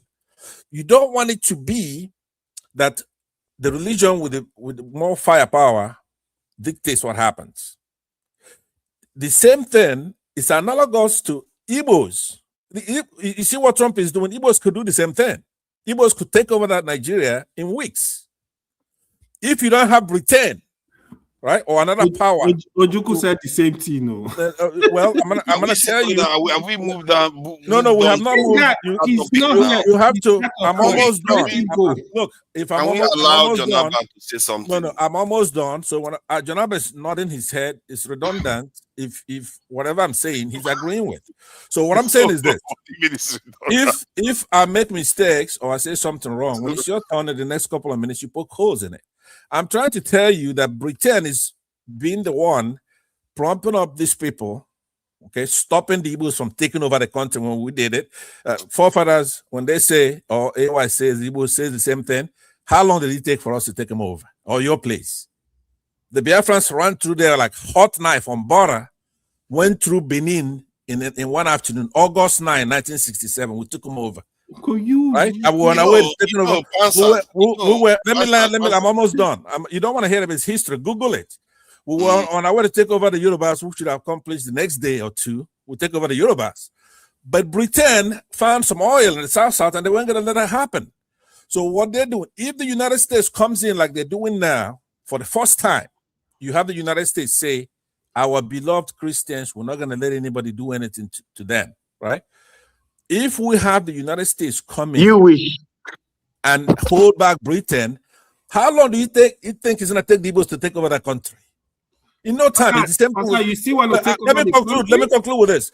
It happened in Iraq, right? In Iraq, the Sunnis were the minority. Hold on, Pastor. You can't carry on forever now. But I'm almost done now. This is the dismantling. You know, when people do gymnastics, I'm dismantling now. Listen to me, right? All of you against me because you got a minority. That's you, forefathers, running the show. No, you got Muslims. You got Muslims all over the place. The majority in Nigeria. Okay, so what I'm saying to you is this: if you look at what's happening, I find it very strange and funny, right? You have Trump, right? You have Trump telling the president of Nigeria what to do, who to release from prison, who to do this, and Nigerians pretend like it's not happening, like it's gonna go away, right? What is it? What's your question? Are you still planning to take over the country right now? Say that again. Are you still planning to take over Nigeria? In our place, there's a proverb that says, "Okarane to Kadunye Korea." What that means is this: okra. You know when you plant an okra, it's never gonna get so tall that you cannot pluck that okra, right? If anything, you could bend that okra and pluck it because you planted that okra. The Igbos got independence from Nigeria. It's our thing, right? So what if you see like this guy here, this kid here, Hassan, right? I was trying to say, you come here, right? Now, can we leave wait a minute. Look, I have no problem. I know you want to protect him. That's fine. That's how I wish. No, wait a minute. Forefathers, please. Your time is up. I'm perfectly able to protect myself. Okay, that's okay, but you don't have to. You don't have to because we Christians. Oh my God! We let you. Let Jonaba speak. You've landed. How many times are you going to land? I'm about to conclude. AY interrupted me, so hold on. I want to talk to this Hassan. No. Then you wait for your turn again. There's no turn anymore. I think what we are going to do is AY, Hassan, take your time. Have answers to this question that I have. Because Hassan, I didn't see you protesting to let me talk, right? You enjoying the protection. I'm not bigoted. Hassan, you should say to him, no, don't protect me. Oh my let God, him what talk, kind of wahala right? is this one? You don't want to tell. Pastor, you are a grown man. You're enjoying the protection. Why does he behave like this? Hold on. Give me, no, not today. Some other time. Give me and Pansat 15 minutes. Oh no way. Not today. He's going to construct into something else. Then what is going on? Just see what I want to say, please. I need to try to round up the show. I'm not taking this from a bigoted approach. I want evidence-based approach whereby we can actually get to some common ground here, because the question I'm asking is quite pertinent, and the disturbing images that I see from different parts of the world, and yet every Muslim I meet will tell you that we are a peaceful religion and this is not meant to happen. There's something else is going on that is triggering their own adherence. to do some of all these things. And if I'm wrong, then show me information that proves me clearly wrong, that any observer will believe. We can reserve it for some other time. Maybe you don't have the information right now. I'm not going to hold you. Just say, oh, gotcha question. I'm not going to leave it like some other time. Pardon? What's your question? I do. The question is, why is it that at the current state of the world, where other religions exist, that the Muslims generally are the ones that are triggered whenever somebody says something about their religion, and that results in loss of life? They often take the people's lives because somebody said something offensive about their religion. I've answered that question, but I will answer it again when it's time. Yeah, not necessarily today. I will answer it today. No, we're not going anywhere. It's easy. What do you mean we're not going anywhere? We have to. Niger, let me in with my other line. My other phone. This one is the best guy. I can see that. Yeah, let me bring it up. Jonaba, please, welcome to the discussion. And this is supposed to be a friendly conversation between me and AY. And but AY didn't seem to be prepared for it, so we'll leave it for now. So please, can you hear him? Can you hear him? I just feel like you're not answering my question. That's why. Everything. You have answer you want to hear. You maybe. Explain. It's like let Jonaba speak like now. Maybe Jonaba will shed light that you shared to him that I didn't pick up. Jonaba. So so what do you make of the conversation so far? Thank you, forefathers and fellow panelists, for having me. Merry Christmas, Janaba. Merry Christmas. Yeah, Merry Christmas. Tell me my giveaway, otherwise. There is already. I know, say Mr. Tony, no one send me. So I'm going even for saying they not be Christian again when it comes to Christmas. You see, forefather, now they scamp. I go say no, I know be. Don't send me giveaway. Check your mailbox. May God bless all of you now. Santa is on his way to deliver your Christmas gift. So on the issue of what you guys are discussing so far on both religion, Islam and Christianity, at this age, based on insight and just being open-minded, both religions are violent. One stay under the umbrella of the government to oppress the citizen and while the other one, individual, sometimes take it into their hands. So both religions are violent. One is just like the government. When, for instance, Americans say they will go to Nigeria on behalf of the Christian, it's violent if they go there and kill anybody, and they'll kill more. That is the truth. But I think Black people, I don't know, it may be a long walk to freedom, but we are all being brainwashed that somehow we have to discuss Islam and Christianity as a way of people that believe in that religion. They are all from Arab. Arab people are naturally violent. See what they do to them in Palestine. You see when Palestinians have opportunity, what they do to others. So our religions are more peaceful, and that is what we should not be ashamed of. We should be open-minded and describe. God is divine. God is not well disorganized by whether Western or any Arab that they package for us and demonize our own. So I think if you have look at life,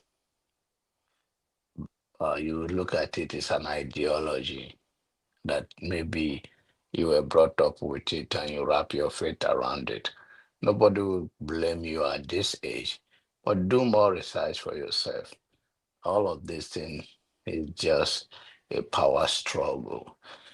Christianity use government more. Why now in doing carry out their bid and argue just because they have more Western influence backing, then the Islam are preached to individual that carry it out, or a set of people or group of people. But we, the Africans, should know our religion is one of the best, more peaceful. And if we talk about sacrifice, human sacrifice, Christianity or Christ that we talk about, who killed him? If at all there was something like that, it's not African that killed him. So the human sacrifice they tag us with and demonizes us, they did the most popular one. So me, I don't want to get into all those things. You can see I'm on my Christmas clothes. It's just a festival. I'll still open more gift tomorrow. And it's just a commercial thing that they already wrap their mind, and it's working for me. There's nothing wrong in having new clothes to me to wear and enjoying a new clothes. So I'll leave it at that. But if you look at it, both religion, one is under the umbrella of the government, one is one that preaching.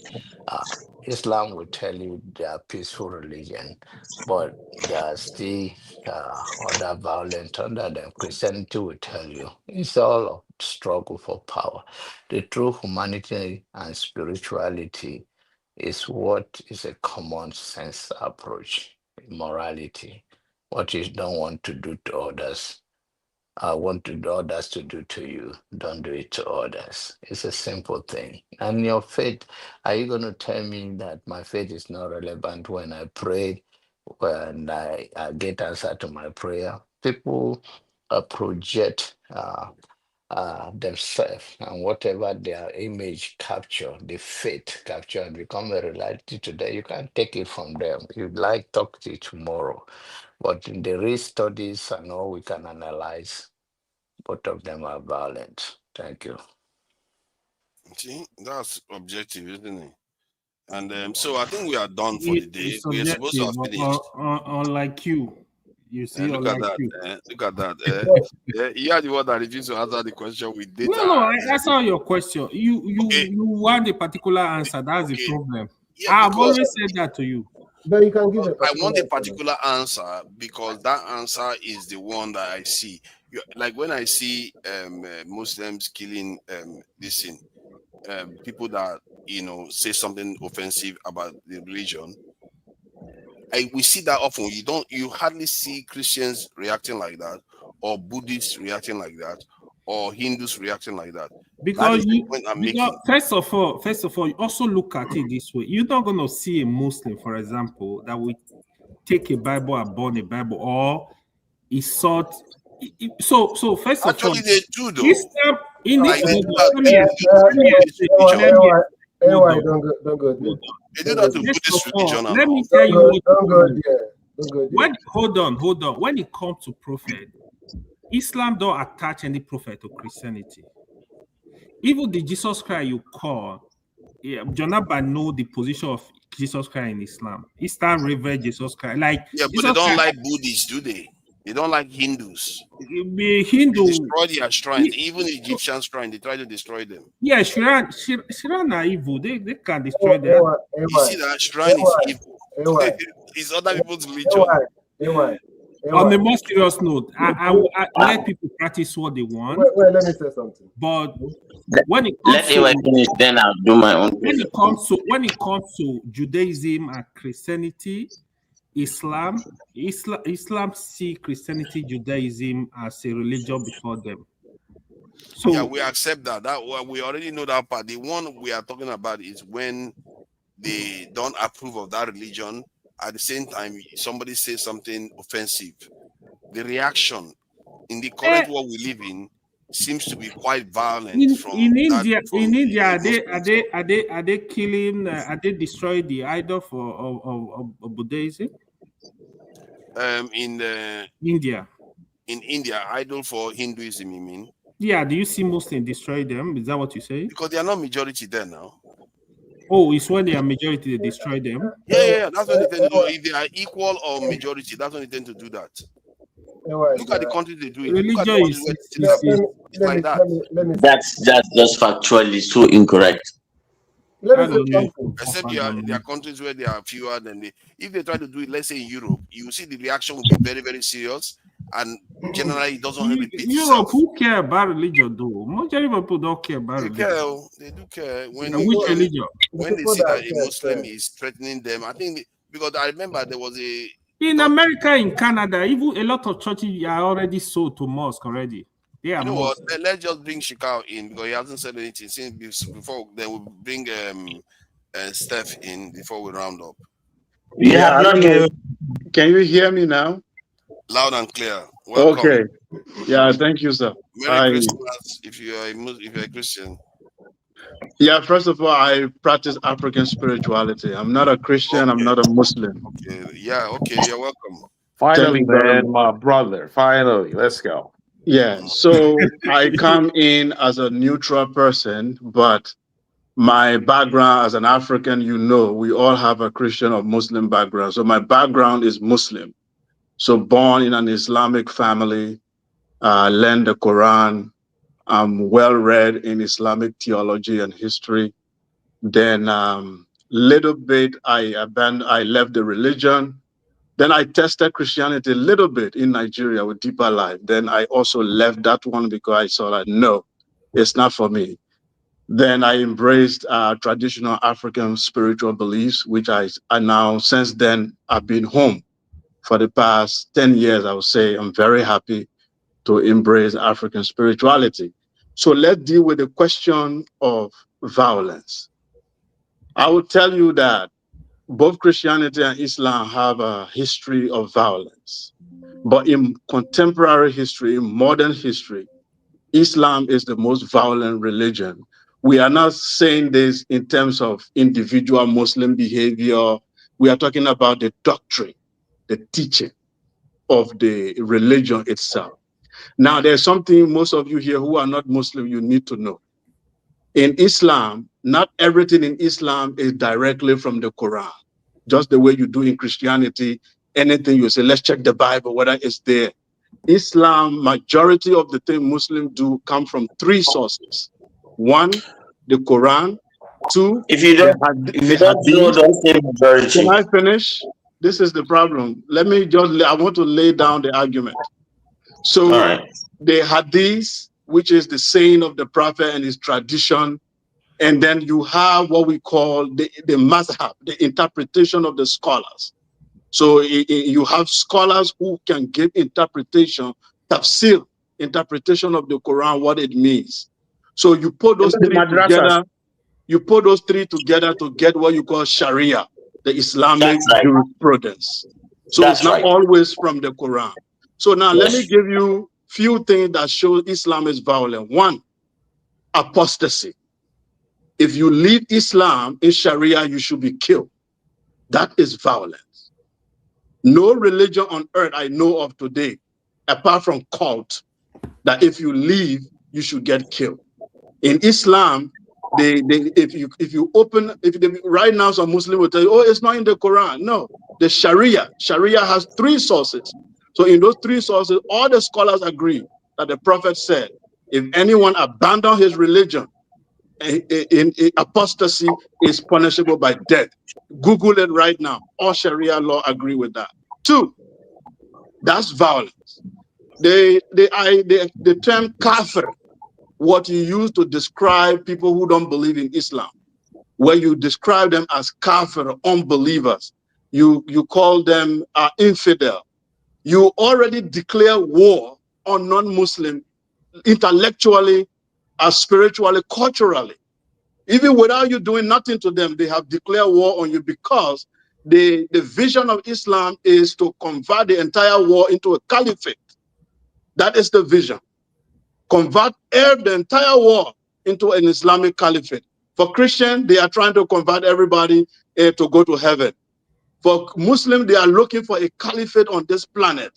And to do that is a declaration of war because nobody, the whole world will never convert into Islam peacefully. So because of that, They marry women who are non-Muslim, but their women can never marry non-Muslim. When you do that in a society of multicultural, that's war. Because you can marry our women, you can get married to any ethnic group in Nigeria who are Christian. But when a Christian man goes to marry a Muslim girl, that girl will get killed if she ever tries that. True or false? All of these things that I've laid down.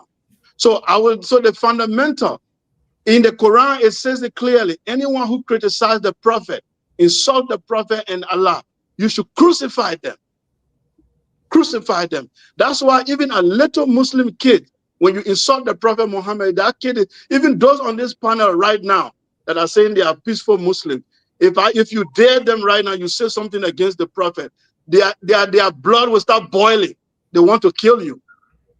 Even if they will not say it physically, but emotionally they will be disturbed. They want to act. That tells you that you are indoctrinated to always act on behalf of God or on behalf of the Prophet. This is the way the religion is positioned. So fundamentally, Islam is incompatible with democracy, incompatible with multiculturalism, incompatible with freedom of speech, incompatible with anything humanist. So it is the most dangerous religion on the planet. Right? I'm saying my father is a Muslim, my mom is a Muslim, my entire family is Muslim. I'm not saying there has a problem of hate. It has beauty in it. It has discipline. I learned a lot of discipline in Islam. Tend to Islam today. I don't drink, I don't smoke. I learned a lot of discipline. But I'm telling you, fundamentally, it is a very violent religion, and it could be a threat to humanity. Even to itself, it's not at peace with itself. I'll stop. Okay, man, that is quite interesting. But Sakari, you say a lot of things that are out of point. I need to address them. Can we pinpoint those ones that are one of them is he said that if a Muslim if a Muslim woman marry a non-Muslim, she should be killed. Can you provide us evidence? That's one. Because the second thing, some of the stuff you said, they are based on context. It's not what you are discussing. If you say you have knowledge of Islam, for example, when you renege your religion, is based on an Islamic state, not based on, don't forget, Islam pays serious attention to a secular state. In an Islamic state that was then that you renege your religion, yes, it's punishable by death. That's true. But when you say this stuff, you have to put them in context. That is where people really misconstrue Islam. And the punishment by death is not accepted universally. So even the issue when people talk about like it's controversial. Blasphemy, for example. Blasphemy, the context is you can't just say, because I can't say God punished the prophet, then I'll take a God. No, it's not my right to kill a soul. If you live in an Islamic state, that person can be tried in a Sharia court. What he said about democracy is true because Islam is a way of life itself. But when you live in a secular state also, Islam is allowed to work with the system. But if you live that's why in Islamic countries, they are strictly about Sharia. They're not going to deal with your democracy. They are living where they are progressive. So we need to understand most of this stuff are content. I understand, I can have discussion with him about Islam because he basically have knowledge of a lot of things. But somebody like forefather that have preconceived notion, it's very difficult to convince you. That's why my discussion with Saka will be different. So that's what I just want to. But hold on, though. Almost everything he has said is exactly what I'm saying. No, you are not saying the same thing. No. Okay, tell me what is the place of what he said. No. He literally called Islam the most dangerous. Because you did one forefather is different. Am I audible? Okay, tell me. Will you need me to respond? Hold on. Yeah, can I respond? The point I'm saying, he can go ahead and make comment if I'm lying or not. Yes. I get the point what he's saying. So we should not be throwing things around like that. No, I mean, what is the difference between his assertions and what my assertion? Your assertion is wide. You don't know what you're talking about. He know what he's talking about, but based on context. You're not saying it. What is the difference? You just say it's wide. What is wide? Even it's incomplete. It's incomplete. It's incomplete. It's just I can't. Yes, it's incomplete information. I am saying that people that practice the religion in the he used the term in the contemporary world of today. Generally, when you say something offensive about their religion, if you put all the religions together, but it tends to be the Islamic one that tends to be violent when they react to it. Listen. How is that? Listen. I told you there are over 2 billion Muslims in the world. When you say something about the prophet, you get attacked, probably in an Islamic domain. What are we arguing about? Over 2 billion? Nobody. Nobody I don't understand why this is controversial. Nobody is giving them that right to do that just out of their foolishness, out of their ignorance. Nobody is giving them, hey, go kill somebody because he said this. No, if you live in an Islamic state, it's different. Even if you live in an Islamic state, you don't have the right to take that person to face the law of the land and get judgment. I disagree with you. You know where I disagree with you? I'm not going to argue. Can I respond first of all because you tried to let's respond. It's going to be better because you know what he's talking about. Said anything for a while. Just because it's Muslim, you are trying to divide and rule now. Let him respond. Let Steph first say something because he hasn't said anything for a long time. Then I wanted to respond, moderator, because he tried to debunk my point. Don't worry, he didn't debunk it. Let Steph say what he wants to say, then you can respond to both of them. Listen, I think this guy, Sekau, hits interesting points better than I would have said it.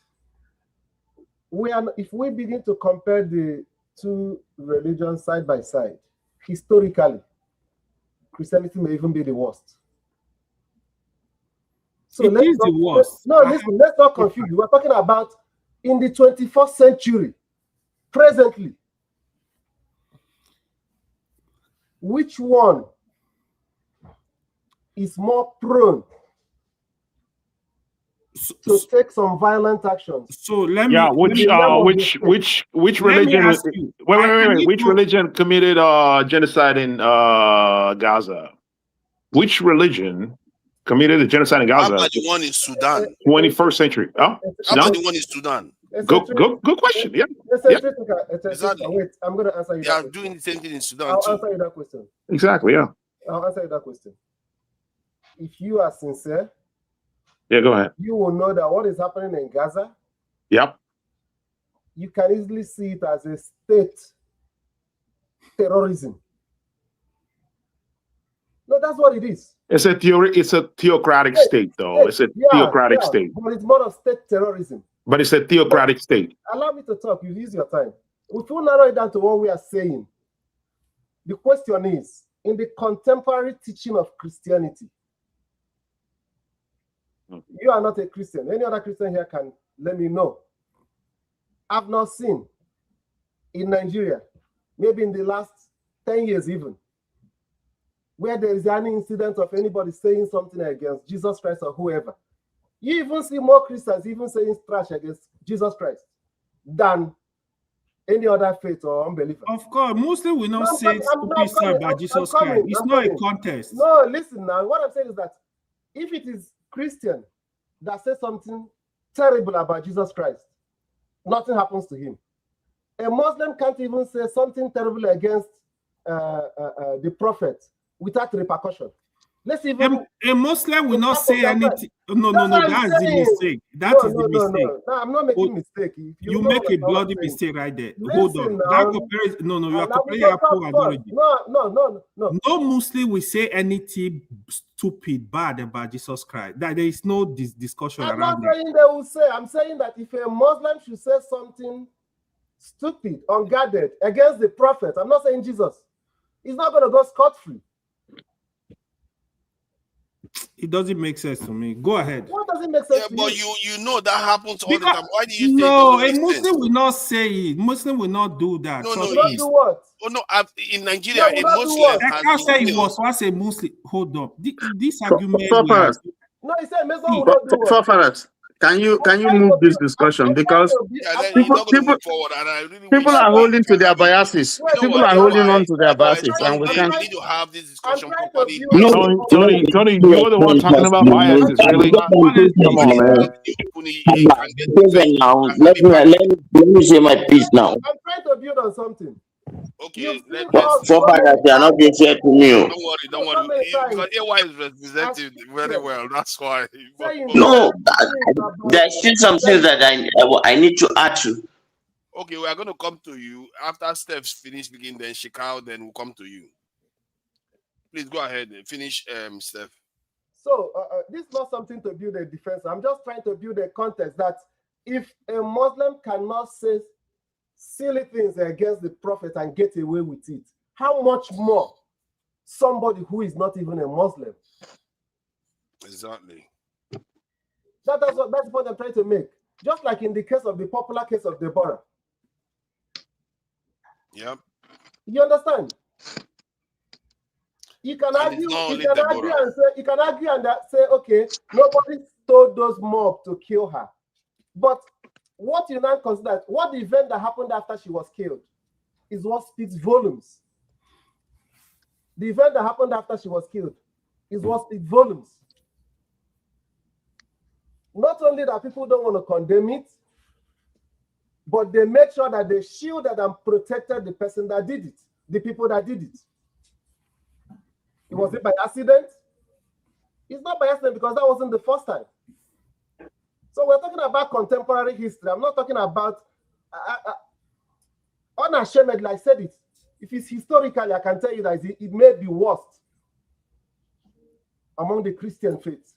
So Deborah case is sufficient to now address the Muslim. This is not a matter of what I'm saying is that it's okay for religion to evolve. People shouldn't hold on to something because it has always been done before. Okay, look at this again now. Let me just share this. The same thing. It just keeps happening, and people you just keep pretending as if you don't know. This is actually going on. I don't. This is what I don't. You have to be. You are a man of science. You should know this. Okay, look at this one now. This year, this one is this year. This September. Look at that. Look at that again. Because it's blasphemy again. Born a woman, that a human life. It keeps happening over and over again. I keep saying, oh, it has nothing to do with Muslims or anything. But the others are not behaving like that. That's the point we're trying to make. This is just isolated people doing this. If it was happening randomly across maybe even two religions or other religions, I will hear you. And if you can prove that is the case, I may be wrong. At this point, I will let you believe what you want to believe, but that's my opinion. I totally condemn it, but this does not represent Islam. It's just people in their emotion doing foolish stuff. But do you know? Okay, can you countenance the possibility that this may have to do with the religion? Can you countenance that possibility that this may have something to do with the religion? The way it's been practiced. It has nothing to do with religion because I just explained it to you. Let me explain it to you better. But all these people that are dying, it didn't have anything to do with Muslims. Let me explain it to him better. Okay. Maybe as not Muslims. It's just ghost Muslims that are killing people. Okay. Let me talk. Okay. All right. This is where I'll begin. The ex-Muslim brother who came and he said something about Islam and about Sharia that is true, but not completely true. And what he was saying essentially is that what we call Sharia is a combination of three sources. Whatever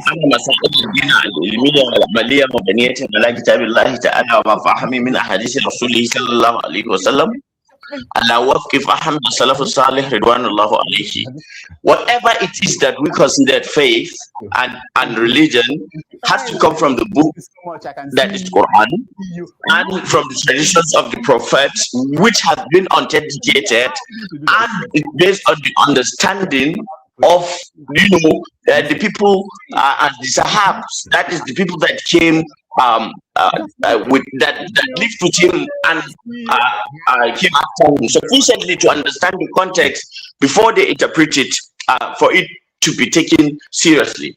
And when you go through this manner of Islamic jurisprudence, there are a lot of schools of thought. We have the Hanbali, we have the Hanafi, we have the Maliki, we have the Shafi'i. Each of them have different interpretations of what to do at time if somebody is guilty of apostasy. Okay, now what he is actually referring to as a consensus of all Muslims is a Maliki position. It is not a Shafi'i position. Now, you cannot just say just because Maliki has this and you come from a country that Maliki jurisprudence has prominence, then all of Islam is like that. And essentially, you see, for example, if you fail to fast Ramadan intentionally,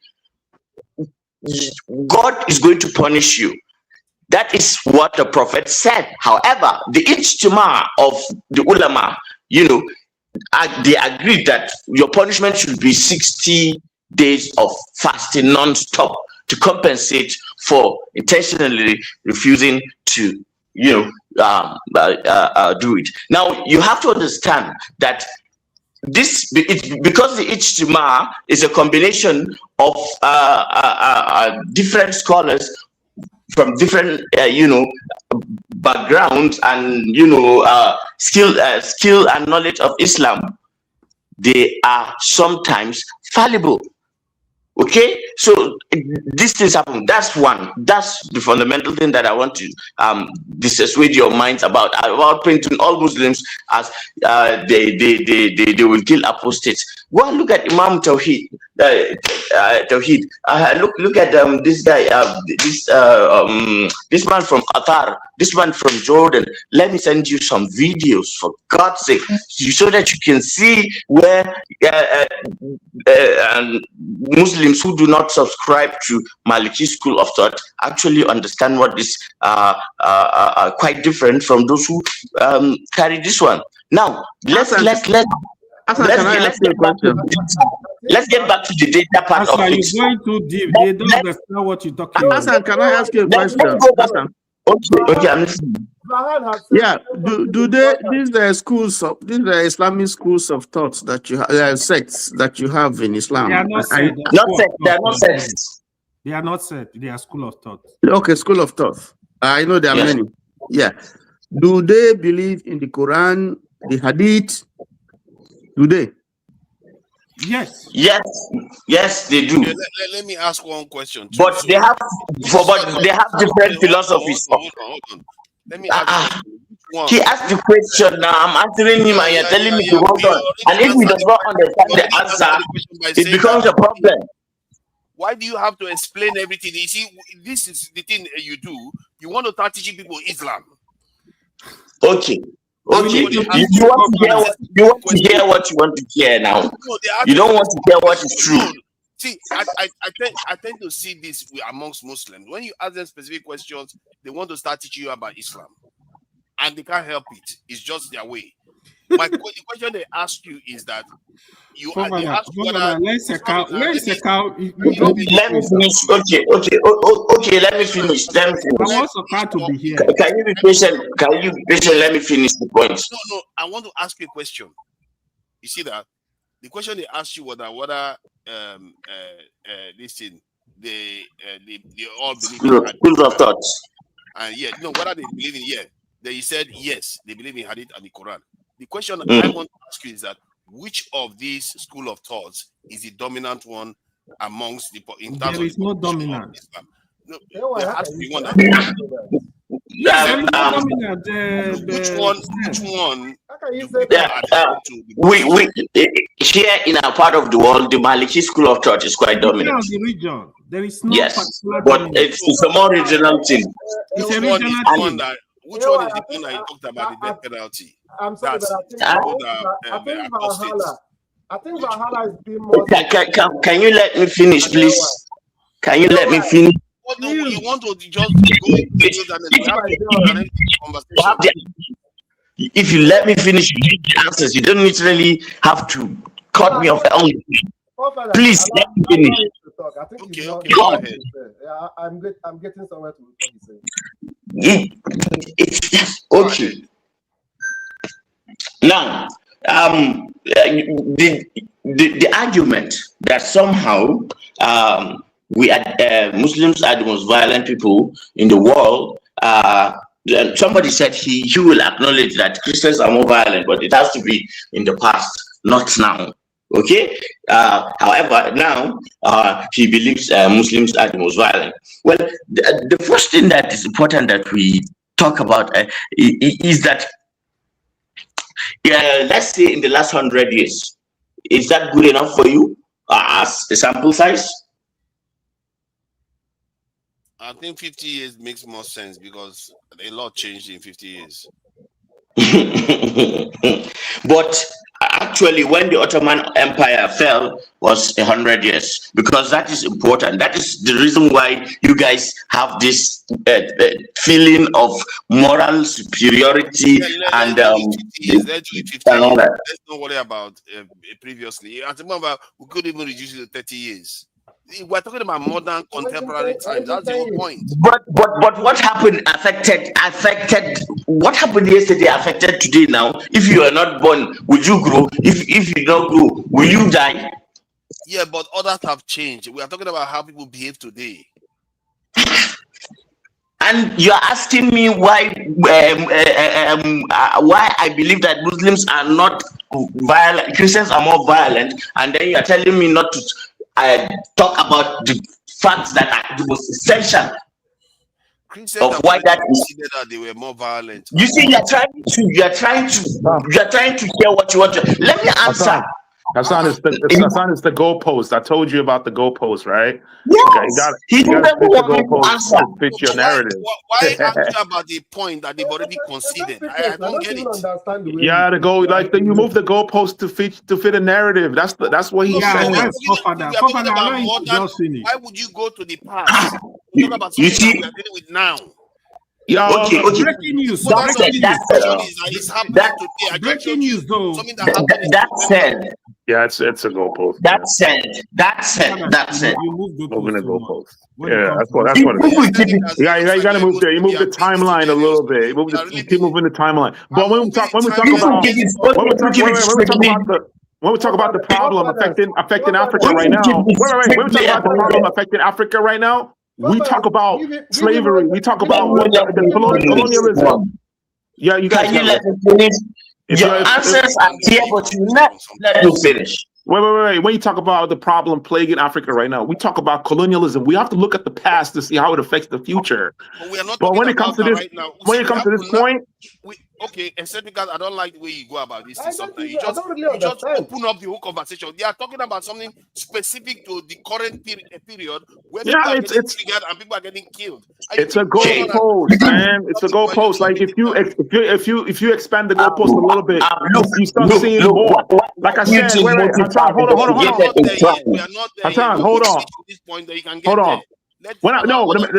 Remember what I said about Bush? What Bush told Chirac on a phone call? It was leaked by WikiLeaks. It's online. He said he said that the prop that it's on the internet. He said it's in his. Hold on. It's. Okay, come on, you guys. See, you don't want to hear what I'm gonna. You don't. I don't want to hear it. Let me just finish my own. Can I speak, Let me just finish my own. Please, let me finish my own. Please. Okay, go ahead, Hassan. Oh God. Just open it up to totally different, open other areas that we have to be focused and finish one conversation. Then you can bring something else into it, and we don't even have the time for that today. Valhalla, what happened to you? Please go ahead. Okay, listen. World War II was a Christian versus Jewish war. How many people died? They've already considered that point. What is the point? Good. Now that was the beginning of a new world order. The League of Nations failed and the United Nations was instituted. And what happened in the United Nations Security Council? Tell me. Okay, is that Muslim country represented there? Is that the cause of the present? Some things are relevant. Forefathers, I think. Wait, let me finish. Don't interrupt me. You guys, you are because you don't want me to finish. Let me finish. Not the point. Not the point. And then when I finish, you rebut it. Not the point. When I finish, you rebut it. On that point. Because you know you're just doing a straw man argument, and that I will destroy your narrative if you let me talk. Am I having an out of body experience here? Why would I argue with you? You are. You are. I need what kind of moderator are you? I agree with you. Why would I argue with you when I agree with you? Don't agree, but let me finish. Then disagree. Ahead, yeah, let me finish. You want me to disagree? Let him finish. Okay, go ahead. Go ahead. Give him some time. Wow. Okay. Now, after World War II, the League of Nations, failed after World War I. So after World War II, the Christian countries with the Jewish their Jewish partners decided to. There is nothing like the Christian country. There is nothing like a Christian country. Nothing. Tony, just leave it. We already agreed that. Let me finish. You can say Muslim countries, but you can't say a Christian country. There's nothing like that on earth. Apart from the Vatican. Are you more American than Trump? What does Trump call America? That's what he wants you to America may have majority of Christians. It doesn't make it. There is no Christian country. They call it Judeo. They call it you can have Christian people, but you don't have a Christian country. That's what they call the West, the Judeo-Christian but it's a culture. That's not what they call themselves. But it's a lie because America uses Christianity to make slavery something that is legal. They use Christianity to establish themselves, to kill off the Native Americans, to do all sorts of evil. Okay. And to justify it with the passage in the Bible too that slavery, that slaves obey your masters. It's in your Bible. Let me finish. If you guys don't let me finish, do you think we should take it backstage? Because to me, this is a honest conversation we really need to understand. Because when Mr. Suni said, can I speak? This is how he said. Can I speak, please? Post 9/11, if you pre 9/11, they were not finished. Vala not finished. Okay, sorry. So, can you guys remember what Nigeria was like pre 9/11, or what the world was like pre 9/11? Can you guys remember how the level of Islamophobia and this narrative? What it was like before? Was it like this? So what new revelation did Muslims have that made them change between post 9/11 and now there's ISIS, Al-Nusra, Boko Haram, the ones in Somalia? What changed fundamentally? Well, let me just finish saying what it is. You guys know it's just that the guilt will not allow you to consider. Now, look, so the Christian West, okay, post 9/11 went on a killing spree in Islamic countries. First, they said it was Saudis that hijacked planes and attacked the United States. And yet somehow it is Iraq that they went and killed over a million people. Over a million innocent people. That's one, okay. So it did not stop there. It did not stop there. They went to Afghanistan and then spent another how many years there? 20 years. How many people did they kill? They did go to Somalia. They did go to Libya. They did go to Syria. What is the fundamental relationship between all these countries? They are all Muslims. And in all of these wars, none of it was morally justified. None. It was just brutal piracy. And okay, and because you are the superpower, you can do whatever you want to do. That's why I'm saying you guys all have this guts to spew this nonsense now, because we live in the settings that we live, where a Christian country is now the superpower. Believe you me, go back to history and read when the Ottomans were in power, how we protected the Christians, the Jews, and we were ethical, we were consistent morally. We do not kill children, we do not kill women, we do not kill people who are in a place of worship. Ataturk was the dictator. He was a killer. Go and read history. Ataturk was a killer. What are you talking about? It is historically documented. The Ataturk was how can you say it was protecting Christians? If you are finished, I just want to comment. War was before to preserve yourself. If we didn't fight war, do you think I'll be here? If my ancestors were cowards and allowed somebody to kill them, I wouldn't be here now. Okay, so now you. So wars are necessary, but at least we are. Yeah, some of us come in because one person is talking forever. You've given us. Yeah, because they don't want to hear it. Yeah, one person cannot talk forever. You have to time people. The question, he was basically doing what aboutism, and when they try to tell him, okay, we've already considered that point, and he keeps going on about it. Nobody's having. Okay, can you time people, please? Let me bring in Tony, please. Okay, let me just say this in a few seconds. You guys alone. Okay, so direct war, violence, the casualties of people that died in Iraq, Afghanistan, Syria, Yemen, Pakistan, including 430,000 civilians, as a direct, attack by the United States. You see, and as a result of that, other things too, a lot of other things. Iraq war also killed a lot of Muslims and destabilized them.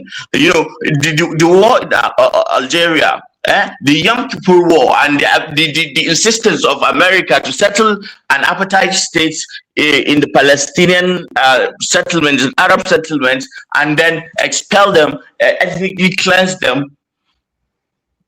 And all Muslims were seeing that.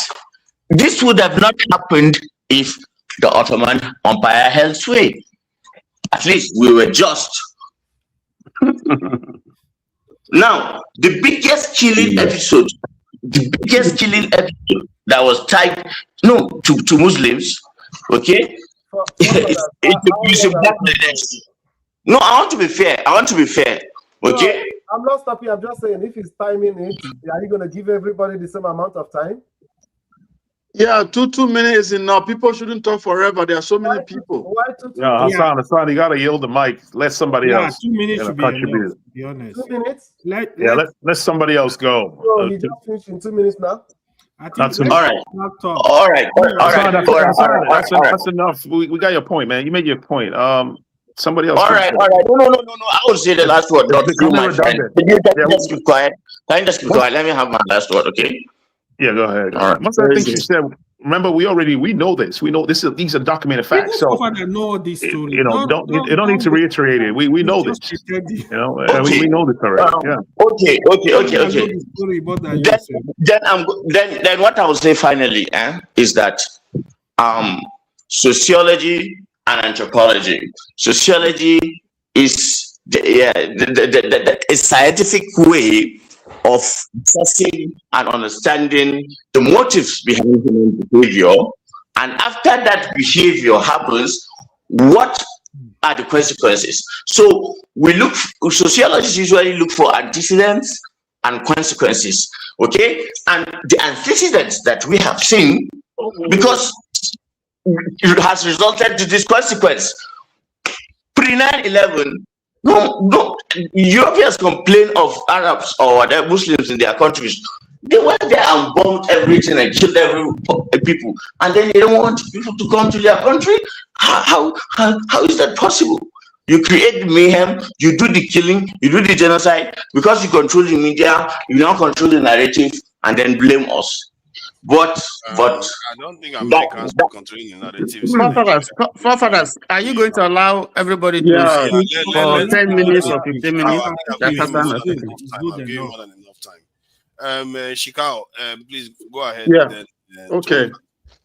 Yeah, thank you very much. So, send the link. Before, wait, hold on. Can I go ahead?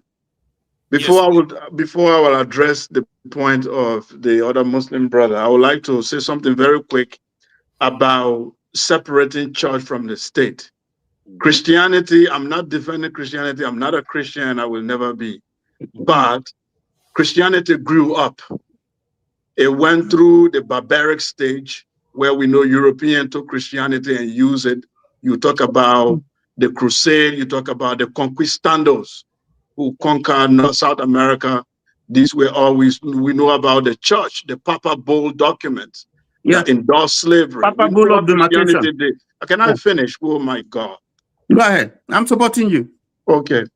So, but Christianity European got to a point where they said we have to separate the church from the state.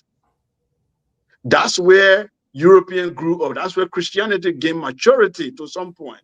They used to burn witches on the streets of Europe. If you even talk about Bible, Martin Luther King, who brought the Protestant church, has to fight to give the Bible to common men because only certain people could touch the Bible. Christianity went through those stages. It critiqued itself at some time, and to a point that Europeans separated the church from the state. What you have in Europe is a secular state. Even if they say, oh, it's a Christian nation, but the constitution of the country is secular. Thank you. It's very, very secular. Islam, on the other hand, has not grown up. It's still in the Stone Age. Islam has not critiqued itself yet. It has never separated itself from the state. That's why you cannot tell the difference between political Islam and spiritual Islam. The only group of Islamic denomination that practice non-political Islam are the Sufi, who are practicing spirituality only in Islam. The rest of you is 80% politics and then 10% spirituality. So Islam seeks to conquer a state. If you look at northern Nigeria, your idea is to conquer Nigeria. It's not like you want to live in a multicultural state and live in a democracy. No, you want to conquer because the religion is fundamentally political. So Islam is in a Stone Age. It has not critiqued itself. That's why you don't really understand what we are talking about. Now, let me deal with the issue you raised. Muslim women, you said whether if a Muslim woman marry a non-Muslim, they'll be stoned to death. Now, when I made that statement, I didn't say there's a law in Sharia that says it. But what I said that fundamentally, in the Sharia law, Muslim woman is not allowed to marry a non-Muslim. But a Muslim man is allowed to marry non-Muslim women. That's true, but why did you mention that? I'm coming. A Muslim man is allowed to marry non-Muslim women. So I said, what you guys did there is a cultural war that you wage up against the rest of the world. Now, in the Muslim society, when usually, like my own community, when a Muslim lady forces herself to marry a non-Muslim, she's banished, she's likely to be killed, she's likely to be persecuted, including killing. That's a fact. So that's what I'm telling you, that's what happened. Now, the issue of apostasy, you said is outdated, there is a context. All the four Imam Maliki, Imam Shafi'i, Imam Hanbali, and all four of them agree that anybody who apostated from Islam must be killed. The only difference between them, I think it was Shafi'i or one of them that said, if the person critique the religion after they leave, then you should kill them. Then one of them said that you can, for women, we shouldn't kill them, you should imprison the women. But four of them agree that if you leave Islam, you must be killed. Is it in an Islamic state or in a secular state? Can you address that? Now, okay, now listen, this is another thing you are coming into my time. Whenever you guys are confusing people, you say whether it's an Islamic state or non-Islamic state. The Sharia law is for every individual Muslim to practice, family to practice, including the state. Okay. So even in a Muslim family, Sharia continue to be practiced, even if the state does not practice it, because you are under obligation to follow the divine law. You cannot disobey Islam because you are not in a Muslim state. Sharia is practiced by individual. It's even jihad. You know the one you call jihad bin nafsi. An individual practices jihad by himself. He practices within the family. He practices with the state. This is how it works in Islam. So when you gain majority, when you gain, stop interjecting, stop interrupting. Now I told you this is the issue. Now your blood is boiling. Your blood is boiling. This is what Islam does. No. You are getting angry. Let me just finish. No, Let me finish, then you can rebuttal. I didn't talk. AY is not like that. I didn't talk when you were talking. Anti-Muslim people. I didn't talk when you were talking. Let me finish. Because you're talking a lot of trash. Yes. So now you see the anger is coming on. The kafir-phobia is coming up. Calm down. Take it easy. Just take it easy. Make your point. Take it easy. Yeah, but he's not you guys have the right to interrupt us when we're talking. And let him speak. Let him speak, and then you can interrogate what he's saying. Let Shakao finish. Okay, so if you want to have your say, you can have your say. I think it's getting a little bit too hot. Why do you take him out? No, because they are all talking over each other. You all should calm down. And Shikao, but AY is not like that. AY is not like that. AY is not like that. You all should respect each other. I think both of you are on a level. You try to be intellectual. So let's not insult each other. Yeah, but can he just wait? I didn't interrupt him when he was talking. No, there were a lot of things you say. But write them down. Write them down. When you finish, you it's okay. Write them down. It's okay. Write it down and rebuttal. Yeah, looks okay. Right. Write them down and rebuttal. That's the right thing to do. The issue of context, and I told you that it's not about any context. The four imams agree it is to be practiced anywhere. And you said it must only be in an Islamic state. Whether it's in an Islamic state or not even, the idea that when somebody leaves his religion, spiritual belief, he must be killed, that in itself is violence. And I told you Sharia must be practiced by individual, by family, and including the state. So that's a no you must take. Now the issue of Gaza, that issue of Gaza, most of you here is talking about, who is killing in Gaza. Why not we talk about West Africa, where we come from, instead of going all the way in the Middle East? As we speak right now, there are Islamic fundamentalist jihadists in the Sahel killing West African people because they believe you don't practice the puritanical aspect of Islam, so they want to kill you. As we speak, Nigeria is on the scene. We go to Gaza because of the relationship of the Americans. Let me finish. Take note. This is the problem. You guys don't know how to be patient. What caused us to be where we are? Because you play on the religion. Some of you come here and say, the Quran said, La ikraha fi din. La ikraha fi din. There is no compulsion in religion. But you quote that verse, but then you forget to say, okay, in Allah in al-din al-Islam, the only religion acceptable to God is Islam. So you fundamentally clear. Let me finish. No, let him speak. Let him speak. No, he understands what I'm saying. He understands. Go ahead. Bro, let me tell you, I did da'wah. You don't, nobody here, I don't think you know Islam better than me. Let Shikao finish. So you know what you know. No. Valhalla, it's not your turn, please. Let Shikao finish, then. Go ahead, Shikao. Go ahead. Islam, the historical context in which Islam came into contact with Africa. You talk about Christian slavery. Muslims were the first to enslave African people. Islam, the Quran endorsed slavery. The Quran does not abolish slavery. The Quran tells the Muslim men to marry slave girls. It tells them how to handle the slave. Slavery is endorsed and as is an institution in the Quran and in Islam. And during the time of Imam Malik, the entire Let me finish. In the Imam Malik book, the Muwatta, in his book that he wrote, the Muwatta, they tell you even the price of slaves, how those be bought. Go to Zanzibar. But let me ask you this though about slavery, because I think I gathered that in Quran they did say also that it would be better that people are not slaves or something like that. Nowhere. The Quran does not abolish slavery. I challenge anybody to give me a verse. Anyone. Okay, let me say. You just asked me a question. I didn't finish. Give me 1 minute. Hold on. There is no verse where the Quran abolishes slavery. Not one. I challenge. Okay, hold on then. Hold on, guys. Hold on. AY, see, you have your chance. Let him finish, then Tony speak. That way we can come back to you. No, I need to speak after he speaks. You can't jump around. No, it has to be like I have to finish. Not jump around. Take note.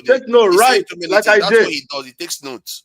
I take notes. Just hold on to that point, AY. Just hold on to that point. Then you take your note. Take your note, man. I'm taking notes too. Take your note. It's okay. We here to learn. The don't start now. You're just going to come and start talking about the entire Middle East and ancient Egypt. Hey, you have to read about the Zanj rebellion. Zanj is Z-A-N, Z-A-N-J, Zanj. The Zanj rebellion was the slaves that the Arab took out of Africa, castrated them. And they, in an Islamic empire, black people were slaves in Baghdad. They had to fight for their freedom. Most of them were killed. There were more slaves taken into Arab world than into America. But the Christian who took slaves into the Americas, they kept them alive. That's why you have black Americans today. All the slaves that were taken to the Muslim world were killed. The Arab committed the worst. Chicago, be careful because there is also not be careful. You have to debunk me with facts. Hold on. That's what I want to share with you. There's also the possibility that they could also have walked back to Africa. Think about that's not true.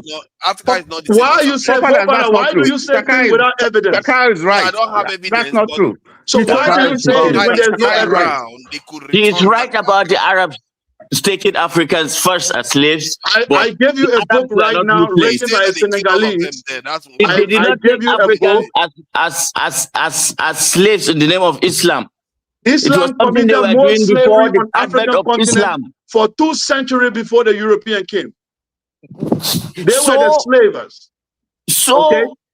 And all the writing, read the writing, all the Islamic travelers, even the Khaldun, who said that black people are not human beings. Ibn Battuta, read all their books.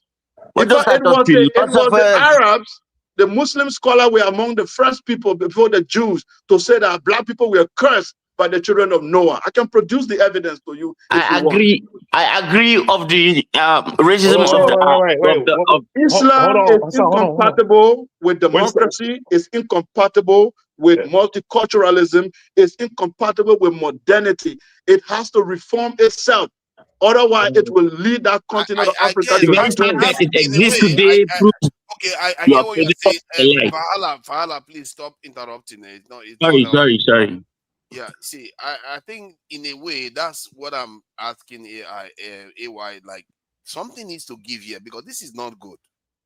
And when we have it, it looks like we are attacking Islam, but we're not attacking people like AY and in short, more than 99% of Muslims. But they are there when all this stuff is going on, and those things it's a threat to the entire community.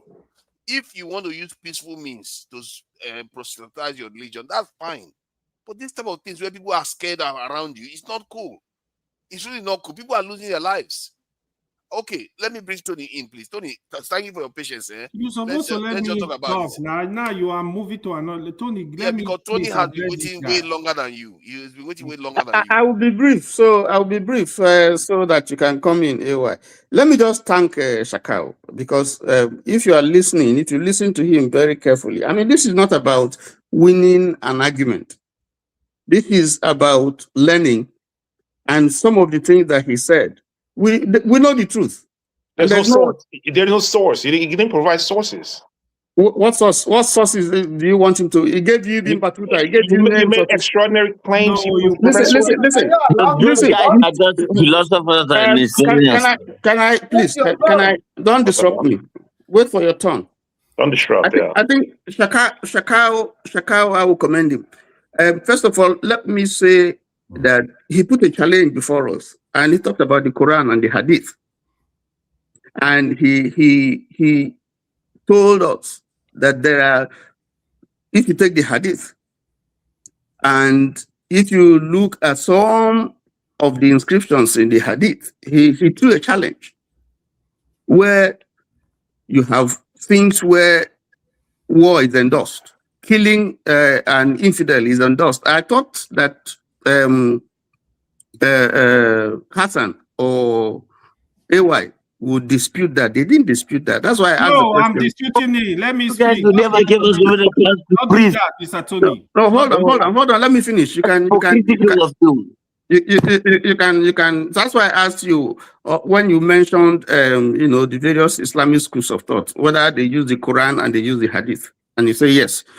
The second thing that I want to say, if you look at the transatlantic slave. Oh, okay, it's gone. Bye. And if you go to and if you go to history, there were more people who were enslaved through the Saharan slave trade than the transatlantic. But if you now begin to search to see where are these people who were sold into slavery through the trans-Saharan trade, you would not see them. And the reason was that slavery in the Arabian world was harsher, and it tallies with what Shakao has said. So when you look around, you don't see too many black people in the Arabian world, because they didn't have that kind of freedom or something that you had in the transatlantic slave trade, where you can buy your freedom, you can procreate, and so on and so forth. So that is, but then finally, the thing I want to say, just like if you are talking about the years of the crusade, okay, and the jihad and the holy wars, yes, that's when you have Christians and you have Muslims fighting. But today, in the world today, there is really no country apart from the Vatican that you can say is the Christian country. But there are, yes, excuse me, let me finish. But there are countries that you can say they are Muslim countries because they even declare so, Islamic Republic of so. So it's clear that they are Muslim countries, but there is no country that calls itself the Christian Republic of XYZ. You don't have it apart from the Vatican. Now, that said, what we see today, and let us not deny this fact, the militancy that we see today, the extremism that we see today, are mainly perpetrated by Muslims. Now you can deny, you can say that is not the teaching of Islam or so on, but the fact is true. I think what we should be arguing here is that yes, maybe Islam is a peaceful religion, but you cannot dismiss the fact that those who are perpetrating the evils that we see in West Africa and the Sahel are entirely Muslims. There is no Christian group that is doing the kind of thing that they're doing. So it's difficult for you, AY and Hassan. No. I don't like when you do that. No. Hold on. Listen. It has been established here. Forefathers said it when it started. That both the Christians and the Muslims and even the Jewish people, Judaism, have in the past committed atrocities, because everyone was trying to capture territory and to convert and to Christianize or Islamize. The whole of North Africa used to be Christian. Today, it's basically Muslim, part of Spain, and Shakao mentioned all that, took us through that. Those are documented history that you cannot dispute. So I think we should be realistic when this is a very emotional and sensitive discussion. No, it's not. But at the same time, when we see the reason why we're having problems today in the Sahel or even in Nigeria, let me bring it back in Nigeria, is because we see things that are going wrong and we don't stand and criticize it because it touches our faith. And I think it's wrong. Let me stop there. Where is your father? Okay, let me. I love this topic, right? I think I need to really address you guys today. You see, Shaka, the way you speak it, you are coming here, you are pretending as if, oh no, I don't like it, Christian, I don't like Islam. No, you do. You love Christian. You are still pretending that you don't, but you do actually. So here are the issues. When you spoke before, I told you the stuff you are saying, they are based on context. I'm actually surprised you say you were a Muslim. you don't understand this issue are based on context. The one I'm gonna say, okay, like you and Tony Marodi that, oh, there is nothing like Christian country. There is. Most of the country you see in the West, they actually metamorphose. So they are still sitting based on Christian doctrine or Christianity from United Kingdom to Europe to America. This is a fact. We are only trying to pretend. In Islam, there are countries that are Muslim country, pure and straight. Then on the other issue of, Tago, you are with Quran. I'm going to give you verses. On the issue of slavery, there was no time where Islam participated in slavery. Arab participated. Hold on. I'll give you fact. Hold on. There was no time where Muslims participated in slavery. Arab participated in slavery. Arabs are different from Muslims.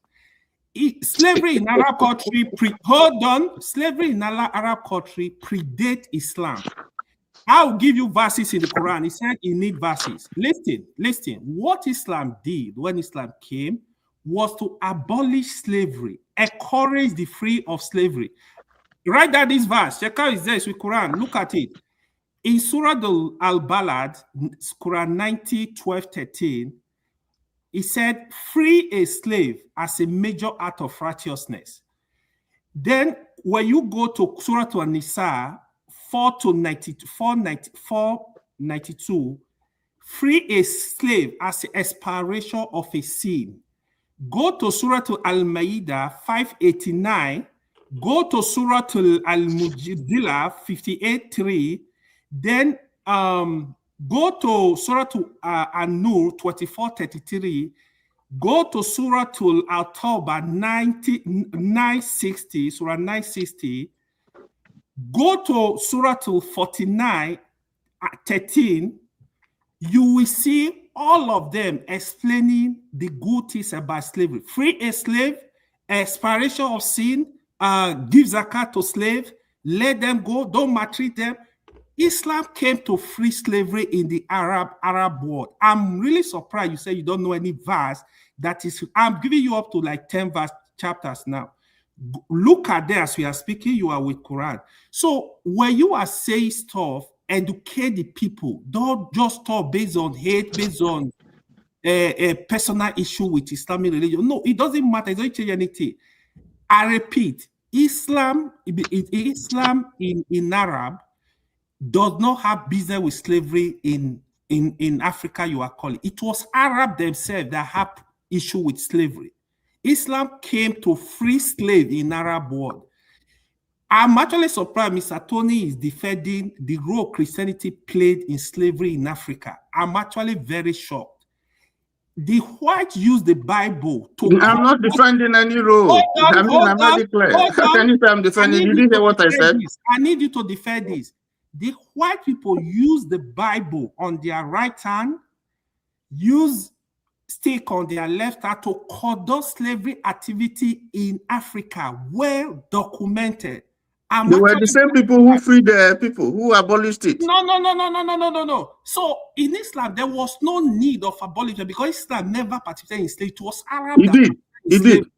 He did.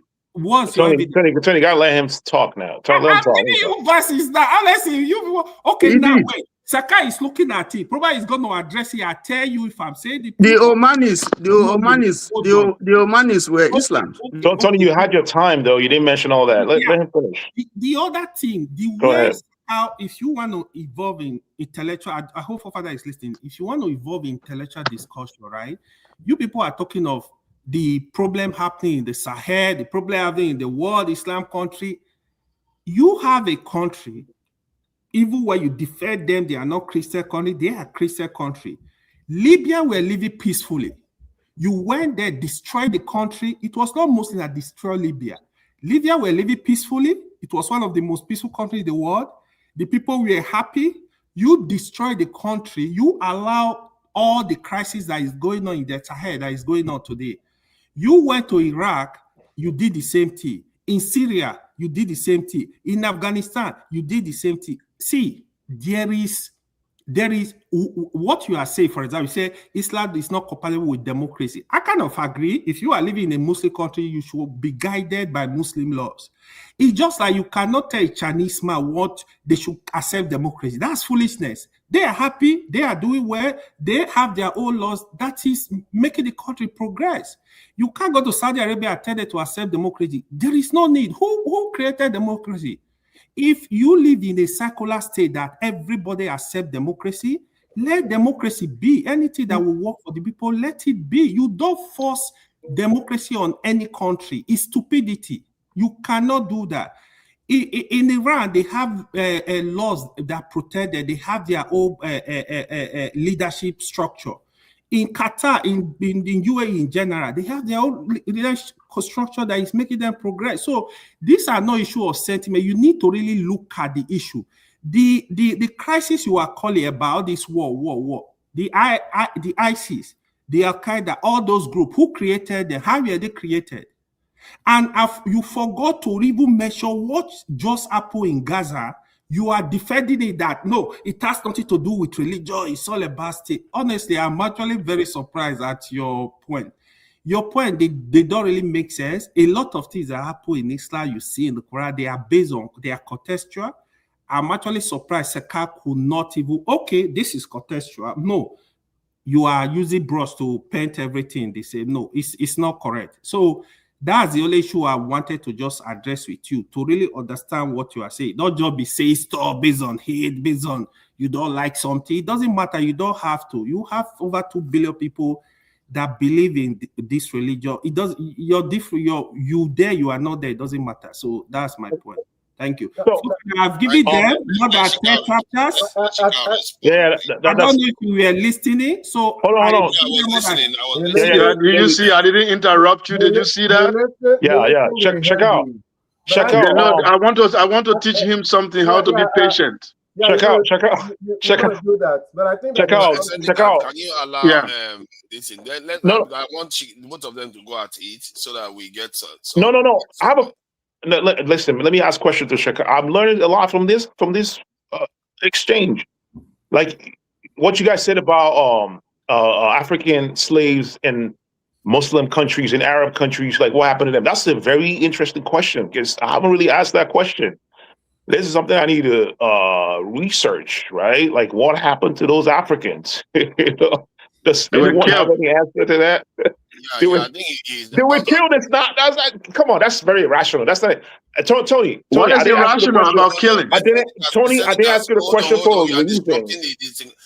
Dude, I'm not disrupting anything. You were sleeping before. Sorry, I'm not sleeping. Let me allow this in Shikao to speak, please. Shikao, please go ahead. Okay. Thank you for providing those verses. I will just read one of the verses you provided, Surah Al-Nisa, which is Quran chapter 4, verse 92. Here's what it says. It is not for a believer to kill a believer except by mistake. And whoever kills a believer by mistake, he must set a believing slave free and submit a compensation blood money to the deceased family unless they remit it. Listen very carefully to the context. If a Muslim mistakenly killed another Muslim, and the way to repent, to sacrifice to their God to forgive them, is for him to find a believing slave. That means a Muslim who is a slave, another Muslim who is a slave, and free him. So in that way, God will forgive his sin. I want you to understand this. This is like the slavery is institutionalized. It's not abolished. What is being done here, the rich people, powerful people, Muslim, who have slaves, whenever they commit sin, I'm coming, I'm waiting now. The slave is like a currency. You are mistaken, Ewan. Please go ahead. The slave, imagine it even said believing slave. That means you can be a Muslim and be a slave in an Islamic kingdom. So as a Muslim slave, you will be set free like a currency. You are using it like a sadaqah. You are paying charity to God by freeing that one slave. That doesn't mean that slavery ends, though. You can go buy another one tomorrow. It's like you have 10 slaves. You offended God. Now, for God to forgive you, you ask your slave, who is a Muslim among you? One of them say, it's me, sir. It's okay, you are set you free so that God can forgive the sin I committed by killing someone. But tomorrow I take another money, I go buy more and put it in my house. So basically, the slave are currency. They are business. They use them for business. I don't know why you see that as free slave. When Islam started, there was fornication. Wait now, you see the patient is not there. Be patient. Sabr. In Islam, it's called sabr. Be patient. Go ahead. Okay? It's part of Islamic faith to be patient. So the fornication existed before Islam, but Islam said no fornication. Zina. Do not commit adultery or fornication, whatever. Don't commit. Stop. Full stop. But it existed before Islam, but your God said, don't do it. Why didn't he say the greatest crime against humanity, which is to subjugate another human being into a slave, make him into an animal, God Almighty, who is Ar-Rahman Ar-Rahim, the most gracious and the most merciful, according to you. 5 times a day you say Bismillah Rahman Rahim, in the name of God, the most merciful. Why that merciful God couldn't say, stop selling human beings as cattle and dogs? He couldn't stop it. He commercialized it, he institutionalized it. Rich people could use it as currency to pay charity. Bro, slavery is not abolished in Islam. All your 4 imams that you mentioned, Imam Hanbali, Shafi'i, all of them accepted slavery. The Prophet owned slaves. The Prophet did own slaves. They will always use Bilal as an example. Oh, Bilal, oh, Bilal. But the Prophet owned slaves even after Bilal. All of them. Most of the Sahaba own slaves. So slavery is institutionalized in Islam. We are not saying that Islam started it. We are not saying that it was Islam who started selling people. No, it existed. But when it came, your religion endorsed it, it institutionalized it, it didn't end it. It gave a green card for the people to do it. Thank you. As a referee that has observed. No. Let me say one thing. Sorry, I'm not looking at it from the point of view of Islam, because we need to go back to the original topic, because this is not the topic, to be fair. Exactly. I'm looking at it from the history of the Kush kingdom. And I know for years, maybe even decades, they were giving slaves to the Arabs whenever they came as a way of paying them off. They didn't have any other thing, because otherwise they are threatening them with war. Did you say Kushites? Yeah, the Kushites. They were not Kushites then again. I think the Kushite, there was no Arab during the Kushites. They came along. If you look at the history of the Sudan, was no Arab on earth when there was the Kushites. You will see when Muhammad Ali invaded. The reason why Muhammad Ali invaded Sudan, Sudan, was to get black slaves from the Sudan. In fact, let me support that your statement. The Ottoman Empire committed one of the highest slave trade on the Black Sea slave trade. Google the Black Sea slave trade. Let me slave traders. I've asked you, permit me please. I was asking for the link. I know you don't want me here. I know you saw it. No, I do know. So I'm just putting. No, let me. It's okay. Let me finish. So there you go. So you want to interrupt? So let me just speak. No, nobody. I know everybody was supposed to speak, but nobody gave him permission to speak. He's just speaking. You see the attitude. That's what I don't want. Let's not do that today. But I did say permit me. I said permit me. I said permit me. Okay. That's all I said. I said permit me.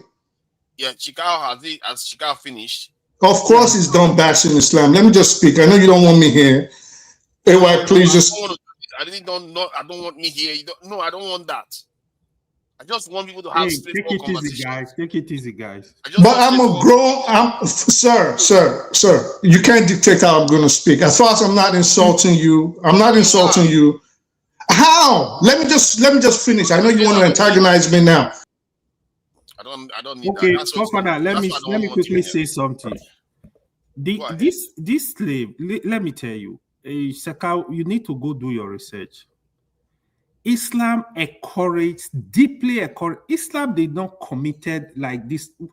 Islam met slavery in Arab world. You need to said that.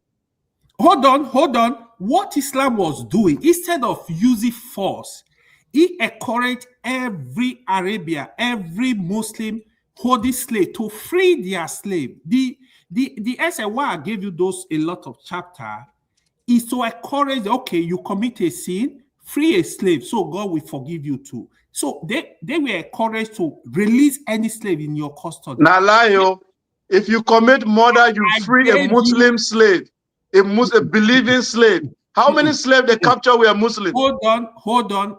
How do you know they were not Muslims? Because Africans are fundamentally not Muslim. See. Don't forget. That is the fact. Hold on. Let me explain to you. You don't know this story. You are just doing grammar. What do you mean I don't know? I know a lot. Hold on. Don't forget, there was massive conversion of the people of Arabia, including anything that was there. So most of these slaves converted to Islam. So there is no evidence for that. That's a lie. The fact that the book mentioned believing. Seka, let me be honest with you. You don't understand it. Do more research. You will come and meet me here. Explain. Which more research, bro? You are not saying nothing with proof. But I gave you up to 10 chapters. You brought. But I just debunked one of your. I just debunked the chapter. It talk about believing it doesn't end slavery. I said the challenge was. The challenge was, give me one verse where your God abolished slavery. Do you know the word abolished?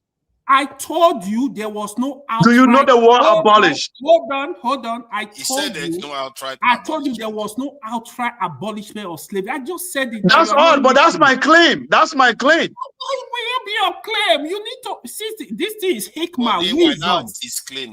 But that's my claim. You cannot debunk the claim that I didn't make. That's straw man. Hold on. There are things that we abolish. For example, like alcohol, for example. It came like a message straight up. Abolish. Right?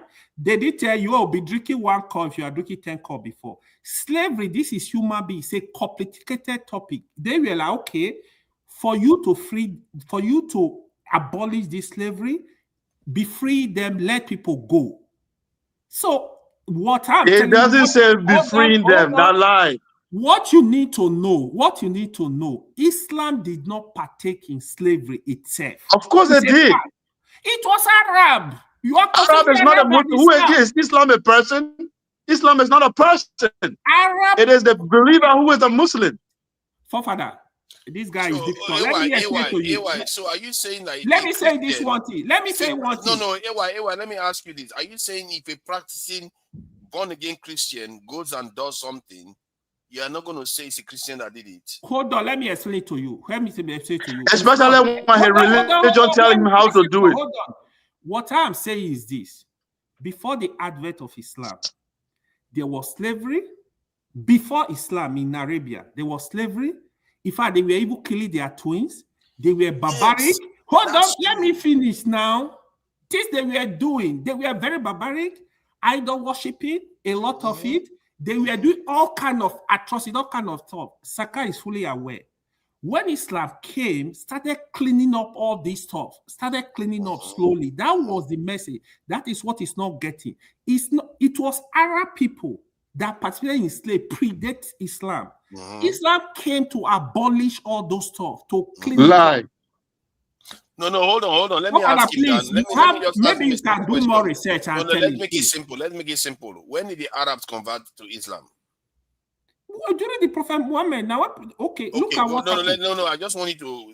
I will hear. So they converted to Islam during the period of Muhammad. Yeah. No. Islam has been there before Muhammad came. Muhammad only came to. Please. Let's just do this. They converted to Islam after Muhammad introduced it.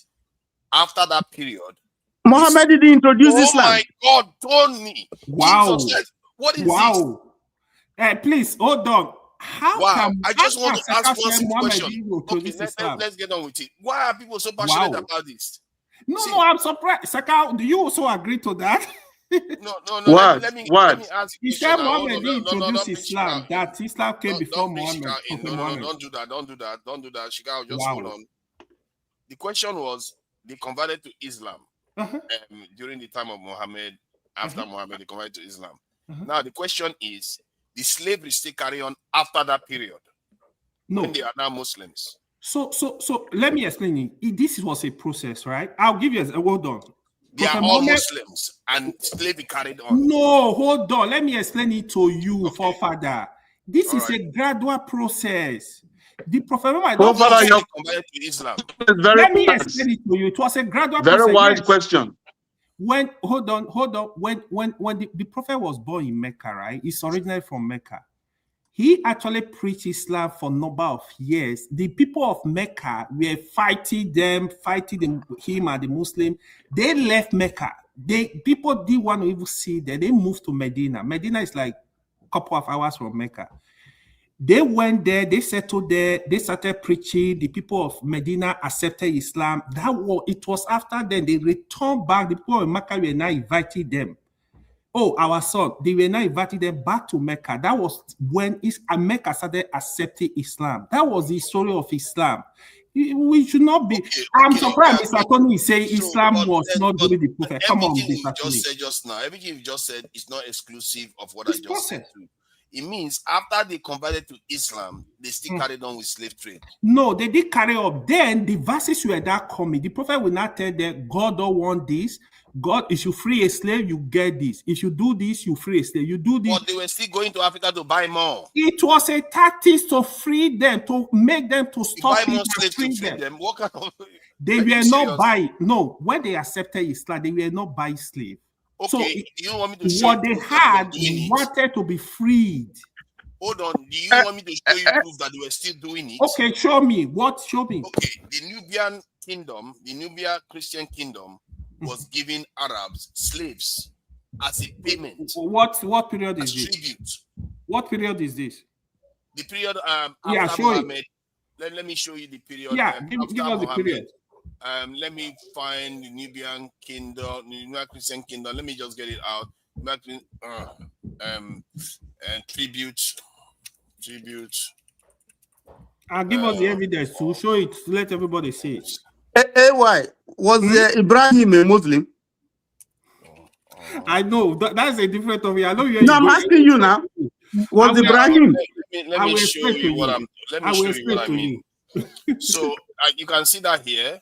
Nubian Christian kingdom tribute of slaves to Arabs. So it says yes, the Nubian kingdom of Makuria agreed to provide an annual tribute of slaves to the Arab Caliphate in Egypt under the signed after failed Arab invasion in the mid-century. And they paid until they were destroyed in slaves. So where is the what year? Okay, 642 following Arab invasion, 642 to 652. Yeah. Inconclusive battles. Hold on. Provide around 360.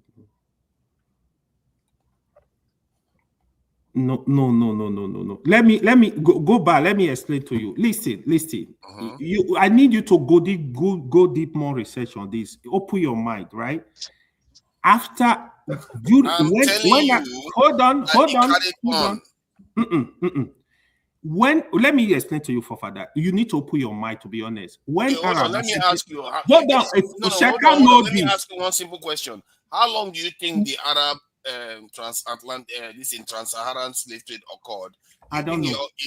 Did it not occur throughout, even after Islam emerged? There are things you are kind of like misconstrued there. Let me explain to you. After the advent of Islam, the people we are referring to slave were prisoners of war. Prisoners of war were referred to slave. They were not slavery captured from Africa or from any continent. So these people, you have to also free them. So Islam did not again, I'm repeating it. Go and do research. Give me concrete evidence that Islam used the name Quran and Muslim to go participate in slavery. There is nowhere. There is no that evidence anywhere. Look at the timeline in your code, just in case. From the mid-7th century to the 20th century, like almost 1,000 years after Islam emerged, it was still going on. Up to tomorrow, there's still slave trade in Mauritania. Up to tomorrow. I don't know how you can say when they convert to Islam, they carry on practicing it. When there's so much heavy evidence. There is no evidence. Let me tell you. Oh my God. Don't forget. There are things you don't know, right? It's just that when a Muslim does something, everybody you just like want to judge them. Everybody. Don't forget, Arab is still fundamentally different from Islam. There are Arab. Do you know there are Arab that are not Muslims? Do you know that? That's a minority, tiny minority. You know that. They don't even believe in God. You will be shocked. And this is a different. I know, but there is small minority. You know that. You know the problem. AY, can I respond a little bit to AY? What I see. Let me just drop one second. What I see is that AY, can I come in? Easier. Hello. It's easier. Maybe, for instance, I say, okay, this thing used to happen in Christianity before, but it's no longer happening. You understand? Okay. But there's it's hard for you to even say, okay, yeah, so thing you said, it used to happen before, but it's no longer happening like that. Let me ask you a question too. All of you actually. If you insist that Islam participated in slavery, how come? Hold on. Forefather, reason this. If you insist that Islam encouraged or participated in slavery, how come you only trace slavery to Arab? Why don't you trace slavery to Muslim in Pakistan, in Afghanistan, in India, in Africa, in other countries? Why don't you trace Islam to or slavery to those countries? That's easy because they are the ones that came down. That's easy. Can I respond to that? The Mamluks who were buying slaves in Egypt were not necessarily Arabs. The Mamluk were Turks. Some of them were European Muslim. Some of them from Turkey. They were involved in slavery. They were not necessarily Arab. They were Muslim. So what I'm trying to tell you here, this is Sahih Muslim from the Hadith. Now I'm giving you authentic Hadith. Sahih Muslim 1836. A slave, the Prophet said a slave must obey his master. This is the Prophet. Please Muslim. Read the verse and read it for us. Read it. Okay, let me read it out very clearly. This is Sahih Muslim. So I just gave you the quotation now. 1836 Sahih Muslim Hadith. Slave must obey your master. If you find it anywhere is contrary to that, you can debunk my source. I will go to the Quran too. Let me quote Quran now for you. Suratul Nur and Nur 24:33. And those who seek contract, okay, mukattaba, that is a contract, from among your slaves, ibadikum, your slaves, then make contract with them if you know there is good in them. That is, if somebody wants to make your slave get some contract outside or the job, and then you know that your slave, you can trust them, they will come back home. You can be able to make contract on their behalf. They must seek your permission. You are the master. So Allah is telling Muslims how they to do things with their slaves. He didn't tell them stop it. He's telling them how they should regulate it, how they should do it, how they should see. In fact, did you say Quran? In fact, another surah. Did you say Quran 24? Yeah, let me give you. Did you say Quran 24:33? No, Quran chapter 24, verse 33. You just misquoted that verse, right? So I don't know where you read it from. I don't know. Quran chapter 24, verse 33. Hold on. You misquoted that verse. Okay, read it. I give you Quran 24:33, right? He said, and let those who find not the means for marriage abstain from sexual intercourse, right? Or till Allah enriches them from his bounty. Are those who seek a contract from among who your right hand possess. They make that is ibadikum, that's slave. Hey, listen. Right. Don't rush me. Hold on. Don't interrupt him, Shika. Just let him finish. This guy, he doesn't. Okay, go ahead. I'm done with you. I'm not going to argue. No, go ahead. Go ahead. Read it. You as just let me. Is it okay if I jump in? Is it okay? No, not yet. Tony, can you read it? Don't make commentary. Read it. Just give me a minute. 1 minute. 1 minute. 1 minute. Come on, this is going to be gone. I don't want to. I lie, so I want you to read it. Just give me a minute, for fathers. Just 1 minute. Can you allow him to read it, please? Let him just read it. Please read it again. AY, please read that. Finish reading that stuff so that Tony can speak. AY is not explaining it properly. Let me just give me 1 minute. Let me just explain it. Why are you? Just let me explain it. You have your time. I don't. Please, AY, read. AY, can you go ahead and read it? Because ibadikum, you can speak. You can read Arabic, right? The word ibadikum. You know your problem, right? This guy is just mispronouncing a lot of things. He's not saying anything right. He said, "Oh no, AY, let me just give me 1 minute." Know what he's talking about. Tony, say what you want to say. AY, leave it now since you don't want to respond. Yeah, Tony, those who your right hand possess are your slaves and your captives. He doesn't understand. Check it anywhere in the Quran. Listen, we can always make every. Tony, please go ahead and say what you need to say, please. You're muted. Yeah, I asked AY a question. I asked him, I said, was Ibrahim, that is who we call Abraham in the Bible, was he a Muslim? Okay. And I asked that because Ibrahim came before Prophet Muhammad. Yes, Ibrahim was a Muslim. So there was Islam before Muhammad. No. Yes. Yes. Okay, so this is how it is, Tony. So everything we always have to use it as a learning experience, right? This is why we say Ibrahim. See, he's going to interrupt me now. No, hold on. See, I just want you to let you to understand what I'm about to do. I'm giving you a chance to speak for at least 5 minutes so you can have chance to respond to whatever you need to respond, and even maybe more. So please go ahead. You could do that.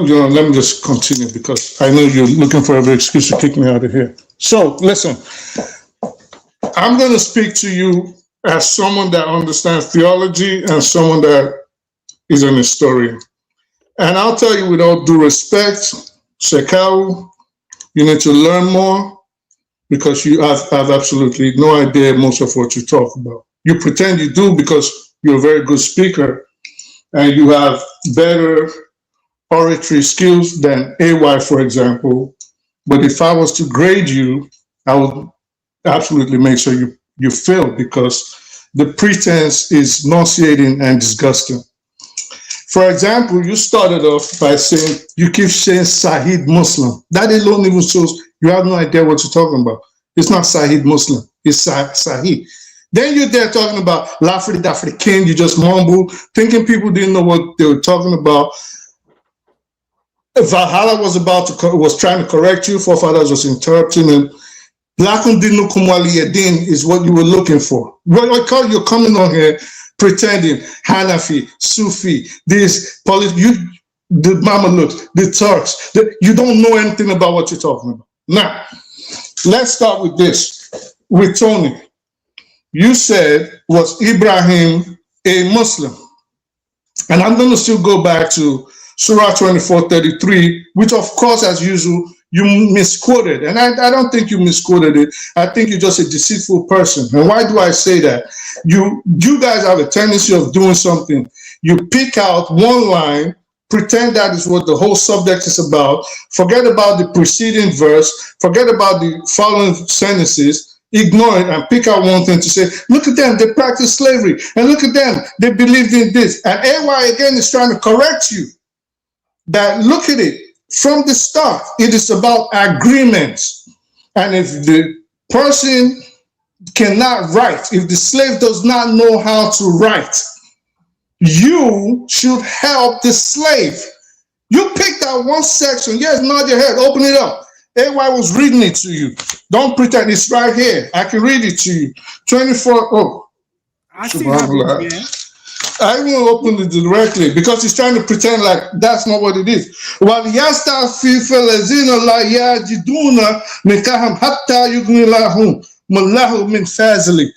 all he's saying, and let those who cannot find a match keep chats till Allah give them independence, and such of your slaves as seek a writing of emancipation, write it for them. If you say yea, are aware of all of what is good or is of good in them, and bestow upon them of the wealth of Allah. It's even saying, give them wealth. Yep. Which he has bestowed upon you. Give them even money that you have earned. Give it to them and help them write this agreement so they can get married. But you picked out deceitfully one section of it to lie to people. What does that make you as a man? It makes you less than a man. Because there's enough confusion in this world today based on this kind of lies, bumping people's heads together when we could be learning from each other. And I won't even waste my time going to the rest, because I came in from dinner with my wife. We went out and I was like, oh, they're still on. And she's laughing. She's like, of course they're still on. That's all you always say when we come in. Now to Tony, what you asked is Ibrahim a Muslim? I would hope that you would try to listen to me, because I see that a lot of y'all get antsy when it comes to Islam. Why do Muslims say Ibrahim was a Muslim in the Islamic context? If someone was to ask you, Tony, what does Islam mean? What is your understanding of Islam? What do you think the word itself means? You tell me. You are good. So you don't know what the word means, and then you now explaining. So what does it mean, Tony? So what does it mean? So what does it mean? I'm not trying to fight you. I'm not trying to fight you. I'm trying to explain and teach right now. No, I'm listening to you. You have so you don't know. So you don't know what it means. So Islam. So tell us, Tony. I studied it in school. So tell us, Tony. What does it mean? I studied you from the things I'm saying. Tony, just tell us. Do you know or you don't? You don't. Just go ahead. So Islam and being a Muslim simply means one who submits to the Almighty God. That is all it means. So how do we look at people like Adam alayhi salam, Noah, which you call Noah, Dawood, Sulaiman, Musa, Musa, Muhammad sallallahu alaihi wasallam? How do we look at them? They submitted to one God. They prostrated.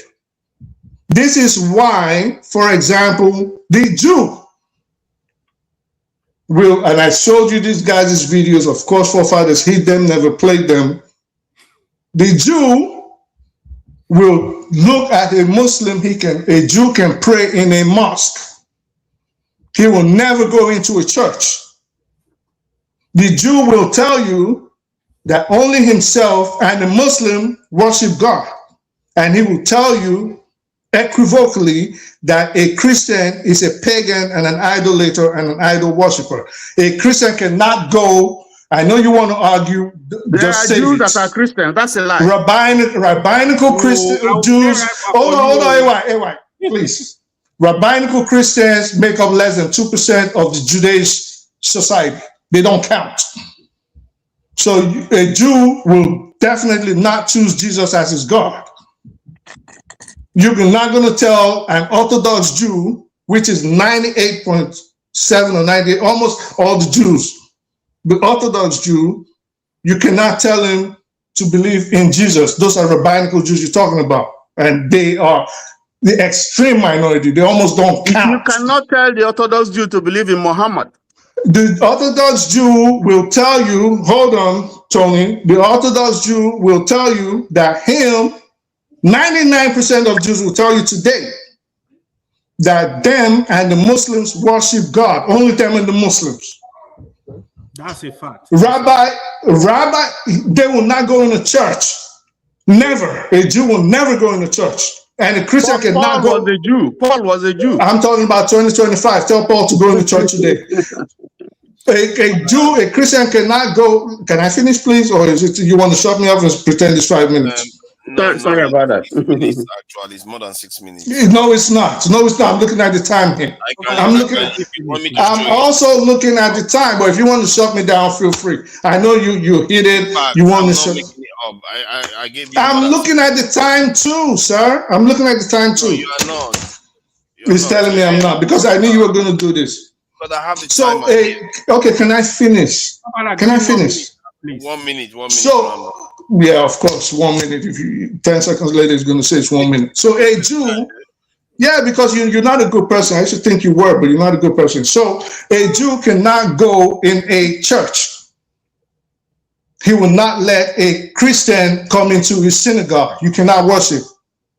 I've worshipped in synagogues, and Muslim Jews have come into the mosque, because a Jew will tell you, Rabbi Yosef Mizrahi will tell you, Mamaidonis, which is who they follow, it's in there in the Sanhedrin, that the only two people that worship God is Jews and Muslims. This is why they will tell you that they worship Allah. They can also say La ilaha illallah. They probably will not have Muhammad or Rasulullah, because it was before the Talmud and the Tanakh was completed. But they'll say it easily, La ilaha illallah. So let's not come on here and start misrepresenting things to people. You can't, all of you guys on here talking about the worst slavery on earth, where my people came from. You're telling people that, oh, well, this slavery was good, but the Arabs are bad. Are you serious? White slavery was good to who? To who? Okay, Africans? Thank you. Yeah. Can we respond? Can I respond to this, man? Please? Yeah, it's only fair to give Can I respond? Okay, no, 10 seconds before Sheka respond to two of you. 10 seconds. 10 seconds before Sheka.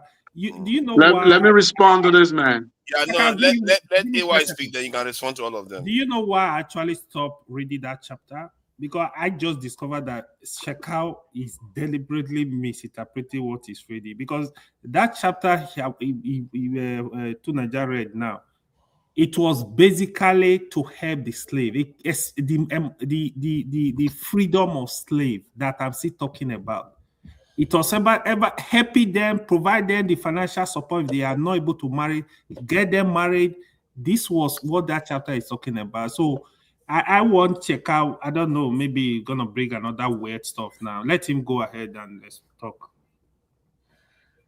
Okay, please. Yeah, I think you guys are so emotional whenever your religion, your book is criticized. I understand it. I used to be. There is no emotion, just be straight. I don't deal with emotion. I deal with I thought right now when you guys were talking, you see the difference?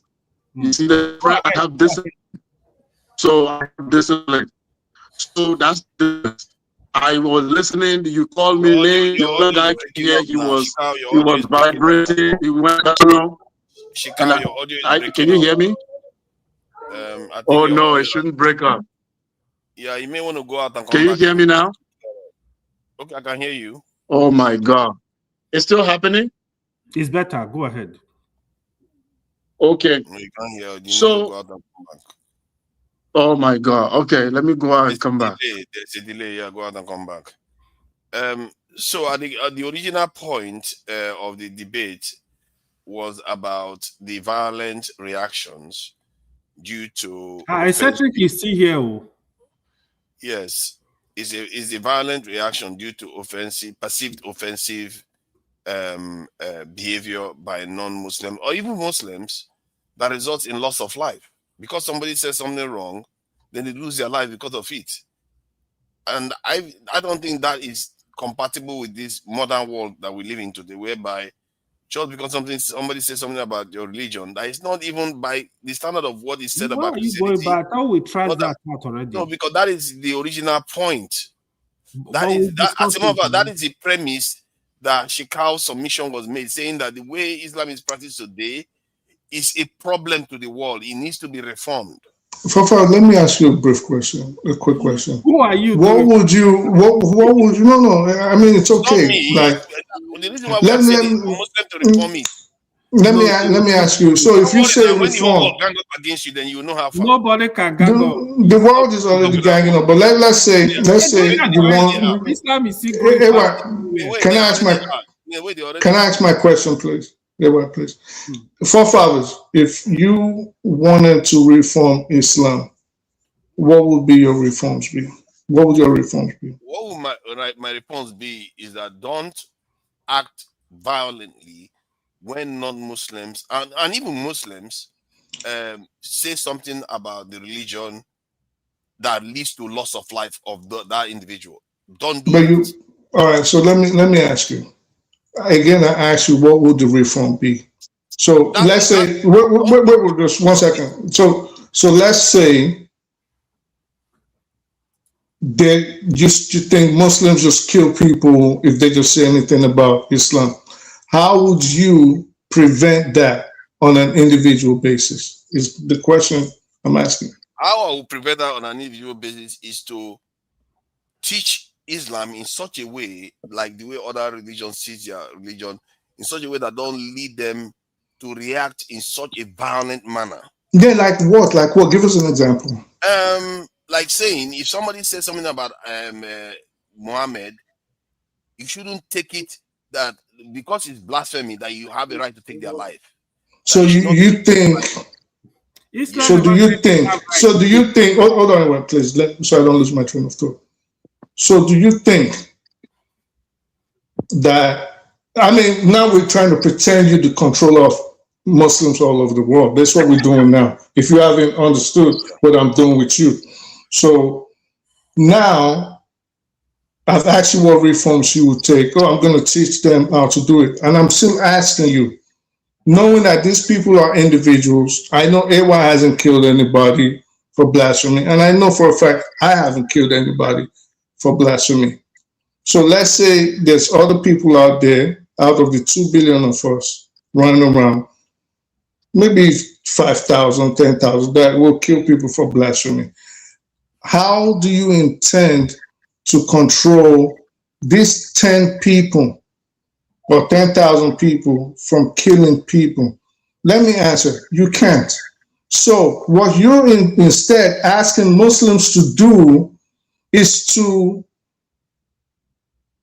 fashion their faith, because we agree it's a problem, AY agrees it's a problem, you say it's a problem, and if you be honest with yourself, we say these are individual actions that are not consistent with the teachings and beliefs and the practices of the religion. But what you're trying to do instead is to say, well, a Muslim did it, all of you are to blame. So I'm asking you, how will you do that? Oh, I'm going to teach them.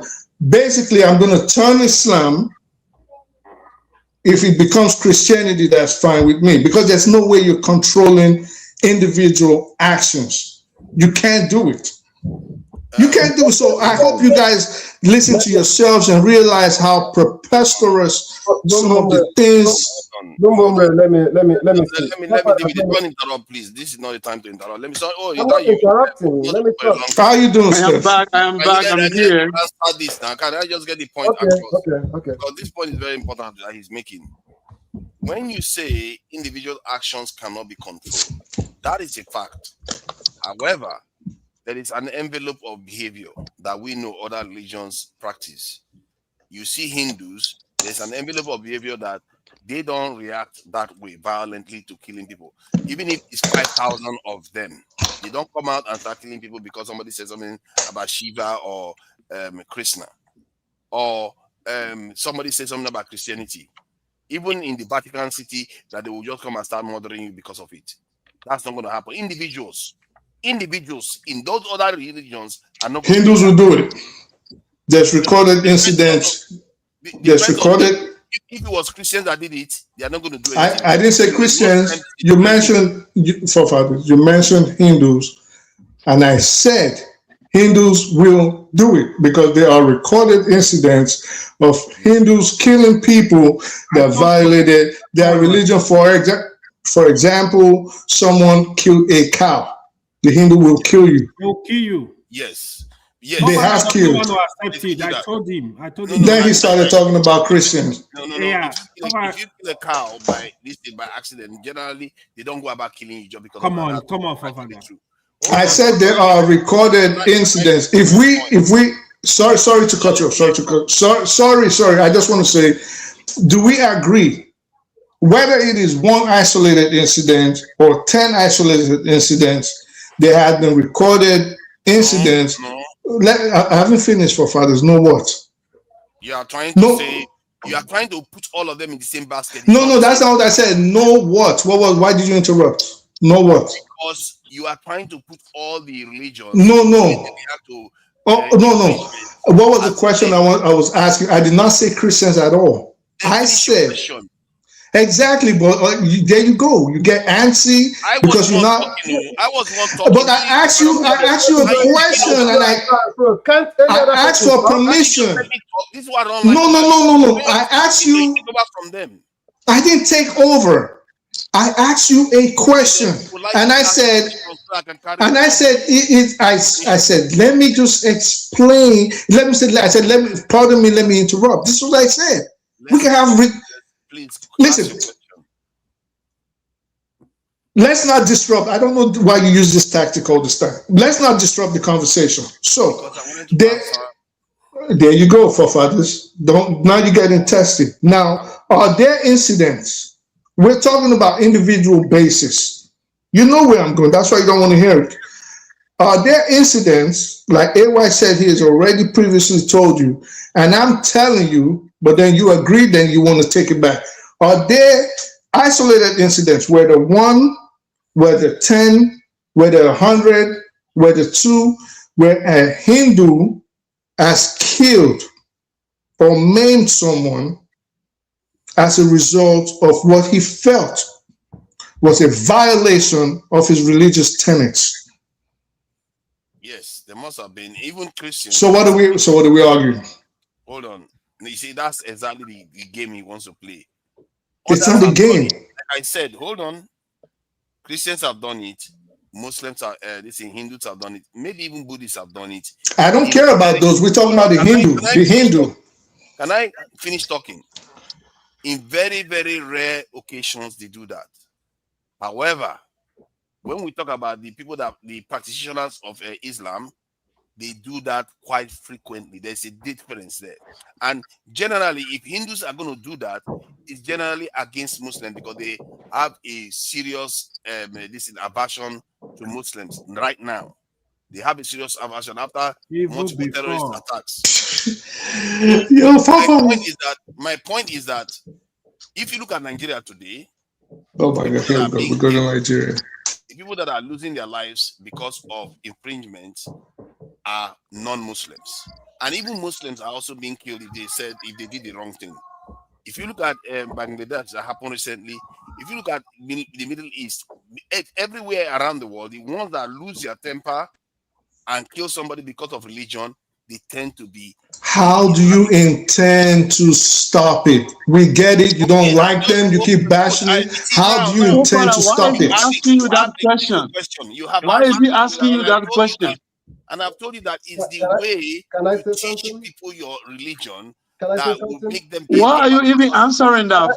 He has to answer. The Christians are not busy killing people. The Christians are not why would he answer for something that you should be answering? No, let me talk. Because I'm trying to tell you how he's trying to put me in his own shoes.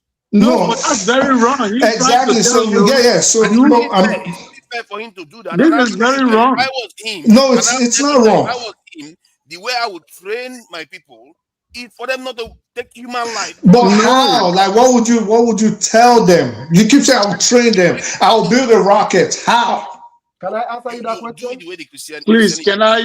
So they should become Christians. And my network went off, and you guys took my time. So that it's not such a passionate defense of a religion that leads to killing people. Let's pretend you're the king of Muslims. Give us a 1-minute speech how you would do it. Let Takao finish, please. Tony, of course, Tony doesn't want to hear it. I just told you that you train them in the religion in such a way that doesn't lead them to be. Yeah, but teach us how. How? Give us an example. Give us an example. Are you asking that question? Tell you how to teach Islam now?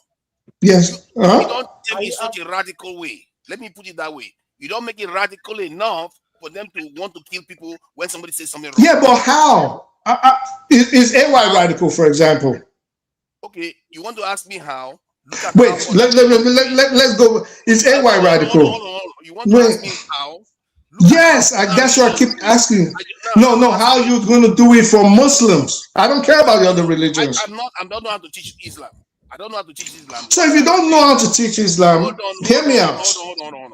How can a victim? You are asking a victim, how do you stop your oppressor? I'm going to get the answer out. I'm going to get No, the answer. I can give him the answer. Hold on now, I can't. people, please. Let me just get this answer out. The answer simply is you teach them the way other people teach their religion to their people. They don't teach them in a way that they will say kill anybody if anybody says anything wrong. They don't teach them that way. You teach them like that.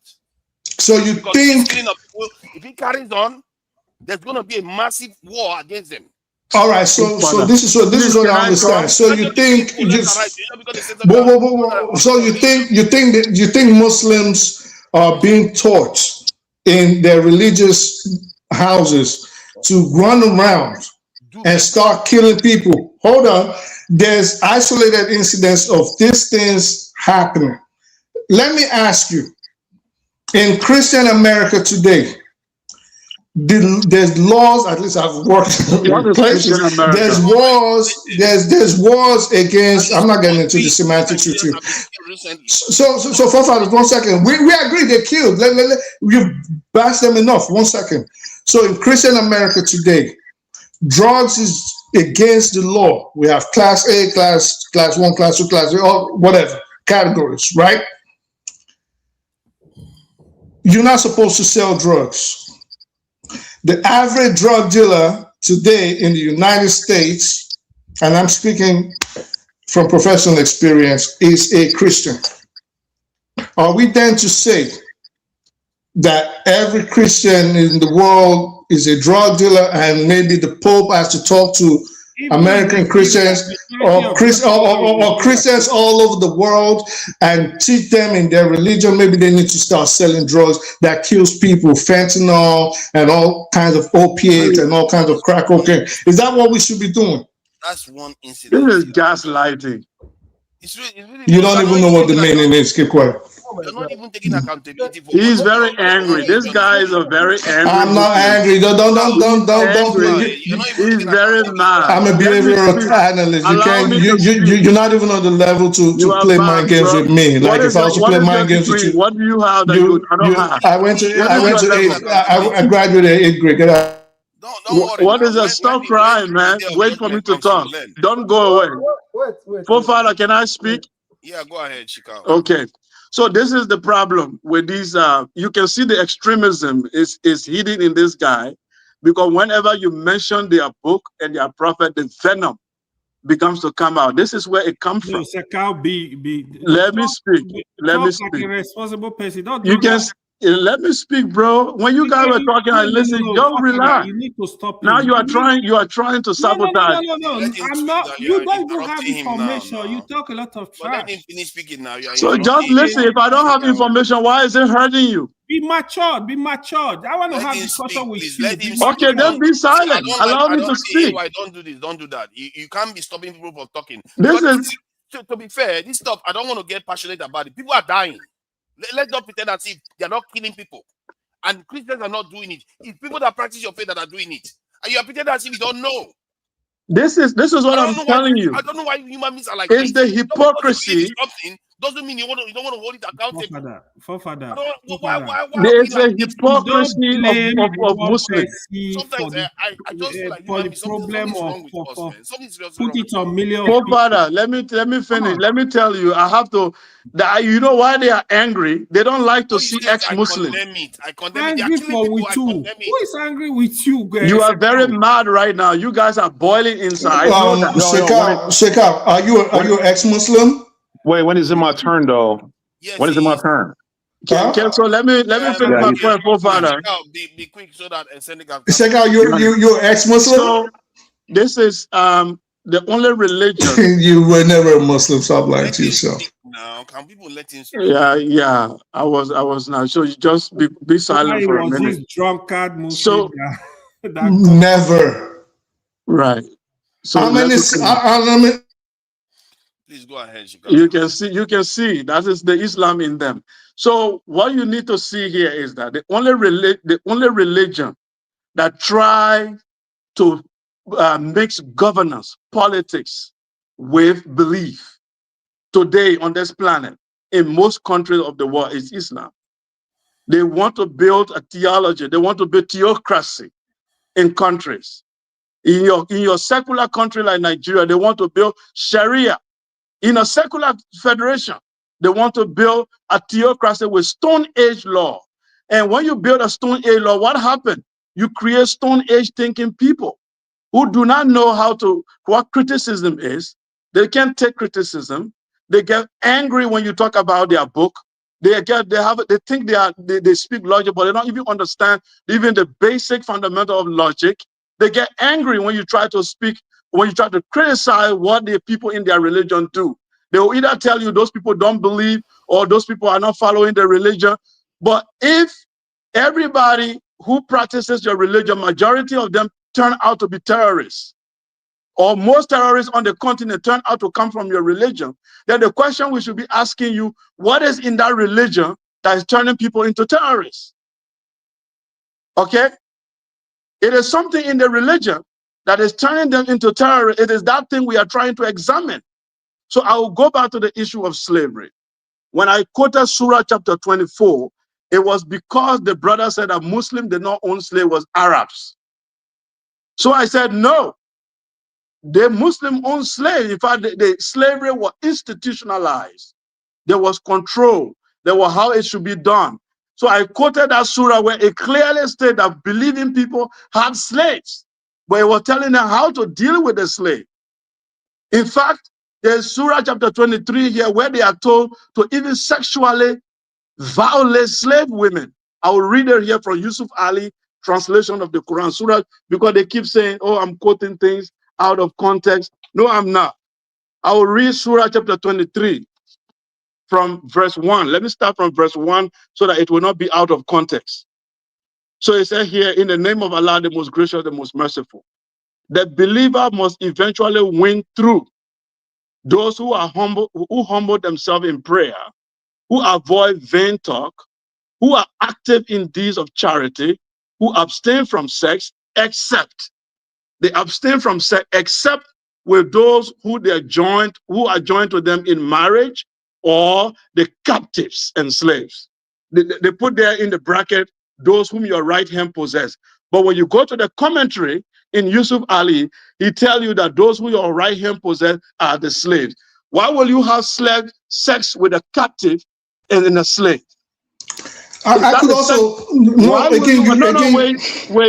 You misquoting stuff. Wait. It's hurting you. Wait.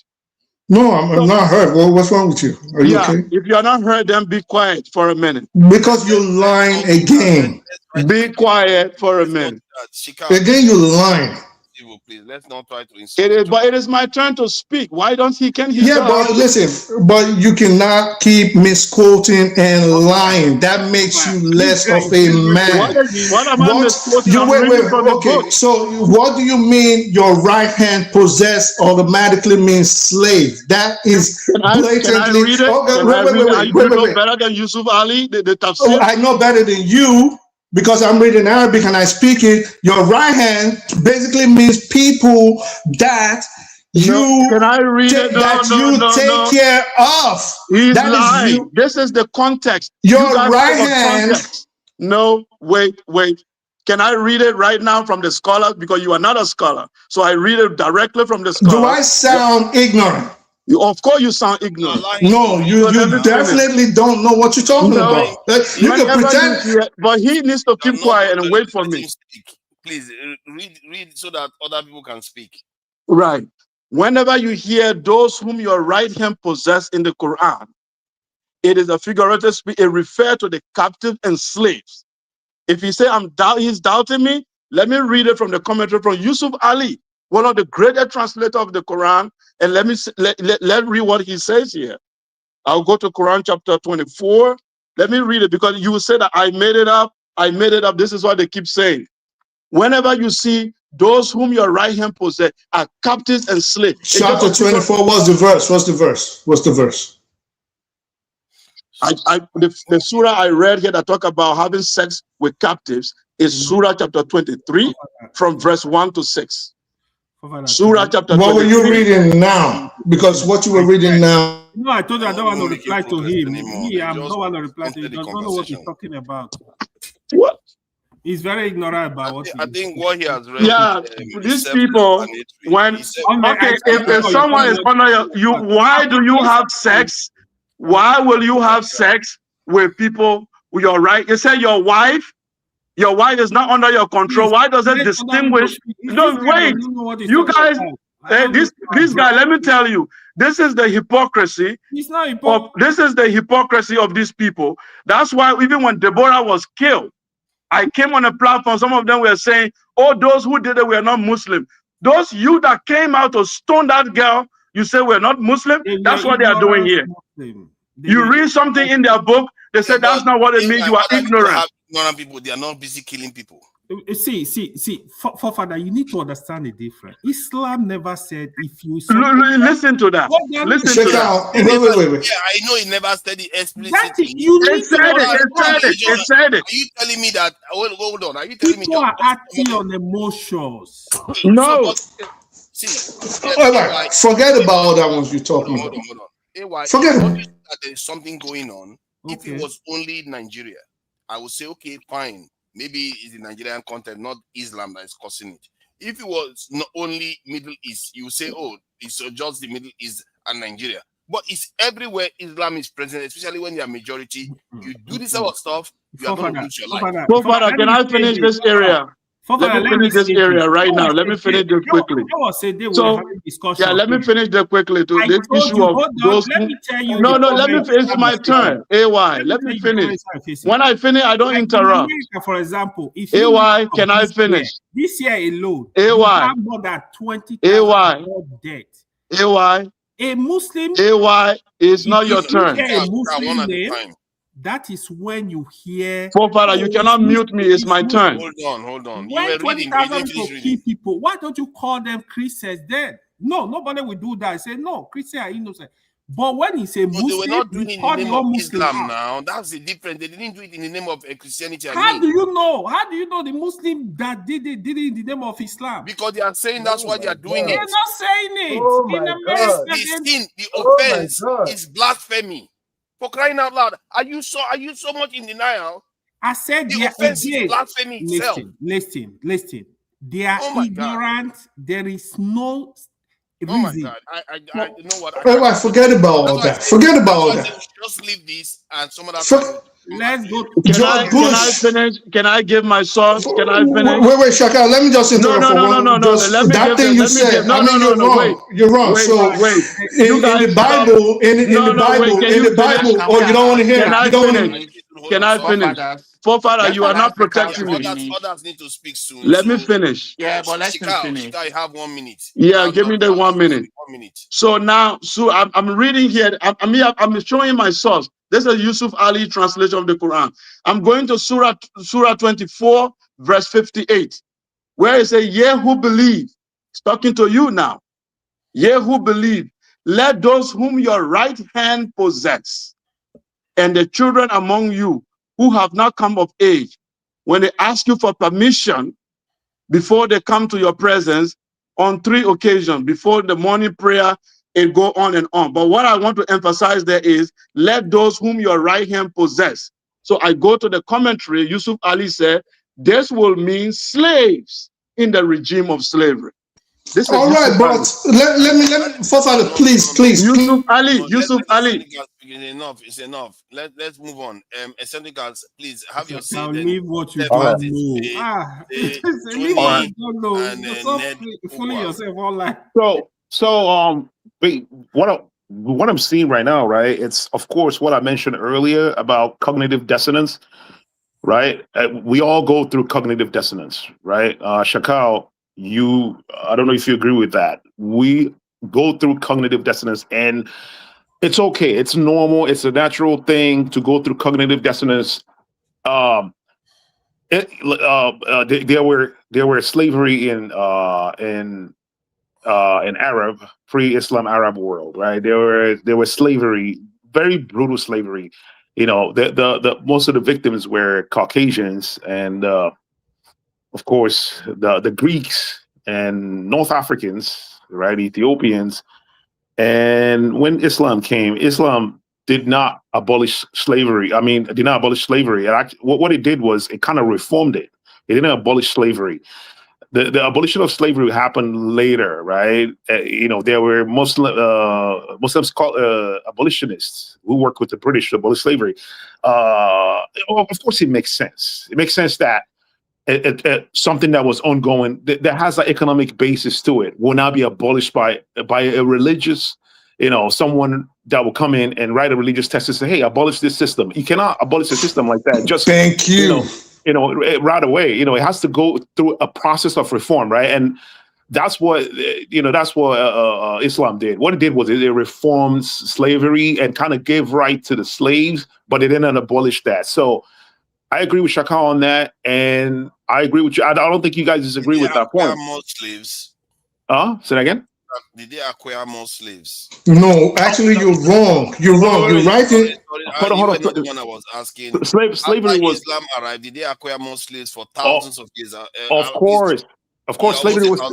Yes, no, they didn't. Hold on. Calm down. It's okay.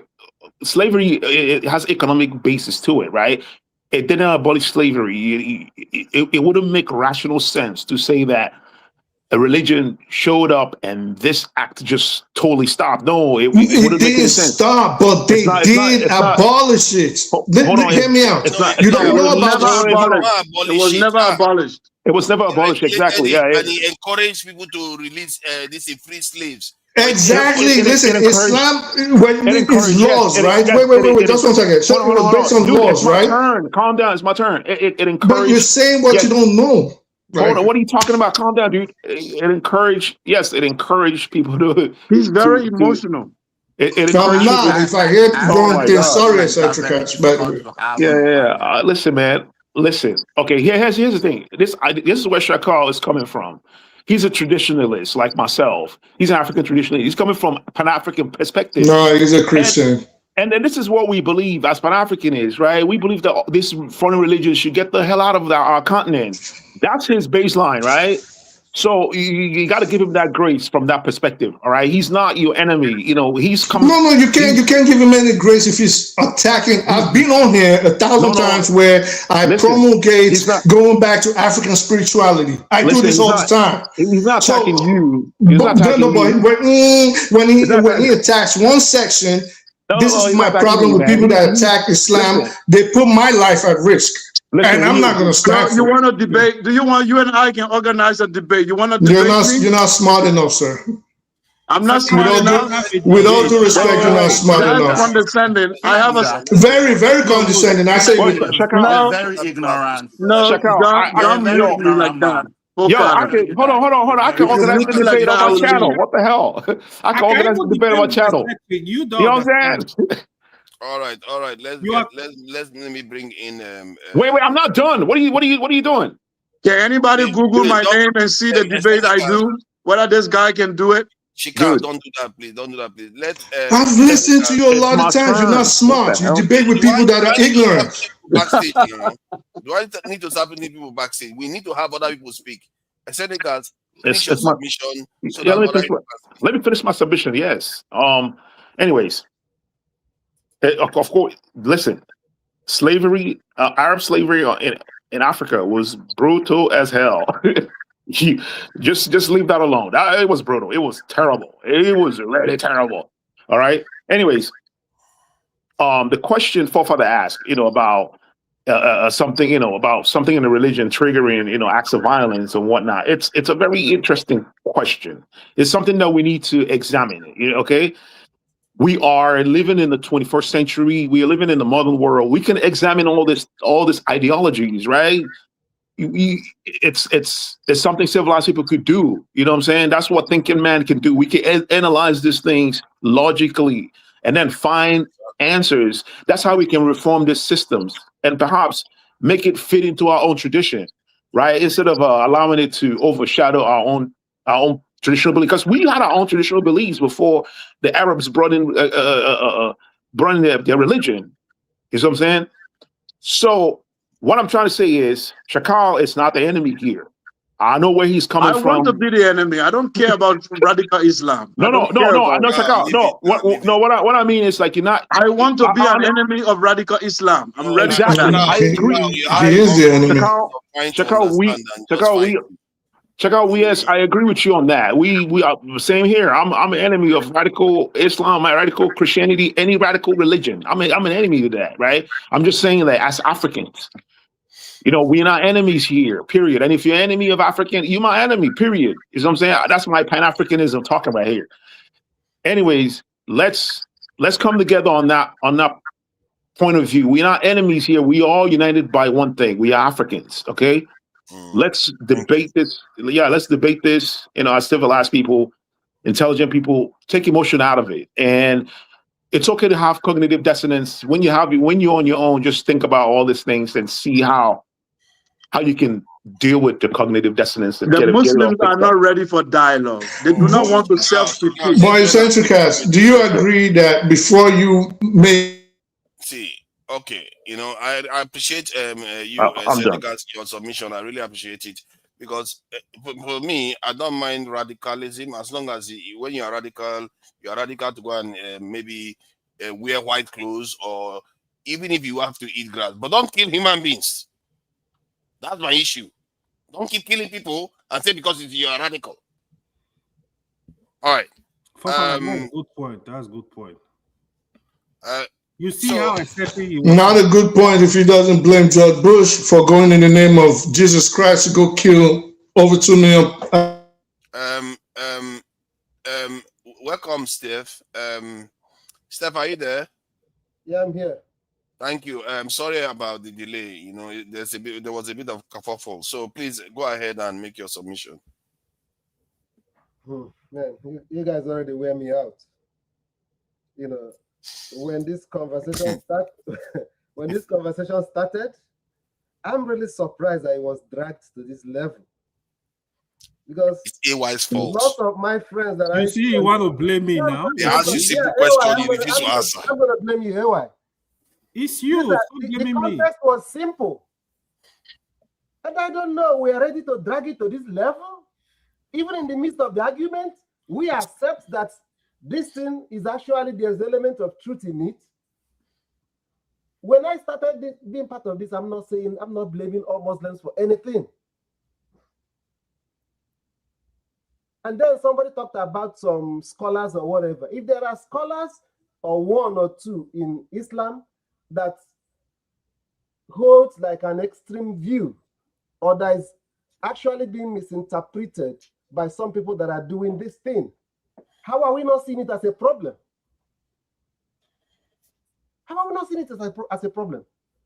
Is it wrong for members of a sect or a religion to self-critique itself? I said so many horrible things about Christianity here when I was making my speech earlier on. Does it take anything away from me? I don't know how people approach religion. I can vouch for the things that are happening in Christianity. It has nothing to do with my own faith. And I call it out all the time. So many of you have said so many things about the prophet. Some of these things we're even talking about, he's not the one that expressly stated any of them or said people should do it.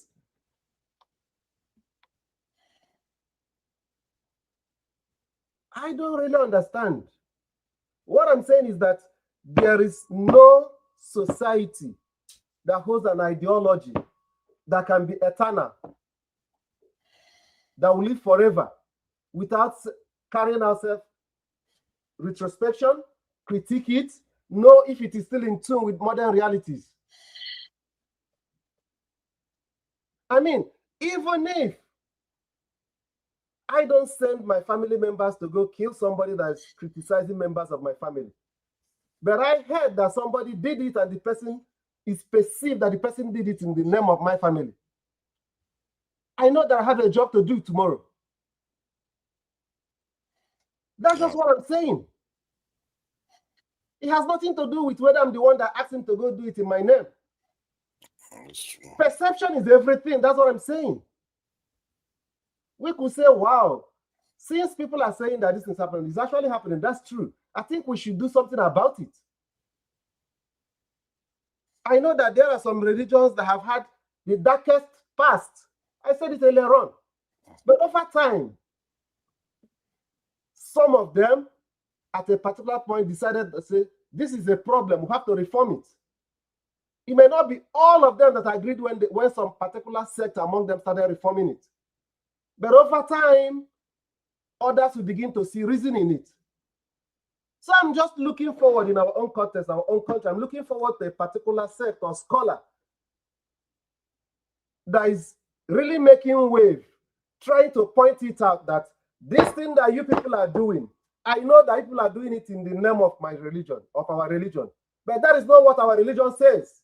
And that it should stop, that is wrong. For where? So that it will become a popular view. Okay, whenever we say it's okay, there's a particular followers of so and so scholar that is always going against it, drumming it in the ears of their supporters that shouldn't be part of it. That's what we're saying. Or rather, me, I'm saying. They will kill the person. Thank you. Thank you. And let me bring Tony in then next, Ugwa. Tony, have you got anything to add to the discussion? You have really been patient here, Tony, for quite a long time. You are muted, by the way. Oh, sorry. Can you move over to Ugwa because he just came and he hasn't said anything. Gentleman, Thank you. Next, Ugwa. Yeah, thank you for joining us. So what do you make of the conversation? As you can see, the question was mostly about, the loss of life that as a result of people saying things about Islam. It doesn't necessarily mean it's only non-Muslims. Sometimes Muslims get caught up and lose their life because they said something wrong about the faith. So, the question I was asking was, is there something that can be done about this to stop this kind of loss of life? So please go ahead and you can comment on everything else you've heard. Yeah, thank you for fathers for having me. To be honest, I wasn't in the mood to join the discussion, but when I heard that it became a bit heated and they wouldn't allow Sekau to talk, that's why I came on. I'll start by saying that I don't have anything against any religion. In fact, I've got lots of my families that are Muslims from my maternal side. So I've lived with people with Muslims, and it's nothing new. I know what this is. Well, my biggest issue is why we can't tell ourselves the truth. I think the bane of our problem in Nigeria and generally all over the world is the fact that people try to be politically correct without coming out straight up and telling people this is the problem, this is why it is. I'll begin by giving you a quote of Al-Razi. Al-Razi, right, is one of the major um, what they call them, scientists, polymaths during the era of the golden age of Islam. And this is what he said. He said, if the people of this religion are asked about the proof for the soundness of their religion, they flare up, get angry, and spill the blood of whoever confronts them with this question. They forbid rational speculation and strive to kill their adversaries. This was Al-Razi during the golden age of Islam, back in the 10th and 11th century, I believe. So there's no need to beat around the bush. There's something wrong with it. Christianity went through that period during the period of the Spanish Inquisition and all, and they've come out of it. So it's important that we tell ourselves the truth. The facts are there. They need to be laid down. And if you go back to Quran, you will discover that there was a point in history when the prophet slept with one of his slaves in the matrimonial bed of his wives. And the wives came in and saw that, and they weren't happy. And he made a covenant, an agreement with them that he wouldn't do it anymore. Can you refer us to the Quran, please? Can you refer us Don't to I worry. think he meant Don't worry. hadith. It's hadith. No, Read it, there please. is a I'm coming. There is a passage in the Quran. Don't worry. This is how you guys come and you just make Just preposterous statements, and then if someone wants to defend it, No, you let say, him. "Oh, you're Let him. angry. Oh, you're upset," because you just come and you just make up nonsense. Like, Bro, you are the most least informed person on this panel. You don't like oh yeah, yourself. yeah, okay, you, Just relax, Let him man. Mr. read the Quran. Mr. Afrik Read the Afrik Quran. Lidin, Afrik Please Lidin, read the You get the think you Quran. are fuck an out of Arab. here. You are not an Arab. Leave him. Let him read it, please. Let him read, please. So At least let everybody listen. Oh yeah, Quran what? don't worry. AY, I'm going to ask you for a favor. I need you to remain AY, I quiet wish you can while I organize make my debate with this contribution. guy with me. All right. So the hadith explained that quote from the Quran came from when Which chapter of the Quran, please? Relax. I'm going to bring it up before I finish my discussion. Oh, yeah. I'm not too No. conversant. Bring it now. We got to listen. So I want to hear. He also married his adopted son ex-wife. Yes, he married Zayd's wife. Very disgusting. So see, I'm not here to criticize him. Give us the verse of the I'm just trying to tell Quran. you. Okay, Shikal, don't do that. You need to hold Very this guy disgusting. accountable. I'm Don't serious. do that. It's not nice. It's really not nice. Let's not cross a line here. Okay. Yeah. Listen, they come on here, they pretend, oh, I'm not against Muslims. I'm not this. Look at who he's quoting. Al-Razi was not Muslim. But if you're, anyway, please let me land. But if you're listening to this guy right now, you will believe that Al-Razi was a Muslim. That's what you believe. Yes, he did. Yes, he did. He kept mentioning that Al-Razi was a foremost Muslim during the golden age of Islam during the 10th or 11th century. What do you mean he never said that? My job is to listen to people and memorize what they said. This is what he said. He said a scholar. If anybody was listening to him, would you assume? Hold on, calm down. Are you looking at? He never said he was a Muslim. Looking at the screen, and you look at the screen. He said polymath during the golden age of Islam. He lived in Persia. And my question to you is, if anybody was listening to you, will they assume? Let's be truthful with ourselves here. Will they assume, based on the name and the way you framed your opening statement, that Al-Razi was a Muslim or not? That's not my point. I asked a question. If anybody listening, would they have reasonably assumed that Al-Razi, that he was speaking about, based on the way he framed his statement, that Al-Razi was a Muslim or not? Can I answer you? Feel free to answer. Okay. The reason why I yes or no, Steph, would you have believed Al-Razi was Muslim? Okay, don't do that now. There's no point. Oh my God. See, okay, why did hold on. This is what I don't like now. This is what I don't like. The reason why did you interrupt him when he was telling the truth? I knew that the person he quoted was not a Muslim. He stopped showing that if you allow these people, if he's a Muslim, he wouldn't say that. This neg is Forgive me, Steph. Forgive me, Steph. I didn't mean to come at you like that. Please. So now, when you know he was lying, that they slaughtered them, they bring them to hospital, they cut their head, they chop their hand. Hold on. Popala, can you organize debate? We and these people. Steph, I apologize. Hold on for a second, Steph. See, what Neg was talking about that even I thought was a little bit outlandish, and everybody was saying he was crazy. But look at it here. I asked, was Muhammad of Islam ever caught sleeping with a slave that offended his wives? He says, yeah, there was an incident that occurred that he distressed his wives. That's what it was said. So you took something from Gogo, you actually believe it. So this is wrong. Okay, this is wrong too. They gave the surah. They gave the surah. I think that so now this is what we do. Wait. So now we're moving on from intellectual discussions to continuing the bashing. See why I said you guys are insincere? Hold on. You guys are very insincere. See, they don't like criticism. They don't like. No, that is not within the context of this conversation. If we are insincere, then it's Google. Google is ganging up against you too. Because the question I asked was very straightforward. You know the context of this conversation when it started. I think we should narrow it down if we really want to go somewhere. We've already... Okay, good. I think what I'm going to do is everybody take 1 minute to summarize.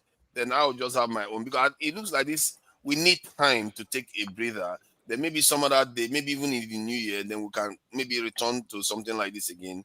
And when people have had time to digest information, I will advise AY one brain cell, and I'm sure Shika knows what he's doing to find ways to be able to answer this question in a more...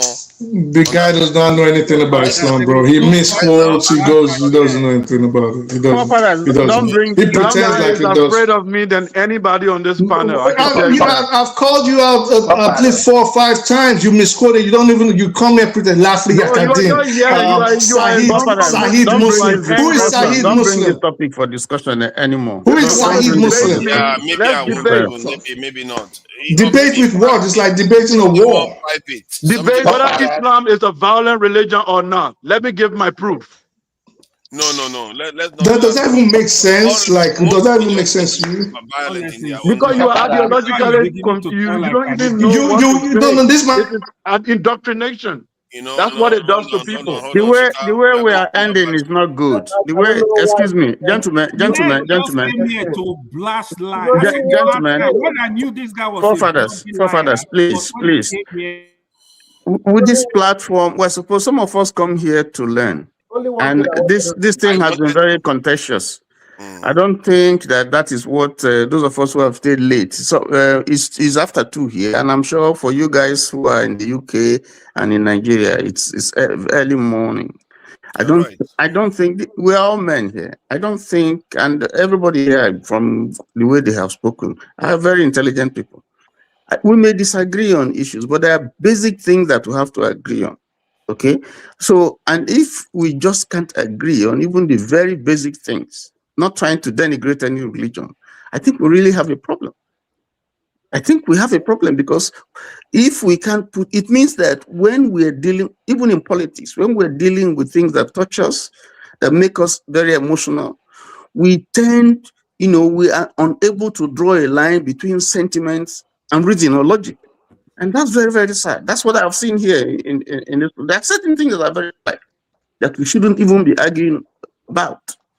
But you see, I think that for you too, I think there has to be a way where we can avoid this type of you blame me now. You blame me. We should not, and maybe when you see that we are veering off and we're going beyond what the topic, the main topic that you have said, and what you really want to, you can correct us and say no, you're going out of so that we don't have this type of Let me add to what. So that's my. Can I just round up my? Okay. Let me add to what Mr. Tony said. 1 minute. You see, what I will tell you, right?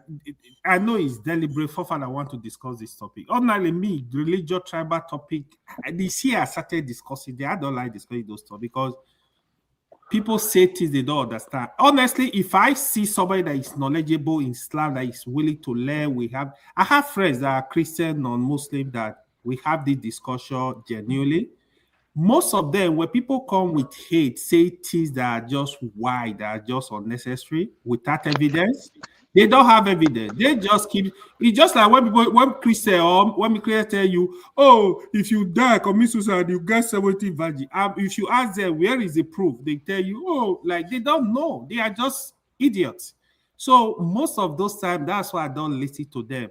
Like somebody like Ned that is bringing this kind of idea, they come from South Dakota that are very hostile to Muslims. So you don't expect to get anything good from them. But if you are willing to have discussion, have discussion with you on this platform. You are a very ignorant man. You shouldn't have called him out though. It's okay. But you are very ignorant that come here pretend to be a stupid doctor. AY, don't do that. No, don't do that. It's not nice. Aesthetic as 1 minute, please. This short idiot. 1 minute. Hey. Yeah, 1 minute. You're calling me short. I'm taller than you. Shut up there. Look at Jesus Christ.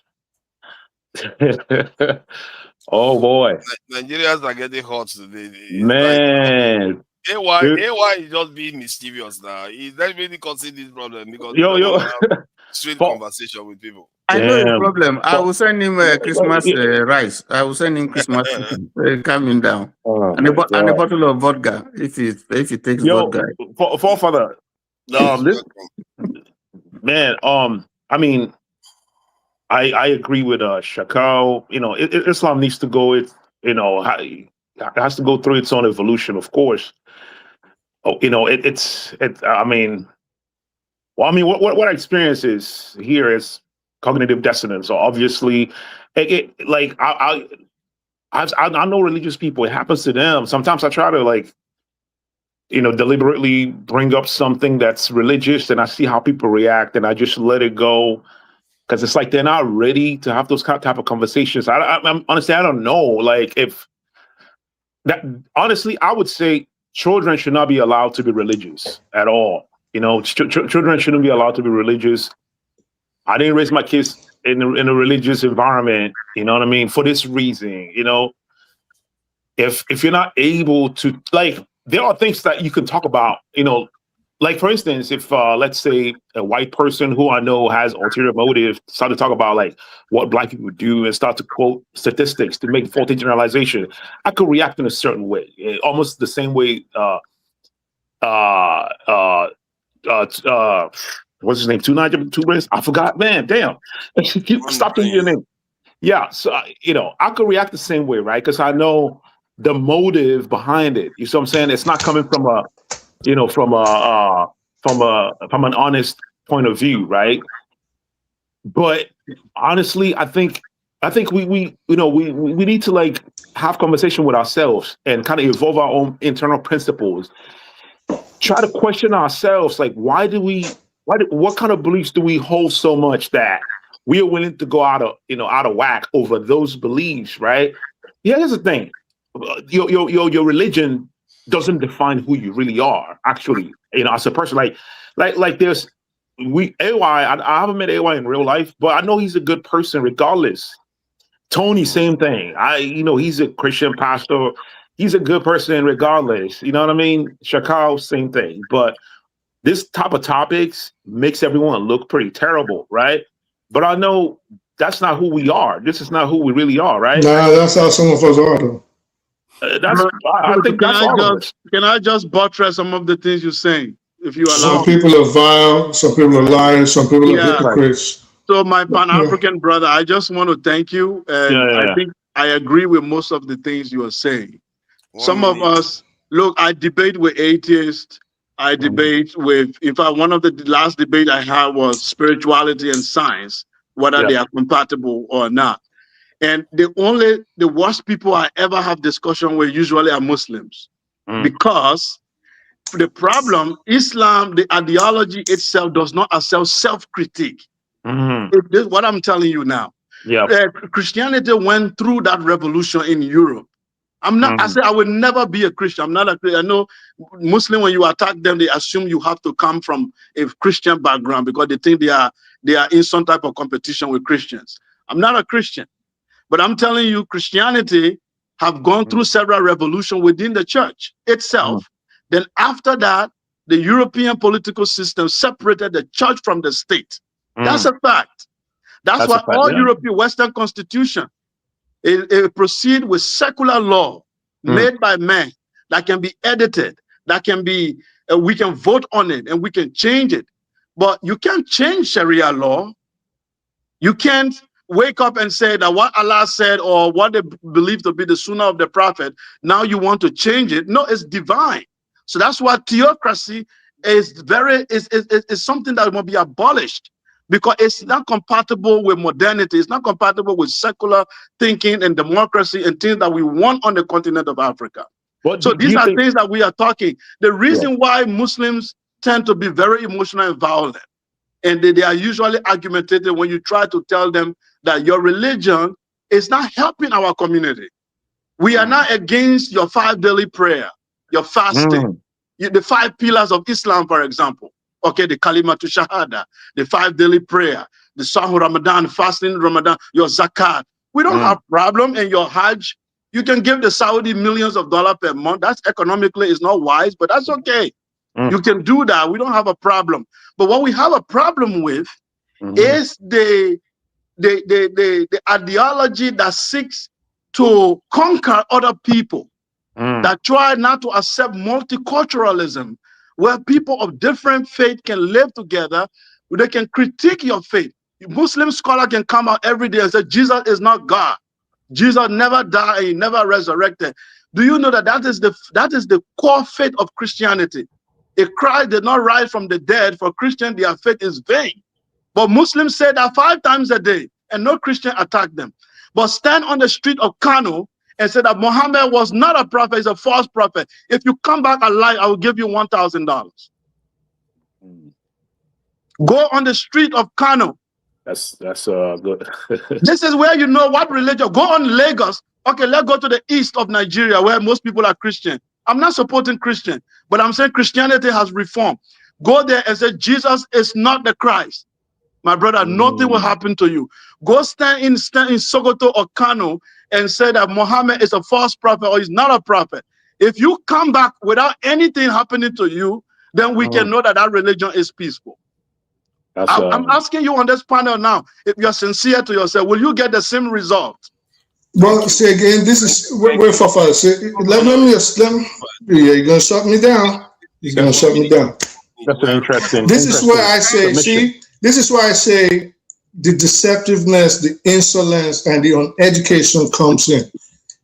Quite frankly, it is idiocy. And you even invited me to a debate when this is your premise, just smacks of stupidity. And I say with all disrespect, because eccentric as this is to you. I see you nodding and saying, I'm not asking for an answer. I'm just saying this is, wait. I'm just saying, I'm not asking. Yeah, exactly. And of course you would agree because you are not informed. Now, I'll ask his brother. Not criticism to yourself. It has nothing to do with you. Right. Listen, no, I'm not. It's not a criticism to you either. I'm talking about what he said. It's not to you. So this is what he said. This is what he said. Yeah. Let me just continue, please. I already made anybody here knows that I'm not feeling you at all. So, essentially, guys, this is what I'm saying.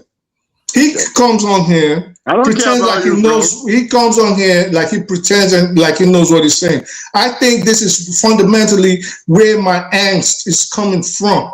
Like, if you knew what you were saying, I have no problem saying, well, you know, if I have to push back, I'll push back. But not when you're coming on and you're saying things that are entirely wrong. For example, look at what he said the last time. He said 5 times a day, Muslims will say Jesus is not God.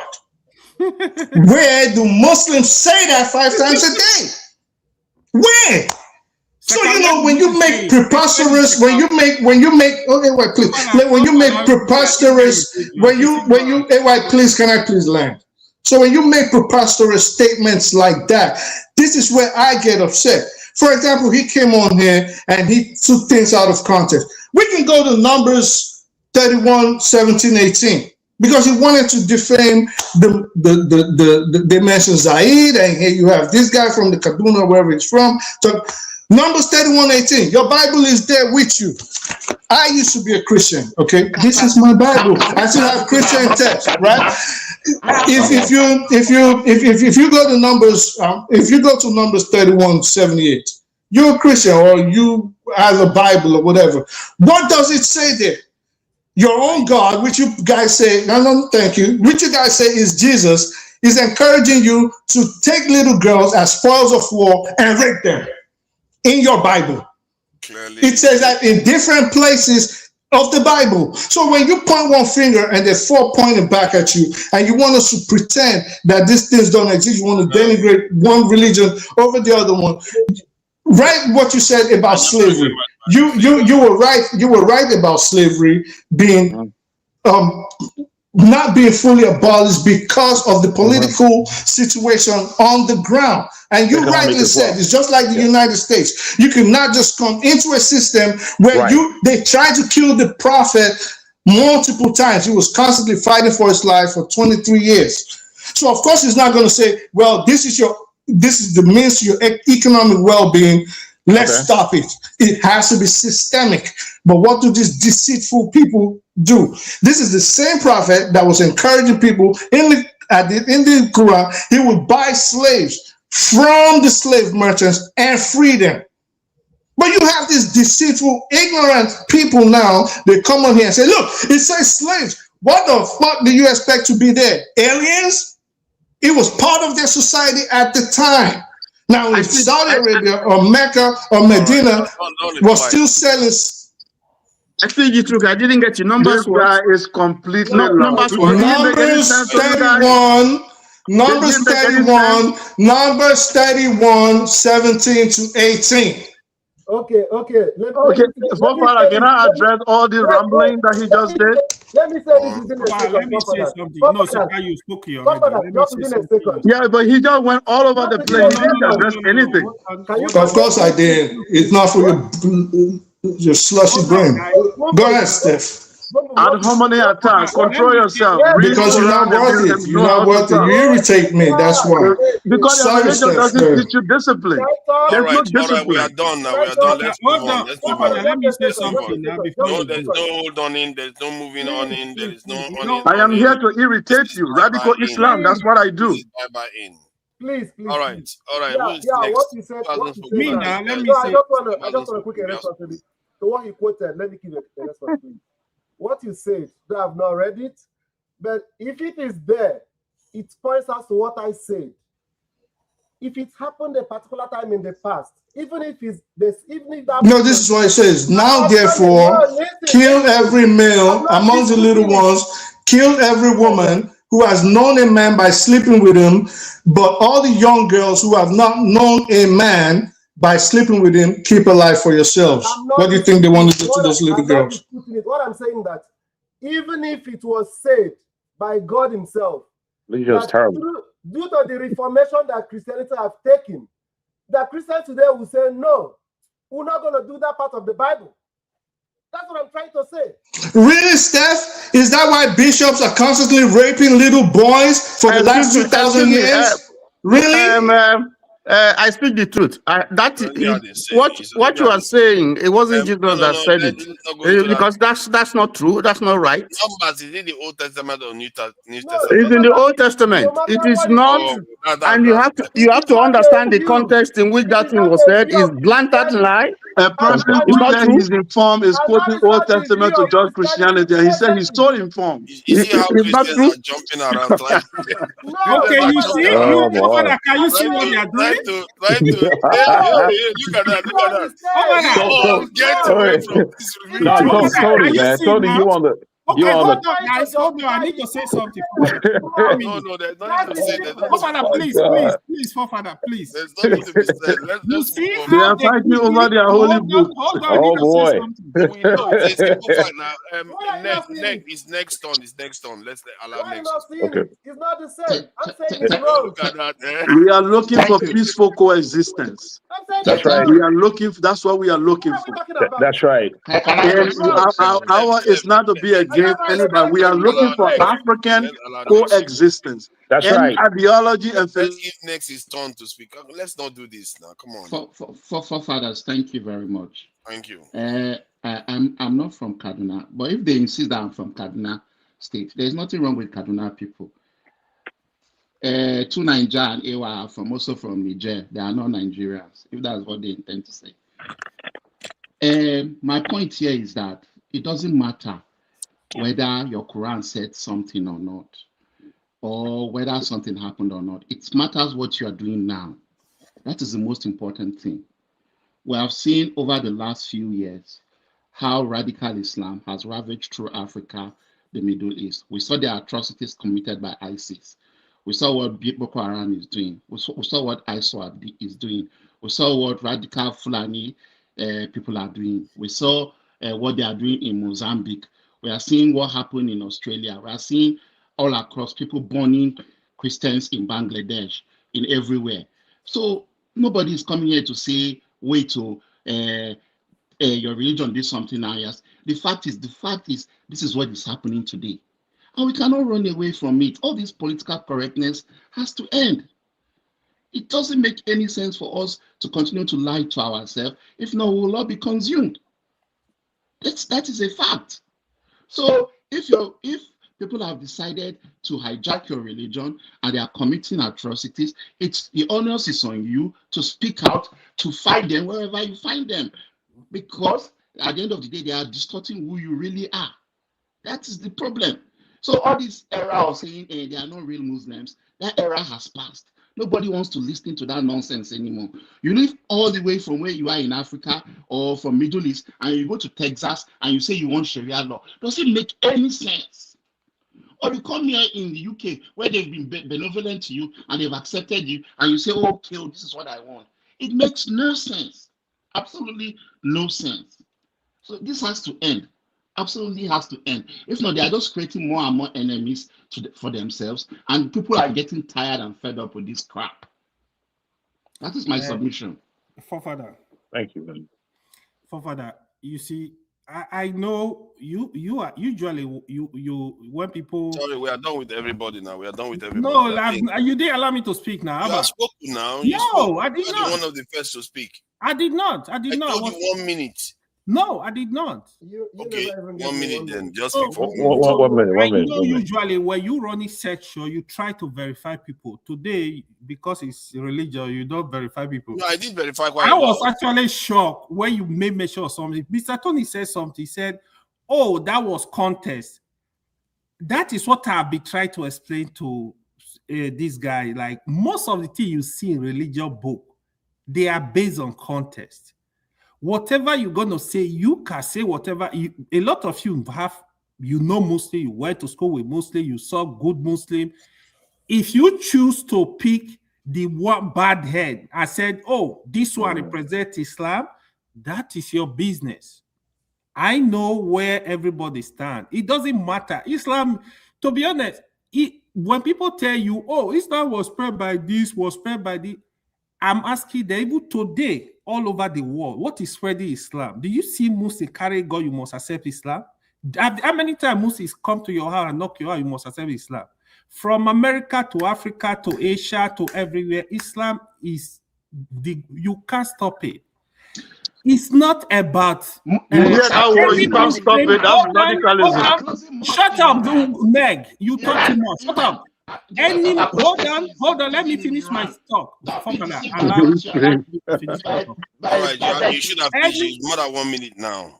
Hold on. You see, they interrupted me. Anybody that feel, honestly, no matter the attack against Islam, to be honest, Islam is growing wide everywhere. It's not bad. You need to accept it. That's just the. I don't know why it's growing wide. You know, so I'm not gonna. What Neg was saying is just Neg is a hater. I have seen him talking nonsense about Sata Kaduna people, blah blah blah. Let's leave this hate and love ourselves and live in peace. That's my wish. That's right. Can I do my 1 minute and go? No. We've everybody have done their 1 minute. You have done your 1 minute. Don't do that. Why is it that everybody want to do 1 minute twice now? Okay. Not that nonsense. Okay, it's okay. Let's not do 1 minute twice now. Thank you all, gentlemen, for coming.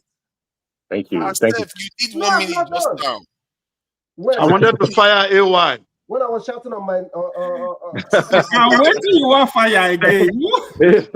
I'm ready to debate with you if you are going to be civil. AY, I can send you my email. You want to debate me? Push it to me.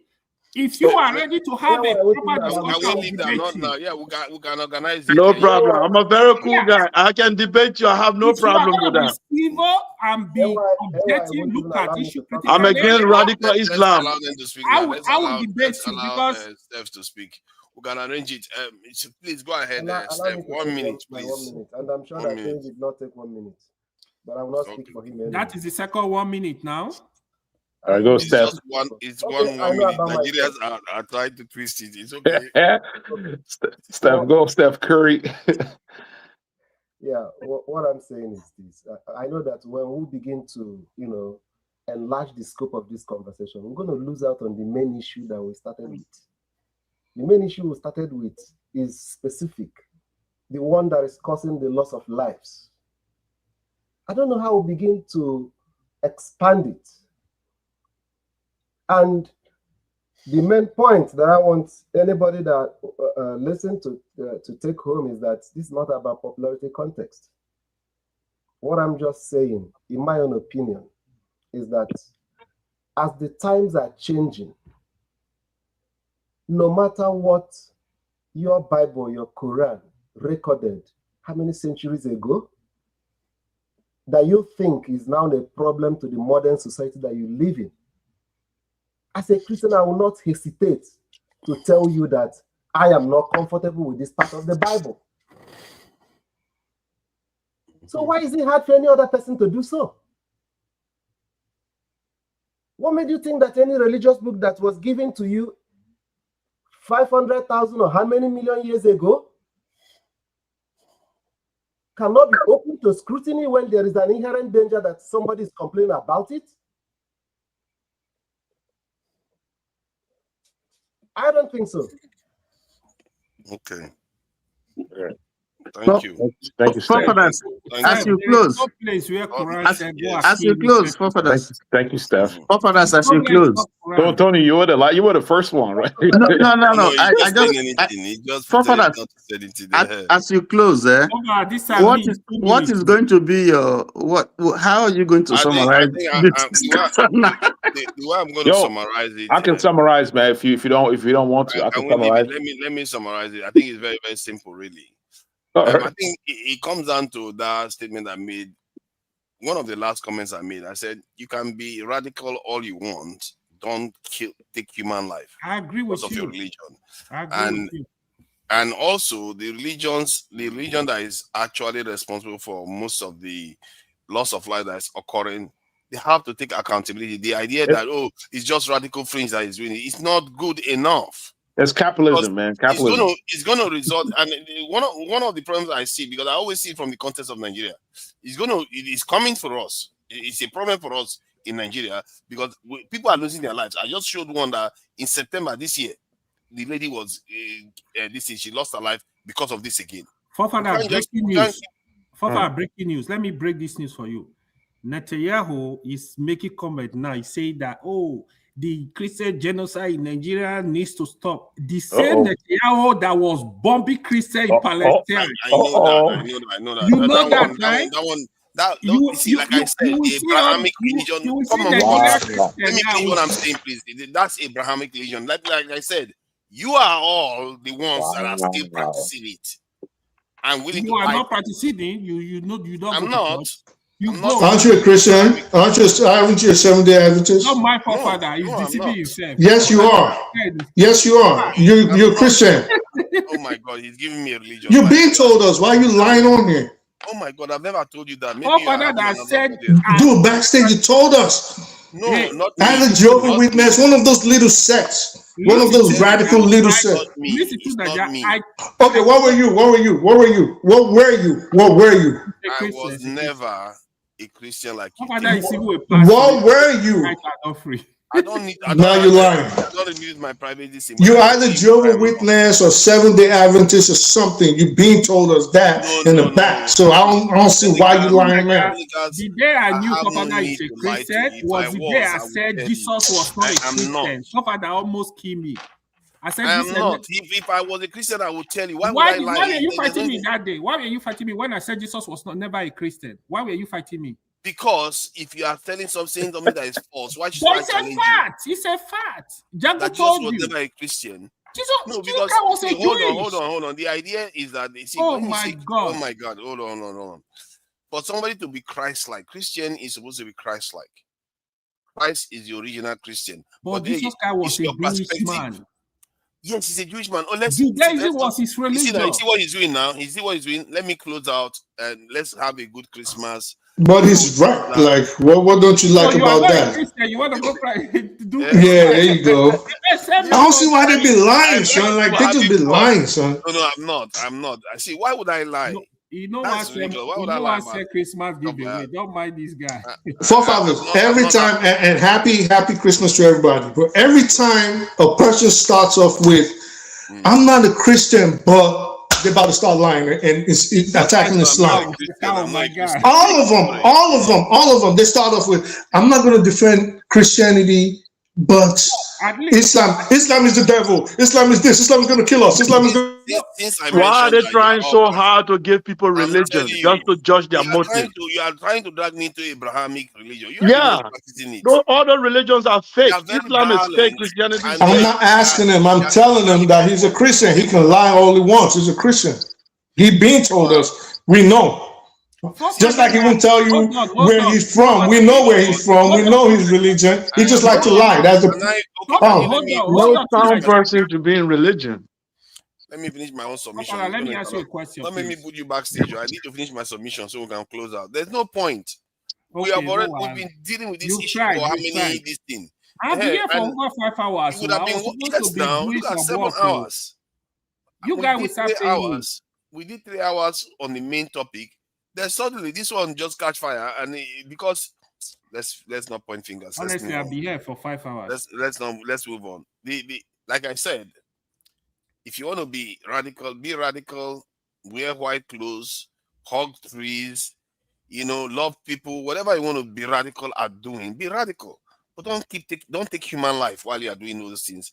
And the ones like in the case of Islam now, where you are seeing so many cases occur, I feel a little bit apprehensive about saying Muslims should have to account individually for it. But in terms of the way they teach Islam, there's something there that is causing this problem. And that needs to be addressed. Because there are lives at stake. Sooner or later, others are going to react.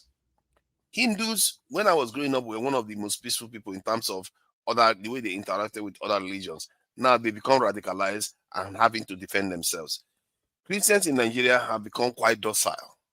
If they start waking them up, and mark my words, Christians are waking up. Because in America right now, the number one figure is Candace Owen. What is her key word? Christ is King. When they rise up, this is not going to end well. And there's a reason why sometimes tolerance is important in life. We are too dangerous to ourselves right now. We have so many ways of doing harm to ourselves. And if we go into an all-out conflict, it's not going to end well. And it's not going to end well in Nigeria too, where you see some people thinking that they are being smart by half. They want to get one over their own fellow Nigerians. Don't do that. You are not going to get away with it. We are all just going to get poorer for it. And that's why I really wish people are a little bit more honest when we're having this conversation. And I think we are going to revisit this type of conversation some other time. That gives people time to think about it a little bit more, because we have to evolve past the way we are operating right now. It's not going to end well if we carry on like this. Thank you all for joining me. I really appreciate the way you guys handle it. Some big people came in. Short, some of the best minds came in today.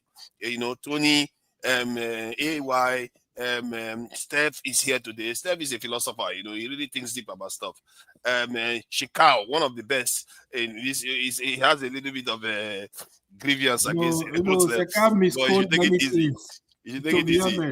I speak the truth. Very good too. They don't like me. A little bit too hot. So these are some of the nobody best hates you, to be honest. I'm not hot. I just listen. I am versing these things. I am factual. When I hear he couldn't tell me anything I just debunked about him is wrong. He can't.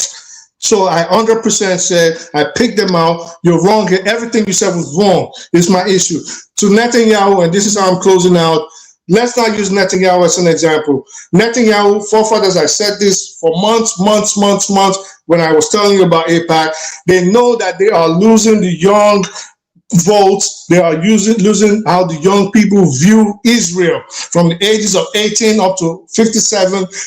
People, how they used to feel about Israel is down almost 30%. They are using Nigeria as an excuse. I told you, go look at it. Netanyahu released hundreds of millions for propaganda against Islam. That is why you go, they change all the algorithms. This is why Larry Ellison, they try to buy CBS. This is why Peter Thiel and the rest of them try to buy TikTok. They are buying up all this media because even Netanyahu said it on video. The only way we can change the narrative against Israel right now is to push out propaganda against Islam. This is what they are doing. You go on X, they are fixing the algorithms. I told you about Grok 1, 2, and 3 when Grok started calling himself Mecha Hitler. I told you all these things. You were laughing about it. There is a concerted effort to start anti-Islam, a wave of anti-Islamophobia all over the world. They are doing, and they are succeeding. For example, in Australia, don't do this. We are closing now. Fofana, can I ask you a question before you close? Just one question, Fofana. Can I ask you a question before you close? Yeah. With this talk now from Netanyahu, do you believe there is an agenda in Nigeria, probably because Nigeria kind of like supported the Gaza in some ways? Do you think there is an agenda? Trump pronouncing genocide of Christians in Nigeria, Netanyahu pronouncing genocide. Do you think there is something going on, or you don't see there's something going on now? They want to distract attention. Period. If they can use that at the same time to get some things from Nigeria. Yeah, I still like you. At least you talk through in other stuff. The only way you don't talk through is when it comes to when it's about Islam. But one day you will become Muslim. One day. You completely AY, but you said AY, but you said that the Jews are closer to what is it, to Muslims than they are closer to. How is it now that Netanyahu? Netanyahu not Jews. All right, let's He's a Zionist. You know good thing what I mean now. Why are you telling me? I need to thank. Oh my God, I forgot. I almost forgot. You guys, please, let's just not talk again. Let me thank the people that donated to us today. Did I donate? I'm not seeing your name here. Hearts Valiant, 2,000 naira. Thank you for the donation, Hearts Valiant. Oscar Blackbone, I really appreciate you. Thank you for the donation to Oscar. Oscar is always donating. Very generous. Nice man. All the one where they insult us for comment section, they will never donate. Yes. Now the more they insult, the more they all these Oscar Blackbone. Thank you for the like Tracy Jacobi. Exactly. Hasbelian is here too for 1,000 naira. Another Hasbelian for 2,000 naira again. Hasbelian. We're supposed to be clapping for these people, though. Yeah, we have to appreciate them. Honestly, the one that donate from Nigeria, they need another Hasbelian again. Yeah, from Nigeria, donating like crazy. I'll be seeing Nigeria. To be honest, you gotta give it to them. And like, share, and subscribe. The viewers there is at least 95. You know they donate. Don't run. You see that they are running. They are supposed to be like, go and click the like button because I saw only 9 likes. That is not fair. When sometimes there were more than 150 people watching, it's only 9 likes. Fofana, tell them is Christmas period. They need to be generous. Let them donate. and this is Christmas soon. I know they have all bought presents. What have they done for Dr. Damages? We are having honest conversations here, and even if our people we struggle with the denial syndrome, but we still try. We try to have an honest conversation about issues here. Look at how long, 7 hours straight. I can't believe if I tell you the work I wanted to do this night. Exactly. Same here. I just thought, okay, let me just branch into this topic as a sideways, then suddenly it exploded. You got out of control. Papa, you are the one that caused the problem. Why you go bring this type of topic where they scatter head? He will not blame me. He will say next time you want to have this conversation, I'm going to resist the temptation. You will not see me. I promise you that. You see this topic and tribal topic. Suddenly went out of control. Thank you. Or let me try to call out some names. Chukwe Meka Udochukwu. I thought you were Igbo. Yeah. Look at that. Chukwe Meka Udochukwu. Wachukwu, I see you there. Thank you for that too. Ofada is our adopted brother. Umaru Gabawale. Thank you all for joining us. Boom Boom Ray is also there. And it's also on the panel. Thank you for joining us, Boom Boom Ray. I'm sorry I didn't let you in. You see, that's why I didn't let him in because I thought. No, you are too hard on Boom Boom Ray. No, you guys need to do better, to be honest. it's when only two of us are on the panel, things will go smoothly. Let's see. Who else is there that I've not named? Yeah, Fumi, Info is there. Who else is there? Emmanuel. I think I'm sorry if I cannot name everybody. I've already called out all the ones that donated. So thank you all for joining us, and I really am proud. Okay, to an extent of the way we had this conversation, it could have been better, but at least we tried to get to the bottom of that key question from the beginning to the end. And we also remain disciplined in the first segment where we discuss the positives of Nigeria. We remain disciplined up to 3 hours straight. So I really appreciate How you all. can you forget Pansat? Pansat. No. Who can forget the Pansat? Eh? Pansat was one of the first to come in actually to discuss. The moment I mentioned Dangote, he couldn't resist. He had to jump. Pastor, when you hear How can Dangote, anybody mention Dangote as a hero? No way, that's not happening. It's not a good thing. You know what? Pansat is born again now. I think I like the way he's doing. Yeah, he's doing better. The person that was praising me today saying, "Why you are speaking my mind? It's redundant." That's why I left. So yeah, thank you all for joining us. Let me play this. About 30 December. Then from there end the channel. So thank you all. Till next time, we'll catch you all again. Bye. Yeah, now I have to drive through that. Why is there traffic? Why is there traffic to go from here to the end of my headboard there? Please, I am tired of it. I've had enough. You see, dear brothers and sisters, this life no balance at all. Before it was don't go to Nigeria, from there to dirty December, from there it became insecurities here and there. Even with the same insecurities, there are so many IJGBs and so many other foreigners landing in Nigeria for dirty December. Currently, some Nigerians are complaining. Good morning, good afternoon, and good evening, where you are at the moment.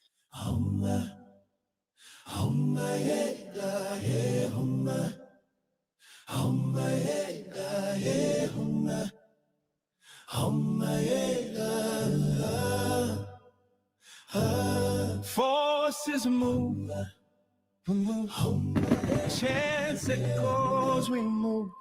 I beg, what is happening? This Christmas period is getting really crazy, especially in Lagos. Not just the prices of things, because there is inflation everywhere in every nation, with or without floating the currency. But it is the population and packed roads, as well as activities, not only on this Lagos Island. All right, this traffic is becoming crazy. Yes, Lagos is synonymous to traffic. However, this one, nope. This is something else. And some Nigerians are already agitated. I just got back. At this point, you people have to go back. What is all this? Everywhere is blocked. There is no road. I don't know. You guys just came. Don't be so na carry money come. You come empty-handed, still come block road. What is all this? Please go back. Go back, I beg. I've missed my nails appointment. I've missed hair appointment. Now lashes. Now I pray I don't miss my lashes appointment. Yeah? Just carry big cars. Come back. Empty pockets. Go back, Ijare. Go back. Go back. Had it been I didn't buy Chicken Republic plan, I saw hunger for finish me. Huh? Very last month. Jesus. Go back. Now, as I'm talking to you, as I'm making this video, we have batch E and batch F already landing.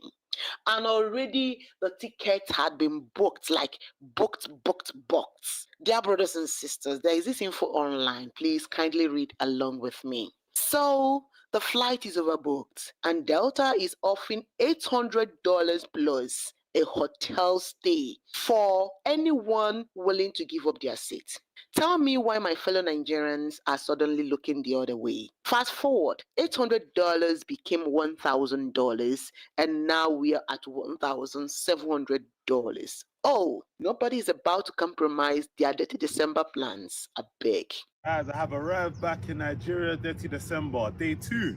If I tell you the time I've had, I'll be in big trouble. This is not a real place. People that think London's where it's at. Nigeria has everything you need. And I'm thinking to myself, why haven't I moved here? People greet me like I'm a king. The girls here are beautiful. They have everything you need. If you have money here, I promise you have the time of your life. You have the time of your life. Don't let anyone lie to you. Have money in Nigeria, you're living like a king. And I'm thinking to myself, this is where I need to live permanently. Forget about UK. All these Nigerians want to move to UK. Forget. Nigeria has everything you want. And I promise you, 30th December, you owe me nothing. Day 2, you owe me nothing. I could go back to London, I'll be a happy man today. That probably shows you how much I've enjoyed in 2 days I've been here. But if you're here, Nigeria, Lekki, you're going to have a time. You're going to have a hell of a time. So I'm back home. I'm back in Nigeria. So this is the zoo that we are in. You can see the lion is chilling right there. Let me show y'all. You know, people were asking, where do y'all eat? Do y'all have kitchen? There's no kitchen. We have a, hold on. So you can see where we eat. You can see the bushes. This is where we eat. We don't have kitchen at all. Like, we don't even have stove. I'm going to get the stones to come and cook. You know, that's how the place looks. Well, let me show you. I think the lion might be sleeping. So the lion should be upstairs. The lion should be upstairs sleeping. Should I even wake the lion up? No, I won't wake the lion. Let me just leave the lions, okay? But yeah. And one of the celebrities screamed, "This is crazy. Everyone should stay home. The traffic in Lagos is becoming horrendous." You guys, please. I want to say something very important, please. Everything you've heard about Dirty December is a lie. It's not true. It's not fun. It's not fun. Please don't come here. I'm telling you the truth. It's not fun. Okay? Okay, it's just there's nothing happening. There's nothing special happening. There's nothing special happening. All we do is go to restaurants and go to the club and go to beach houses. Literally, there's nothing extra apart from those 3 things. And it is the same 4 clubs. It is the same 5 restaurants. Don't you have restaurants where you're coming from? Lagos right now is crazy, especially on the island and some parts of mainland. However, some Nigerians are also complaining that the only thing their people sabi do na to build house, you know, not to plan for recreational sports that will attract entertainment. See as island fine. Everybody don't decorate Christmas. But Ikorodu, Ọdún Oru, Ọdún Eégún, ayé ti bàjẹ́. One day, water go rise, go cover that VI. You see that VI, that Ikoyi, one day, this ocean go rise, it go cover am. All the events this Christmas, na VI Ikoyi, VI Ikoyi, VI. One day water go rise, it go cover that VI. Only VI, it go cover am. Nothing they happen for Sangote, do nothing. Now only La Safa Park. Now I don't say DJ. VI. Wait. I not see blame now for that VI shot. You see when big man they construct city, he put place of playground. Poor man, real estate. Do you know you can own a home? Poor man begin own a home. From Lekki, own a home, go reach Ekpe. Do you know you can own a home? Do you know you rich people, they make things easy for themselves. They make things playground VI, everything, VI Ikoyi, and everything they want street. See how rich man we have access. This Christmas is not for me in this Lagos. You want to avoid me. Because the whole sang not sing the apple and never hear expensive. Una they do party. And now we be Lagos vlogger. Now they gather Lagos for one place. Now we they vlog for Lagos. Now they gather Lagos for inside one. Una they do fertility. Una go they advertise only people where they VI for una vlog.